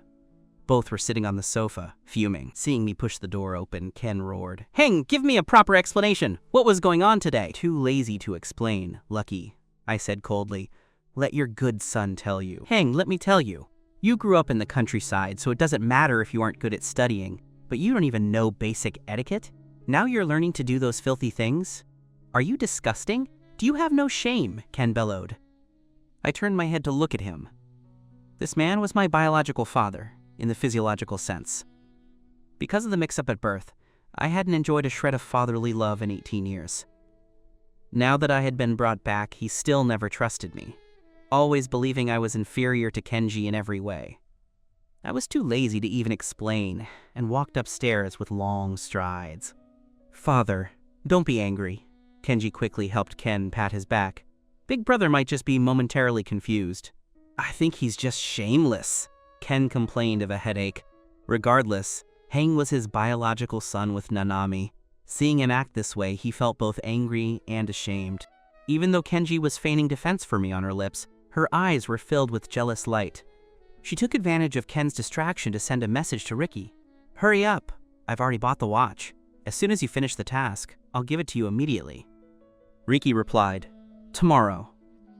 Looking at her reply, Kenji revealed a triumphant smile. The next morning during the long recess, all the students went out for exercise. Ricky asked for leave under the pretense of being sick. Taking advantage of the moment no one was watching, she snuck off to the art building and hurriedly opened the door to Shia's practice room. As soon as she entered, she panicked. The room was nearly 100 square meters, larger than her own house, with a piano standing in the center glinting in the sunlight. Although Ricky didn't know much, she could tell this piano was incredibly expensive. Incredibly expensive. She really wanted to sit there for a while, pretending the room belonged to her, but she didn't dare. Once the students returned from exercise and discovered her, she would be finished. Following Kenji's instructions, Ricky opened the piano lid and poured the entire bottle of water she was holding onto the keys. Her heart beat wildly. She didn't dare hesitate for even a second. After returning, she sat in her seat, her face flushed red from guilt and fear. The students returned in groups after their exercise. When Kenji walked in, she happened to look toward the door. Their eyes met, and Ricky nodded slightly.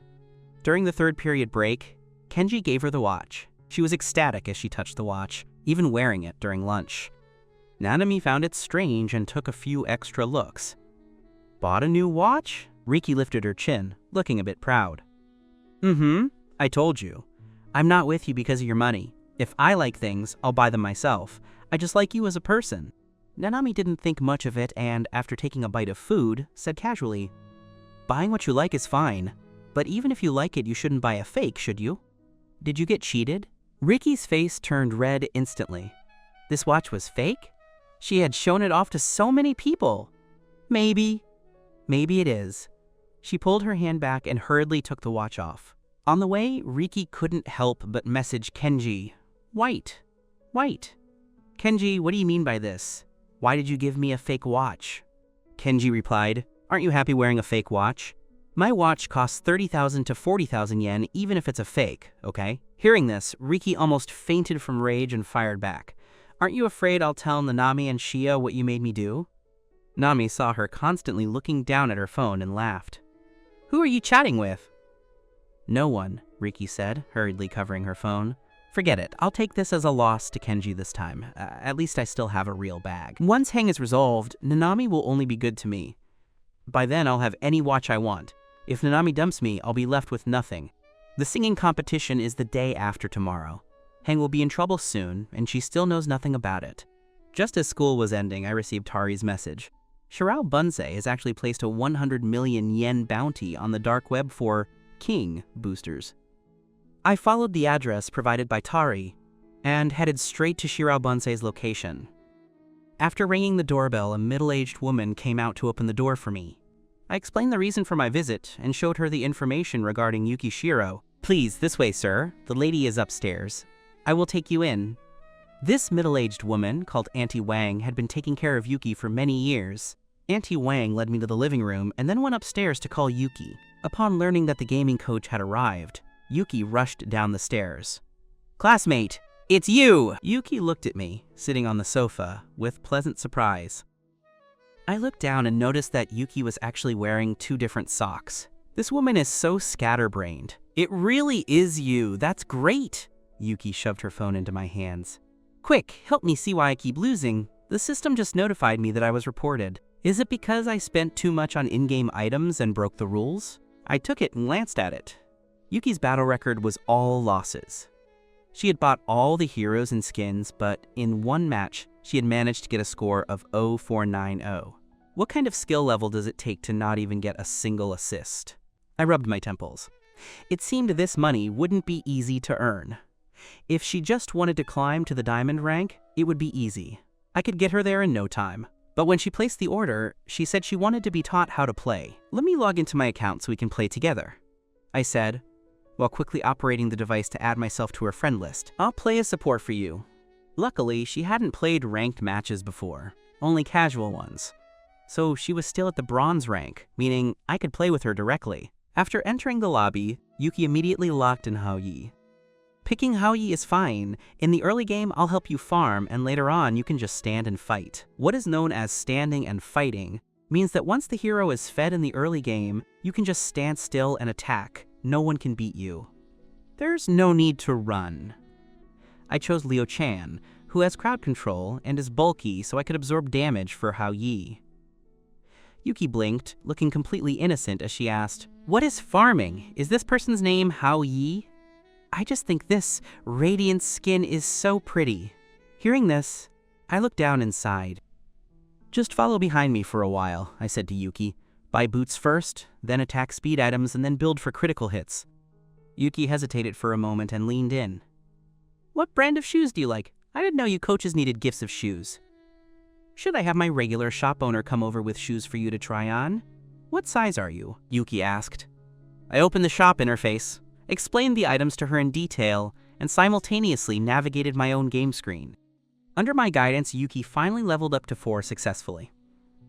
Not only did she not die once, but she also secured 2 kills. Amazing! Yuki's eyes were sparkling. Taking advantage of the time to teleport back to the base, she loosened her hand and fired off Haoyi's ultimate skill.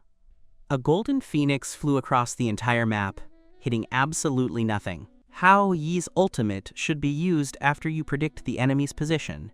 It's also an important signal when starting a teamfight in the late game. Don't use it now, I explained. Yuki frowned after listening for a while.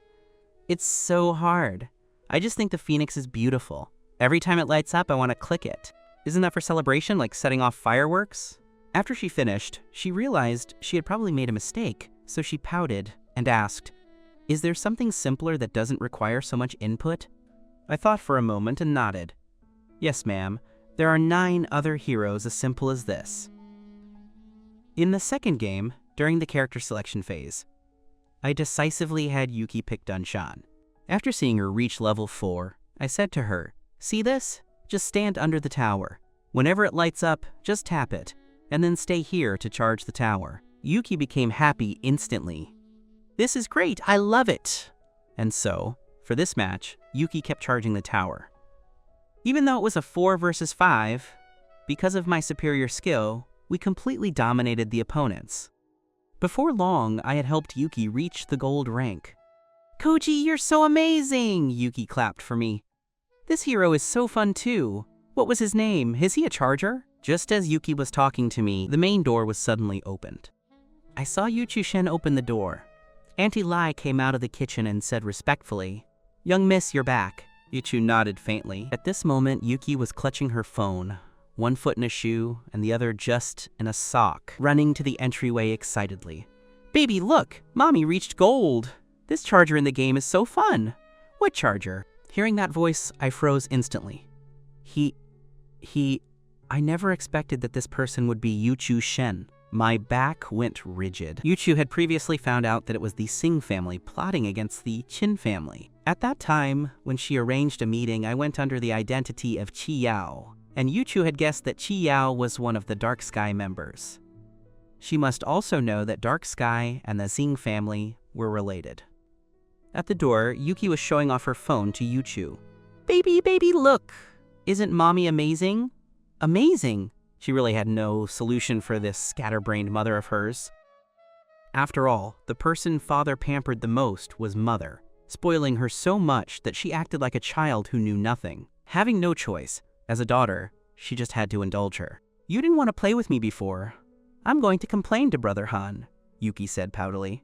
"I'll tell Brother Han not to give you any pocket money." Yuchu looked helpless. "I haven't taken pocket money from Dad for a long time. In our family, you're the only one still taking pocket money." Right. Let me introduce someone to you. It's a classmate of yours who is super good at gaming. It was she who taught me how to play the charger." Yuki dragged Yuchu toward the living room. "I'm telling you, I'm super fierce now. Later, I'll take you to play together." Yuchu was dragged into the living room by Yuki with a helpless expression. Seeing it was me, she frowned. "Why are you here? You know Koji too." Yuki looked happy. "HMPH, you wouldn't take me to play. Koji is much better than you." "Where did you meet her?" Yuchu asked, puzzled. Hearing this, I suddenly became tense, but Yuki tilted her head and thought for a while. It was some kind of work-study platform, I think. I forgot. I didn't expect Yuki to cover for me.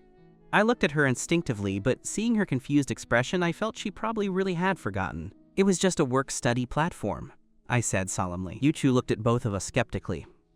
"A work-study platform? I'm clearly driving a Hummer to school. Do I look like I need to work-study?"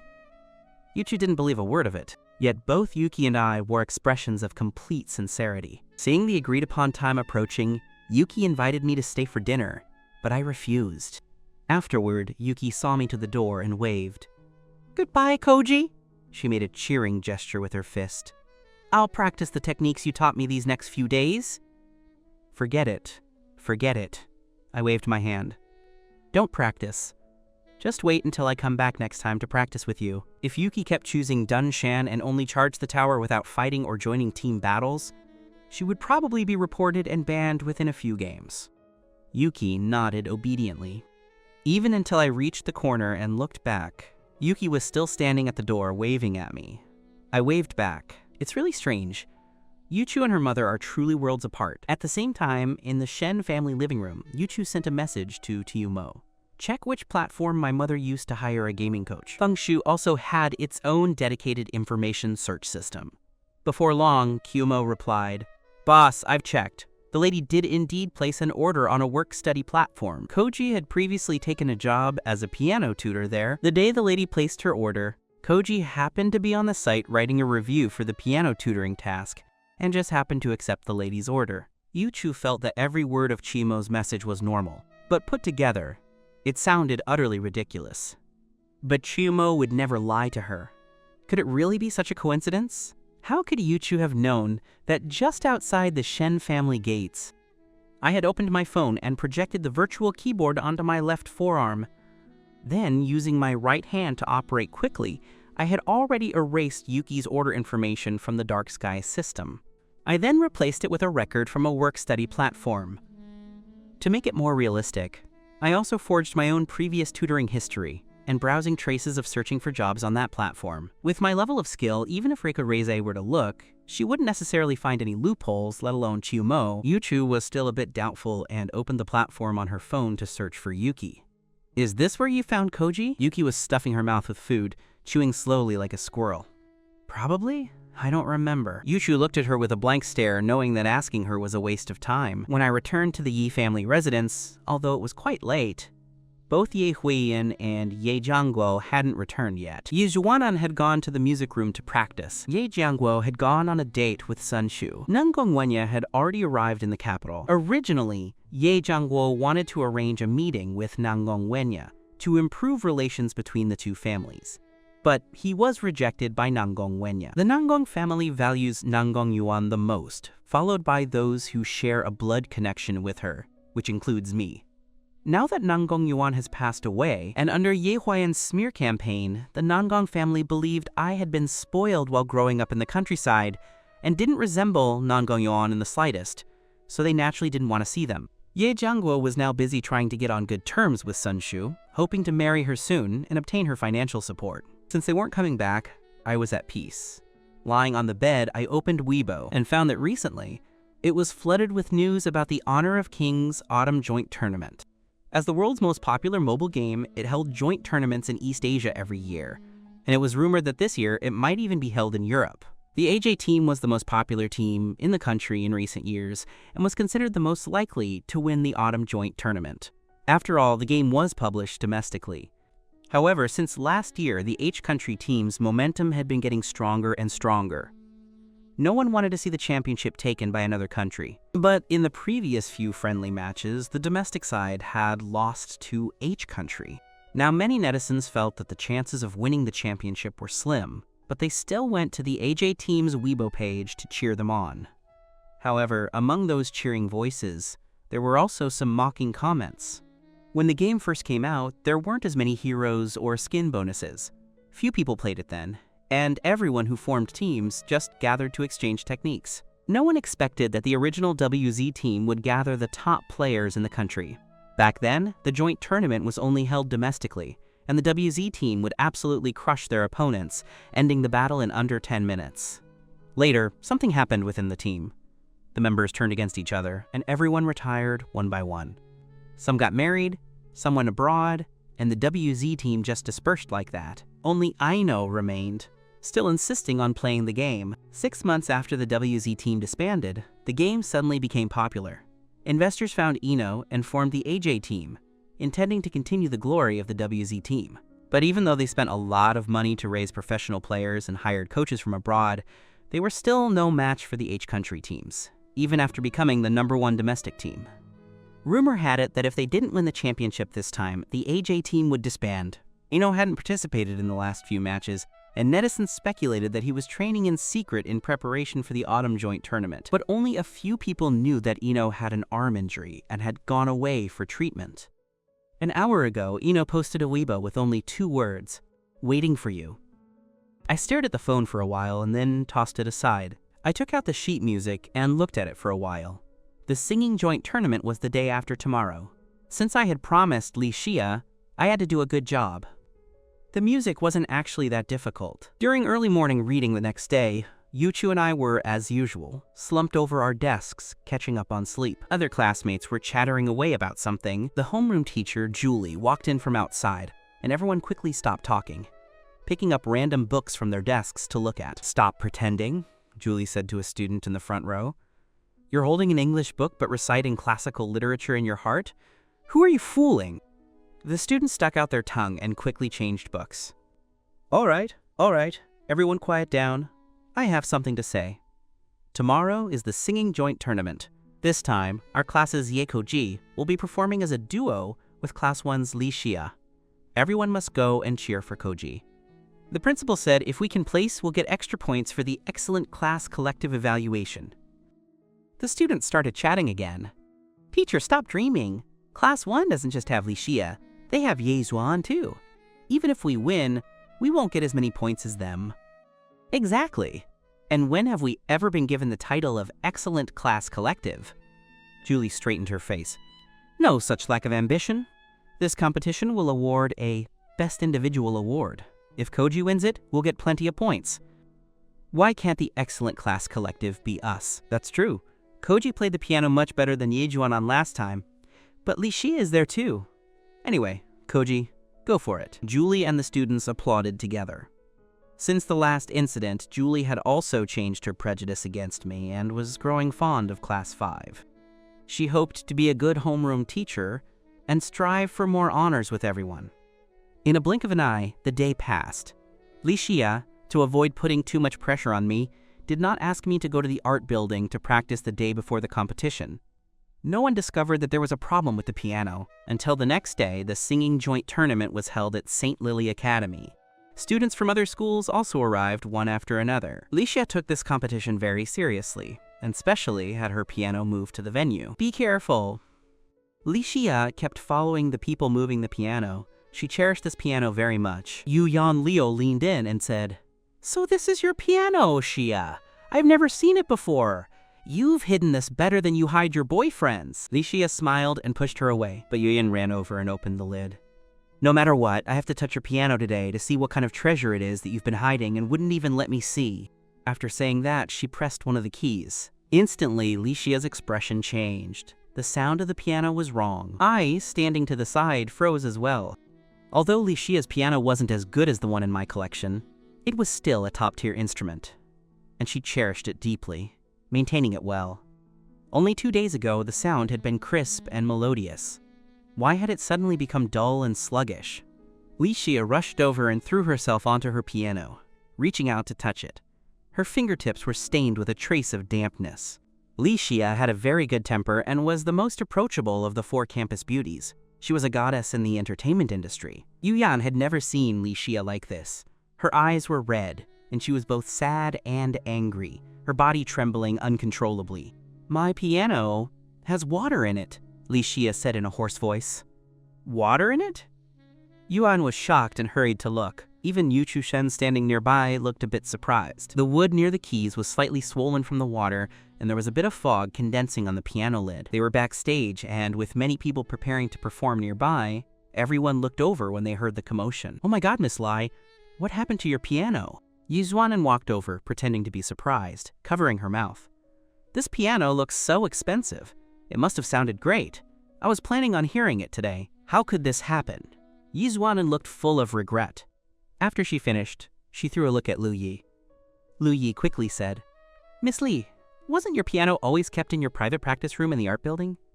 Others shouldn't be able to get in, right?"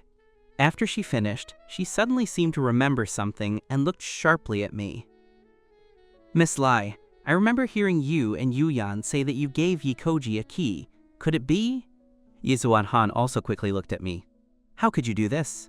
Do you know how valuable this piano is?" "That's secondary. Most importantly, a piano is extremely important to a musician. How could you do such a thing?" "It wasn't me," I said faintly. Then my gaze swept over Lu Yi and Ye Zuanan. Intuition told me this matter definitely had something to do with both of them.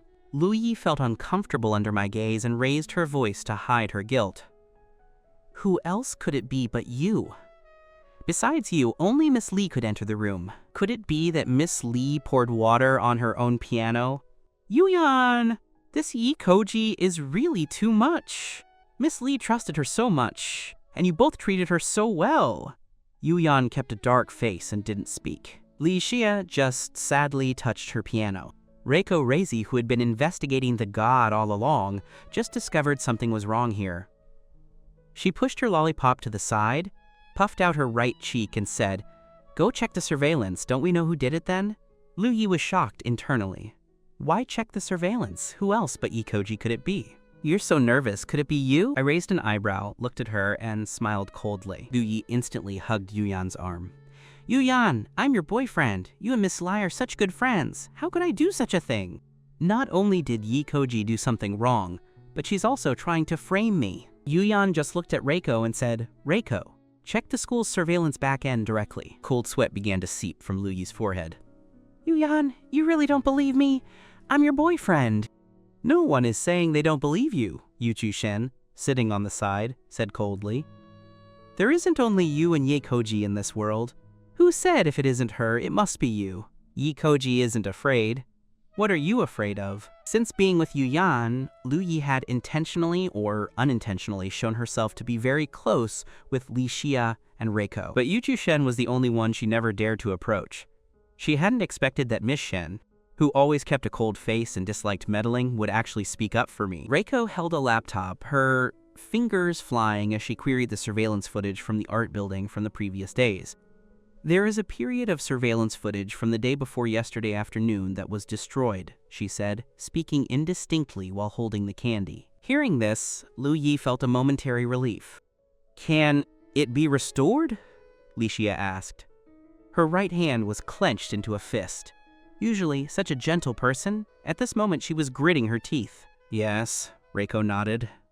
But it will take 2 hours. I stood to the side watching her screen. At this level of damage, if it were me restoring it, 20 minutes would be more than enough. But I didn't want to expose my identity in front of these people. Since Reiko could restore it, I didn't mind waiting 2 hours. Lu Yi turned pale with fright and instinctively looked at Yi Zhuan's. But at this moment, the host on stage suddenly called Yi Zhuan's name. It turned out it was her turn to perform. Yi Zhuan's walked onto the stage. She was wearing a white suit today, and at this moment, she looked like a prince from a fairy tale. She pressed the keys, and the gentle piano music flowed out, like the breeze on a summer evening blowing across everyone's faces. For a moment, the entire hall fell silent. What kind of heavenly sound was this? Even the judges couldn't help but look at each other, their eyes full of appreciation for this piece. Most importantly, they had never heard this piece before. It was clearly an original. As the song ended, Yi Zhuan's bowed slowly. That was so beautiful, a judge couldn't help but applaud. Young classmate, to be able to create such a piece at your age, you will definitely have a bright future. Yi Zhuan's was also stunned. So this piece was original? She felt a little nervous for a moment. Nanggong Wenya, sitting in the judge's seat, nodded slightly. Not bad, Zhuanan. You played very well. A burst of gasps came from the students off stage. This beautiful judge sister actually knew Yi Zhuanan. Yi Zhuanan calmly accepted the judge's praise. The previous judge still wanted to talk properly with Yi Zhuanan about the original piece, but was skillfully refused by Yi Zhuanan. Teacher, there are still many classmates waiting to perform. I don't want to take up everyone's chance. If you are willing, I will visit you after the event finishes, okay? Good, good, good! The judge teacher couldn't help but applaud. You are not only talented, but also have a good character. I am very optimistic about you. While walking backstage, Yi Zhuan had already figured out how to respond to Licia's inquiry. Even until Yi Zhuan left the stage, the audience in the hall was still discussing her music, and the judges were full of praise for her. The judge who wanted to converse with Yi Zhuan was named Shu, the most famous professor at the Imperial Music Academy. Many singers in the entertainment industry were his students. Professor Shu leaned over to Nanggong Wenya. This young man has a bit of your style from back in the day. Nanggong Wenya nodded slightly and smiled. I am not as good as her. When you were her age, you couldn't create music like this. However, your spirituality was better than hers. She lacked a bit of soul when she just played. But if she could get into our school for me to teach, she could probably train it out, Professor Shu said, stroking the few hairs on his chin thoughtfully. Nanggong Wenya was now Professor Shu's most prized student. She was highly perceptive and talented. Although she was only a sophomore, she could already handle things on her own. Because Nanggong Wenya was beautiful, many variety shows wanted to invite her. Professor Shu was originally afraid that participating in too many programs would delay Nanggong Wenya's music studies. However, seeing that more and more people wanted to learn music since she started participating in the programs, Professor Shu stopped blocking her. He treated it as a form of promotion. At this time, Yi Zhuanan had already arrived backstage. Lu Yi was still staring at Reiko's computer nervously, but she didn't dare to stop her from restoring the data. Yi Zhuanan, however, looked confident. Yi Zhuanan, may I ask where the score you just played came from? Licia's throat was dry from anxiety, but even so, she spoke with great manners. Yi Zhuanan blinked and looked at me, appearing pure and innocent. My brother gave it to me. Brother? Yu Yan frowned. Yi Zhuanan tilted her head innocently. Yes, don't you all know Ye Koji is my brother? She covered her mouth in surprise and looked at me. Why didn't you tell everyone? We're all friends, it wouldn't have mattered. After Dad brought you back, we became a family. Yi Zhuanan said this as if I were adopted by Yi Xiangguo. Please don't have any prejudices against my brother. My brother is very good to me. Knowing I was participating in the competition, he specifically gave me this score. Brother, thank you so much. Yi Zhuanan had made up her mind to throw all the blame on me. This piece was Li Xia's original, which she planned to perform today. When did I give it to you? Suddenly, I remembered losing a piece of sheet music at the Yi residence. I had thought it was accidentally taken and lost by Sister Zhang at the time. Yi Zhuanan was smart. If she insisted the piece was her own original, she would be easily exposed, so she didn't admit it directly on stage earlier. She looked at me in surprise. "Brother, this is the piece you were going to perform with Miss Lai? How could you give it to me?" "I'm sorry, Miss Li, I'm sorry." She quickly bowed to Li Xia. "I didn't know the piece my brother gave me was one you were going to use. Otherwise, I would never have performed it." Yi Zhuanan was playing the victim, as if I had made her do all this. Just then, I received a message from Xiaoli. "Boss, the piano has arrived." Because Li Xia's piano was destroyed, I had asked Xiaoli to move the piano I kept in my collection over. When I went out to meet Xiaoli, Lu Yi rolled her eyes and said, "I really didn't expect her to be this kind of person. Not only did she give Miss Li's score to someone else, but she actually destroyed Miss Li's piano on purpose. Miss Li was so good to her, she's just an ingrate." Yi Zhuanan opened her eyes wide, feigning innocence.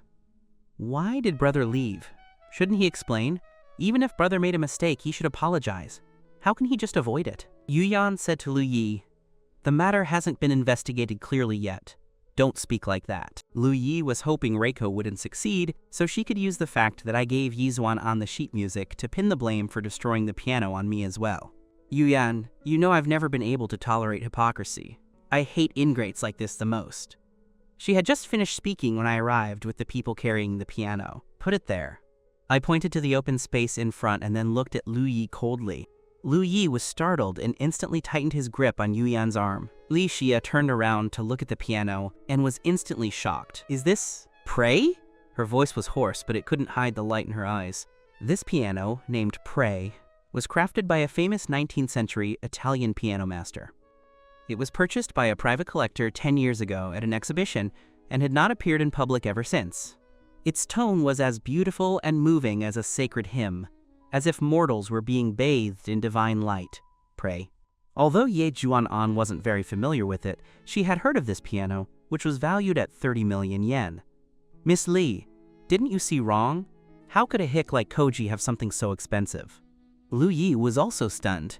He had never seen so much money in his entire life. Even if he wanted to show off his own piano, there was no need to damage Miss Li's, right? Her jealousy instantly twisted her face. Just then, Reiko stopped her operations and said calmly, "The video has been restored." Lu Yi felt as if his throat had been grabbed, leaving him speechless. He instinctively looked at Yi Zhuanan, only to find that she remained calm and unhurried. Everyone gathered around Reiko's computer. In the surveillance footage, a boy was opening the door to the practice room.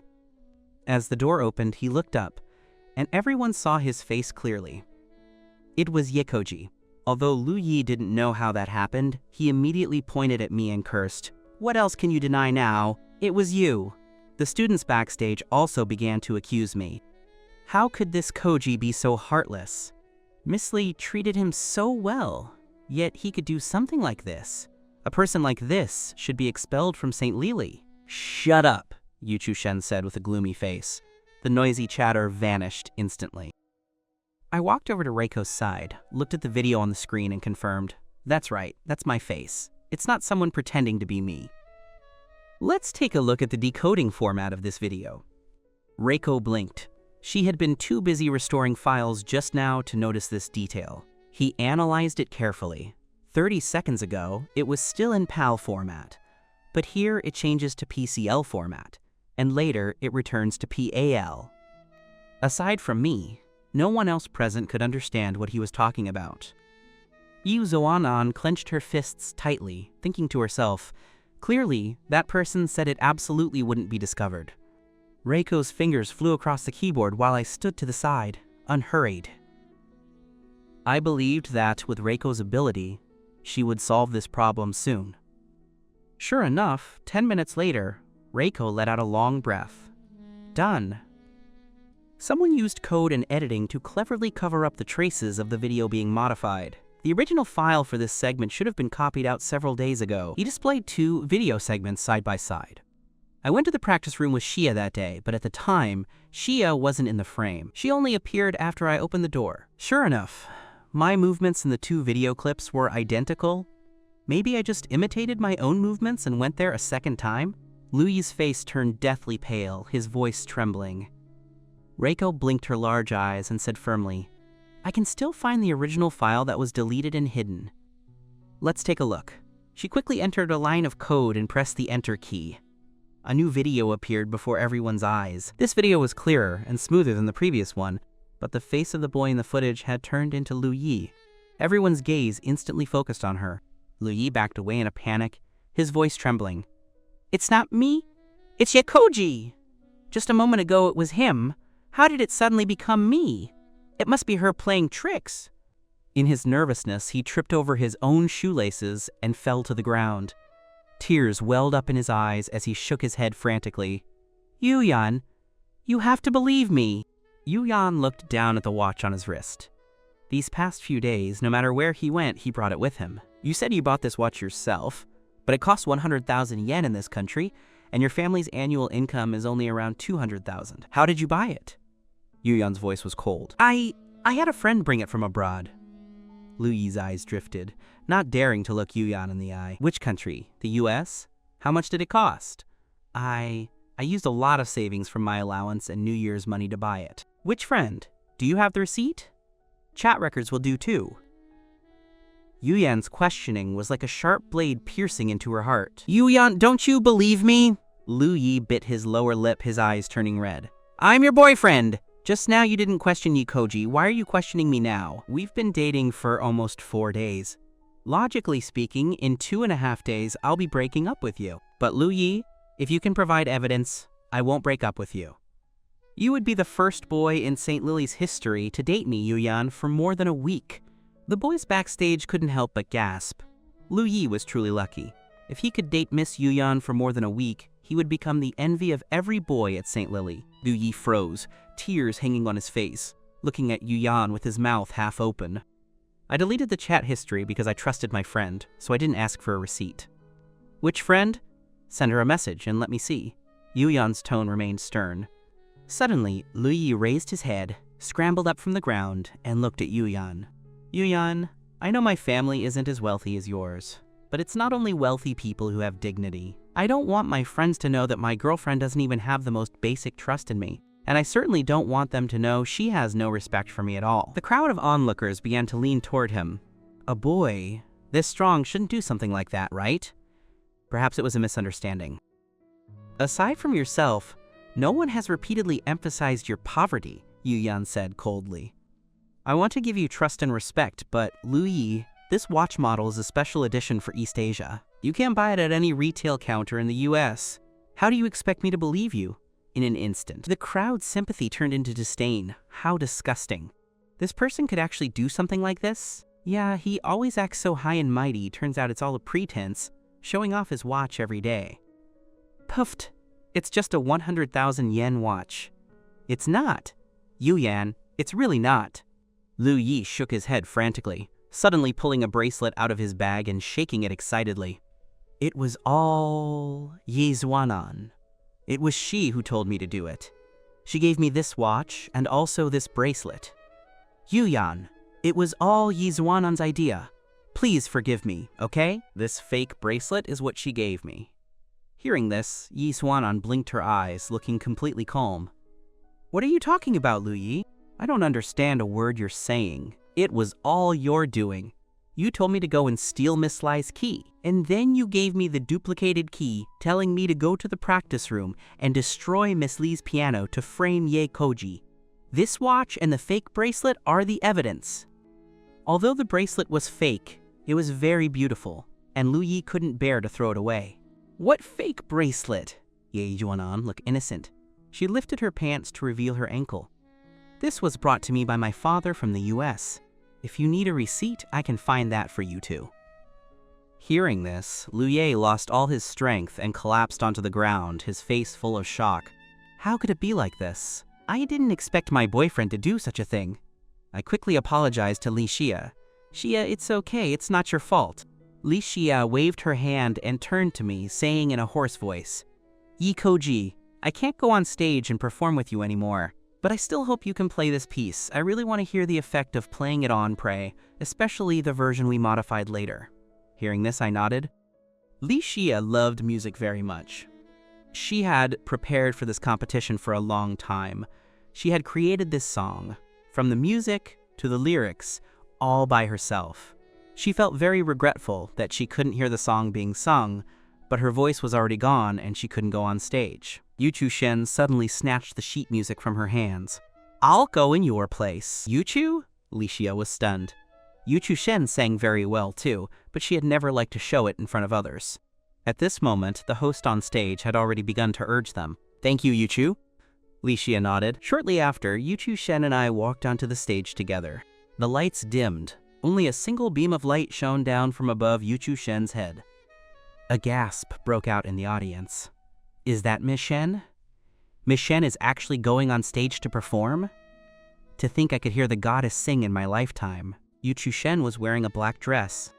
As the light spilled down, it cast a silhouette of her like a fallen angel, as if she had spread her wings. My hands rested gently on the piano, and the melodic singing spilled like moonlight across the entire space, instantly attracting everyone's attention. Yuchu Shen's singing and my piano playing intertwined like a breeze brushing across the surface of the water. Is this the piece Ye Zanen played earlier? Someone asked in a low voice. However, the person next to them gestured for silence. In this world, how could there be such beautiful piano music? Izuanen's face turned pale backstage. She realized that this score was slightly different from the one she had stolen, but after the changes, the atmosphere was even better, and the melody was even more moving. Originally, my performance was like a gentle breeze in the mountain stream, while Yuchu Shen's voice carried a hint of chill. The two blended perfectly. It was like a scroll slowly unfolding before the audience. The goodness of the world awakening a fallen angel who had been sleeping for years. He spread his wings to shield humanity from the flames of war and the scorching sun. It was a phoenix rising from the ashes, singing loudly. It was holy light spilling onto the earth, with the whole world bathing in it together. As the song ended, the stage lights slowly brightened. The audience off stage had sharp eyes and recognized that the one playing the piano was none other than me. The gasps were incessant. It's actually Yikoji? It sounds so good I'm about to cry. The last performance made the people at St. Lily aware of my piano skills, and this time, my cooperation with Yuchu Shen presented a magnificent auditory feast. Nangong Wenya was stunned, watching me on stage intently. She seemed to see Nangong Yuan. Could this really be the one Ye Zhuanen spoke of, the one who returned from the countryside? The ignorant, uneducated Yekoji who was involved with many girls? Professor Shu was immersed in the performance just now and couldn't recover for a long time. He had no interest in the programs that followed. Originally, he felt that Ye Zhuan's piano playing was already excellent, but after hearing my performance with Yuchu Shen, he thought to himself, Ye Zhuan's interpretation simply insulted this piece. The slightly modified score was even more fluid and natural, and my playing gave this piece a soul, the exact soul he had been searching for. Although there was one performance left, Professor Shu couldn't help but rush backstage. Young classmate, do you have time to chat? He ran toward the corner where I was. Ye Zhuanan stood next to me. Because she had an appointment with Professor Shu earlier, she instinctively thought he was coming to find her, so she nodded slightly and said, Professor, we can go to the studio to talk. However, Professor Shu didn't even look at Ye Zhuanen. He ran straight to me. This man, over 50, was as panicked as a child. In the music world, he was known as a music fool. Whenever he heard a moving melody or saw a talented student, he would become completely mesmerized. Ye Zhuanen's outstretched hand was ignored, as if she had received a heavy blow. The students backstage whispered and pointed, seemingly laughing at her. Hello, Professor, I said, neither humble nor arrogant. This piece was not my original creation, but the work of classmate Li Xia. If you want to chat, I suggest you talk to her. She couldn't perform today due to physical reasons. Perhaps you can schedule a time to talk properly when her voice recovers. Professor Shu was familiar with the name Li Xia. He had originally thought Li Xia was just a singer who relied on post-production tuning. He hadn't expected her to have such talent. Upon learning that Li Xia was resting in the studio nearby, I couldn't help but laugh to myself. It seems the reputation of the music fool was truly well-deserved. Yi Zuan-an watched as I was praised while she became a laughingstock, her heart burning with anger.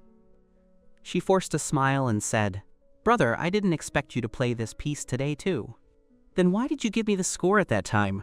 Were you trying to use me to set off your own performance? Next time you have something like this, just tell me directly." When the people backstage heard this, they immediately started whispering, sighing at how naive and sweet Yi Zuan-an was, being used and still happy about it. Someone even mocked me for being deep and scheming. No matter how well you play, there's no need to use others to set yourself off. It's truly disgusting. I chuckled, but my expression was cold. I thought to myself that Ye Zhuanan was indeed much smarter than I had imagined. Even Reiko had almost been deceived by her just now. Although the video showed it was Lu Yi who destroyed Li Xia's piano, I was convinced that this matter had everything to do with Ye Zhuanan. Her acting was truly superb. All the students watching were completely convinced. Just then, Li Xia and Professor Shu returned together. Professor Shu looked radiant, obviously having just had a very pleasant conversation with Li Xia. He only noticed Yi Zuan-an and said, because of his excitement just now, he had actually forgotten Yi Zuan-an's name. Although Ye Zuan-an was unhappy, she still squeezed out a smile. "Professor Shu, hello, my name is Ye Zuan-an." Your talent is not bad," Professor Shu said as he walked toward Ye Zuan-an. Just then, his eyes suddenly lit up. Ye Zuan-an slightly raised her chin, reaching out to shake hands with Professor Shu. Having been ignored earlier after mistakenly thinking he was looking for her, she had already lost face in front of everyone. This time, she was determined to regain it, but she didn't expect that she would be ignored by Professor Shu again. Professor Shu's eyes instantly lit up. He walked straight past her toward the piano behind. "Is this Pray?" he asked excitedly. The stage lights were dim just now and he hadn't seen it clearly. Although he suspected it was Pray, he felt that such a high-end piano couldn't possibly appear at the academy. To think it really is Pray. Professor Shu was so excited he almost shed tears. Many years ago, he had a special fondness for Pray, but it hadn't appeared in public for 10 years. He could only gaze at it from afar through photos. So it was the sound of Pray. No wonder it was so moving. Professor Shu slowly closed his eyes. He stood in front of Pray, afraid to touch this piano with its pure and ethereal tone. "May I ask whose piano this is? May I play a song?" Professor Shu looked around, his gaze falling gently on me. I pursed my lips and said, "From now on, Pray belongs to Li Xia. If Professor Shu likes it, you can ask her." Professor Shu's fiery gaze turned to Li Xia. Li Xia was stunned for a moment, her heart full of confusion. What does he mean by what he said? Professor Shu had already impatiently begun to play arrogance. This impassioned and surging piece flowed from his fingertips. Having experienced the vicissitudes of life, he added a sense of stability to the piece, which perfectly neutralized the youthful arrogance within it. The sound of Pray elevated the atmosphere of the piece to a new level. As the playing deepened, I noticed Professor Shu's eyes gradually becoming moist. This was his favorite piano piece. For many years, he had always felt he didn't play it well enough, and thus was unwilling to perform it in front of others. Today, under the blessing of Pray, he finally broke through. Yes, this is the feeling. He finally found the soul of this piece. The song ended. The entire backstage was so quiet you could hear a pin drop. Everyone was stunned. No wonder Professor Shu is the most famous professor at the Imperial Music Academy. This piece was truly too moving. A few seconds later, thunderous applause erupted. Professor Shu stood up, satisfied, and looked at the people in front of him. How about it? "Are you interested in applying to the Imperial Music Academy in the future?" I saw Li Xia was pleasantly surprised. The Imperial Music Academy had always been her dream. If she could study under Professor Shu, that would be wonderful. During their conversation just now, Professor Shu knew Li Xia would definitely agree, so he looked at me again. I smiled faintly. "If there is an opportunity in the future, I will consider it. I am a professor at the St. Ridley Conservatory, after all." Professor Shu is still using the textbooks I compiled. Professor Shu thought to himself, I should be rejecting him euphemistically, right? Every year, how many people across the country want to apply to the Imperial Music Academy to be his student? or even sneak into his lectures to audit. Yet I actually rejected him. Think about it again. I think you are very talented. This was the first time in his life Professor Shu had tried to retain a student like this. I didn't respond, but Oki, twisted with jealousy, said, "Professor Shu, to find a student, you shouldn't just look at talent, you also have to look at character, right? Yekoji is extremely deep and scheming. Miss Lai's original piece was shared only with her, yet she deliberately gave it to Yizhuanan, clearly wanting to sow discord between them, or even make you misunderstand Zhuanan's character. How could such a person be worthy of being your student?" Hearing this, Professor Shu looked confused. He had been too happy just now and had forgotten about this. Although the piece Yizhuanan and I performed was slightly different, it was clearly the same song, and I had claimed it was Li Xia's original. What was going on? Oki, don't say that. Maybe brother did it unintentionally.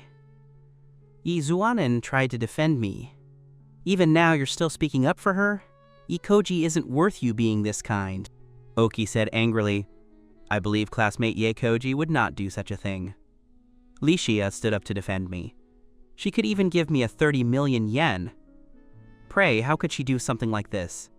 Oki, red-faced and thick-necked, shouted, "Miss Lai, don't be deceived by her. If she hadn't done something wrong, why would she give this piano to you?" I looked at Uki coldly. I just felt that Li Xia's temperament matches Prey very well, and I hoped she could use Prey to perform more beautiful songs. Uki sneered. "A hick from the countryside like you, where did you get such an expensive piano? Do you think we don't know you go around with wealthy people to the Lila Hotel to sponge meals and engage in unseemly activities? Being in the same school as you is truly disgusting." At this moment, the performance had ended.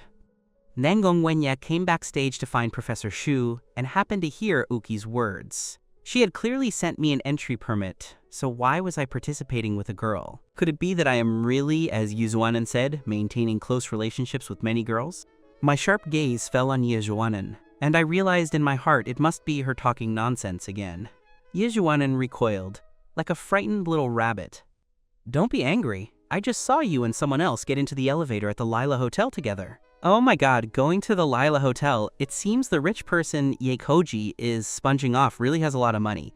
People backstage whispered, casting mocking glances at me from time to time. "Shut up!" Yu Chushen roared, her cold gaze sweeping over those who were mocking me.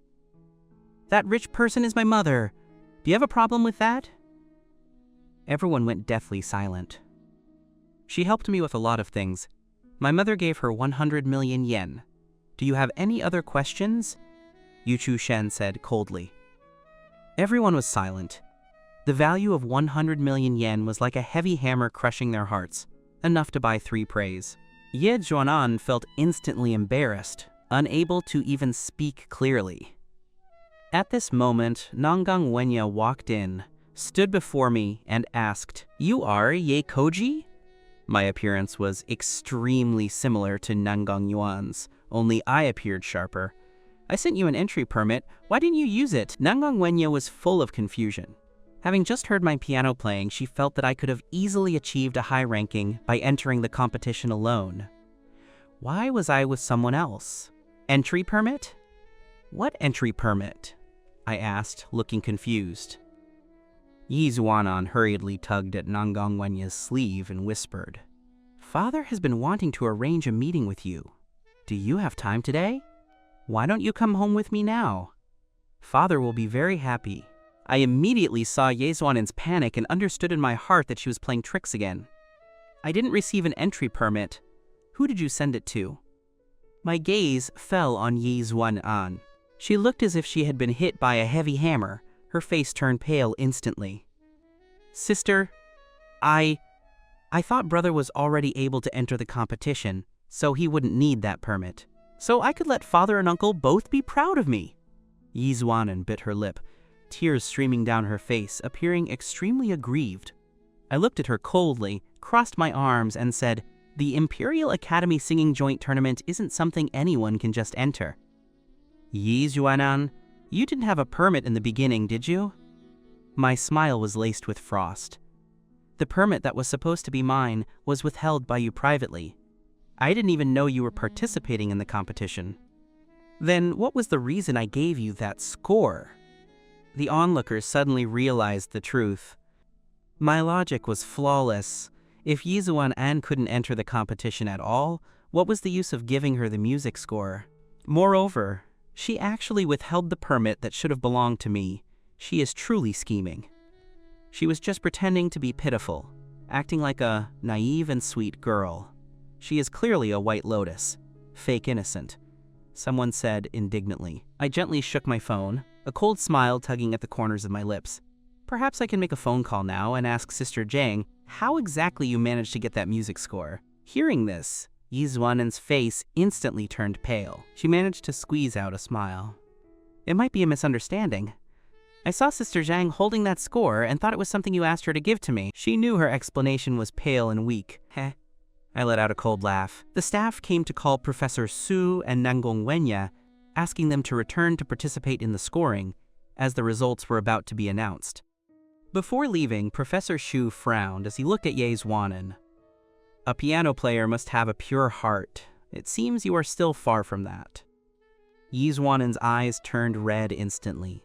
She glared at me fiercely and said with a crying voice, "Are you satisfied now?" After speaking, she ran out crying. It's all over now. She was criticized by Professor Shu. Even if she enters the Imperial Music Academy in the future, she won't have good prospects. Nangong Wenya couldn't help but sigh as she watched her back. After all, he was a younger brother she had known since childhood, and she couldn't bear to be too harsh. Soon, the selection results were announced. Yuchu Shen and I undoubtedly received the highest scores, even leaving the second place far behind. Although Professor Shu didn't look favorably upon Yizuanen's actions, he did not interfere with the scoring of the other judges. In the end, Yizuan got 4th place, more than 20 points lower than Yuchu Shen and me. None of the three went up to receive their awards. Yuchu Shen and I both received a message at the same time.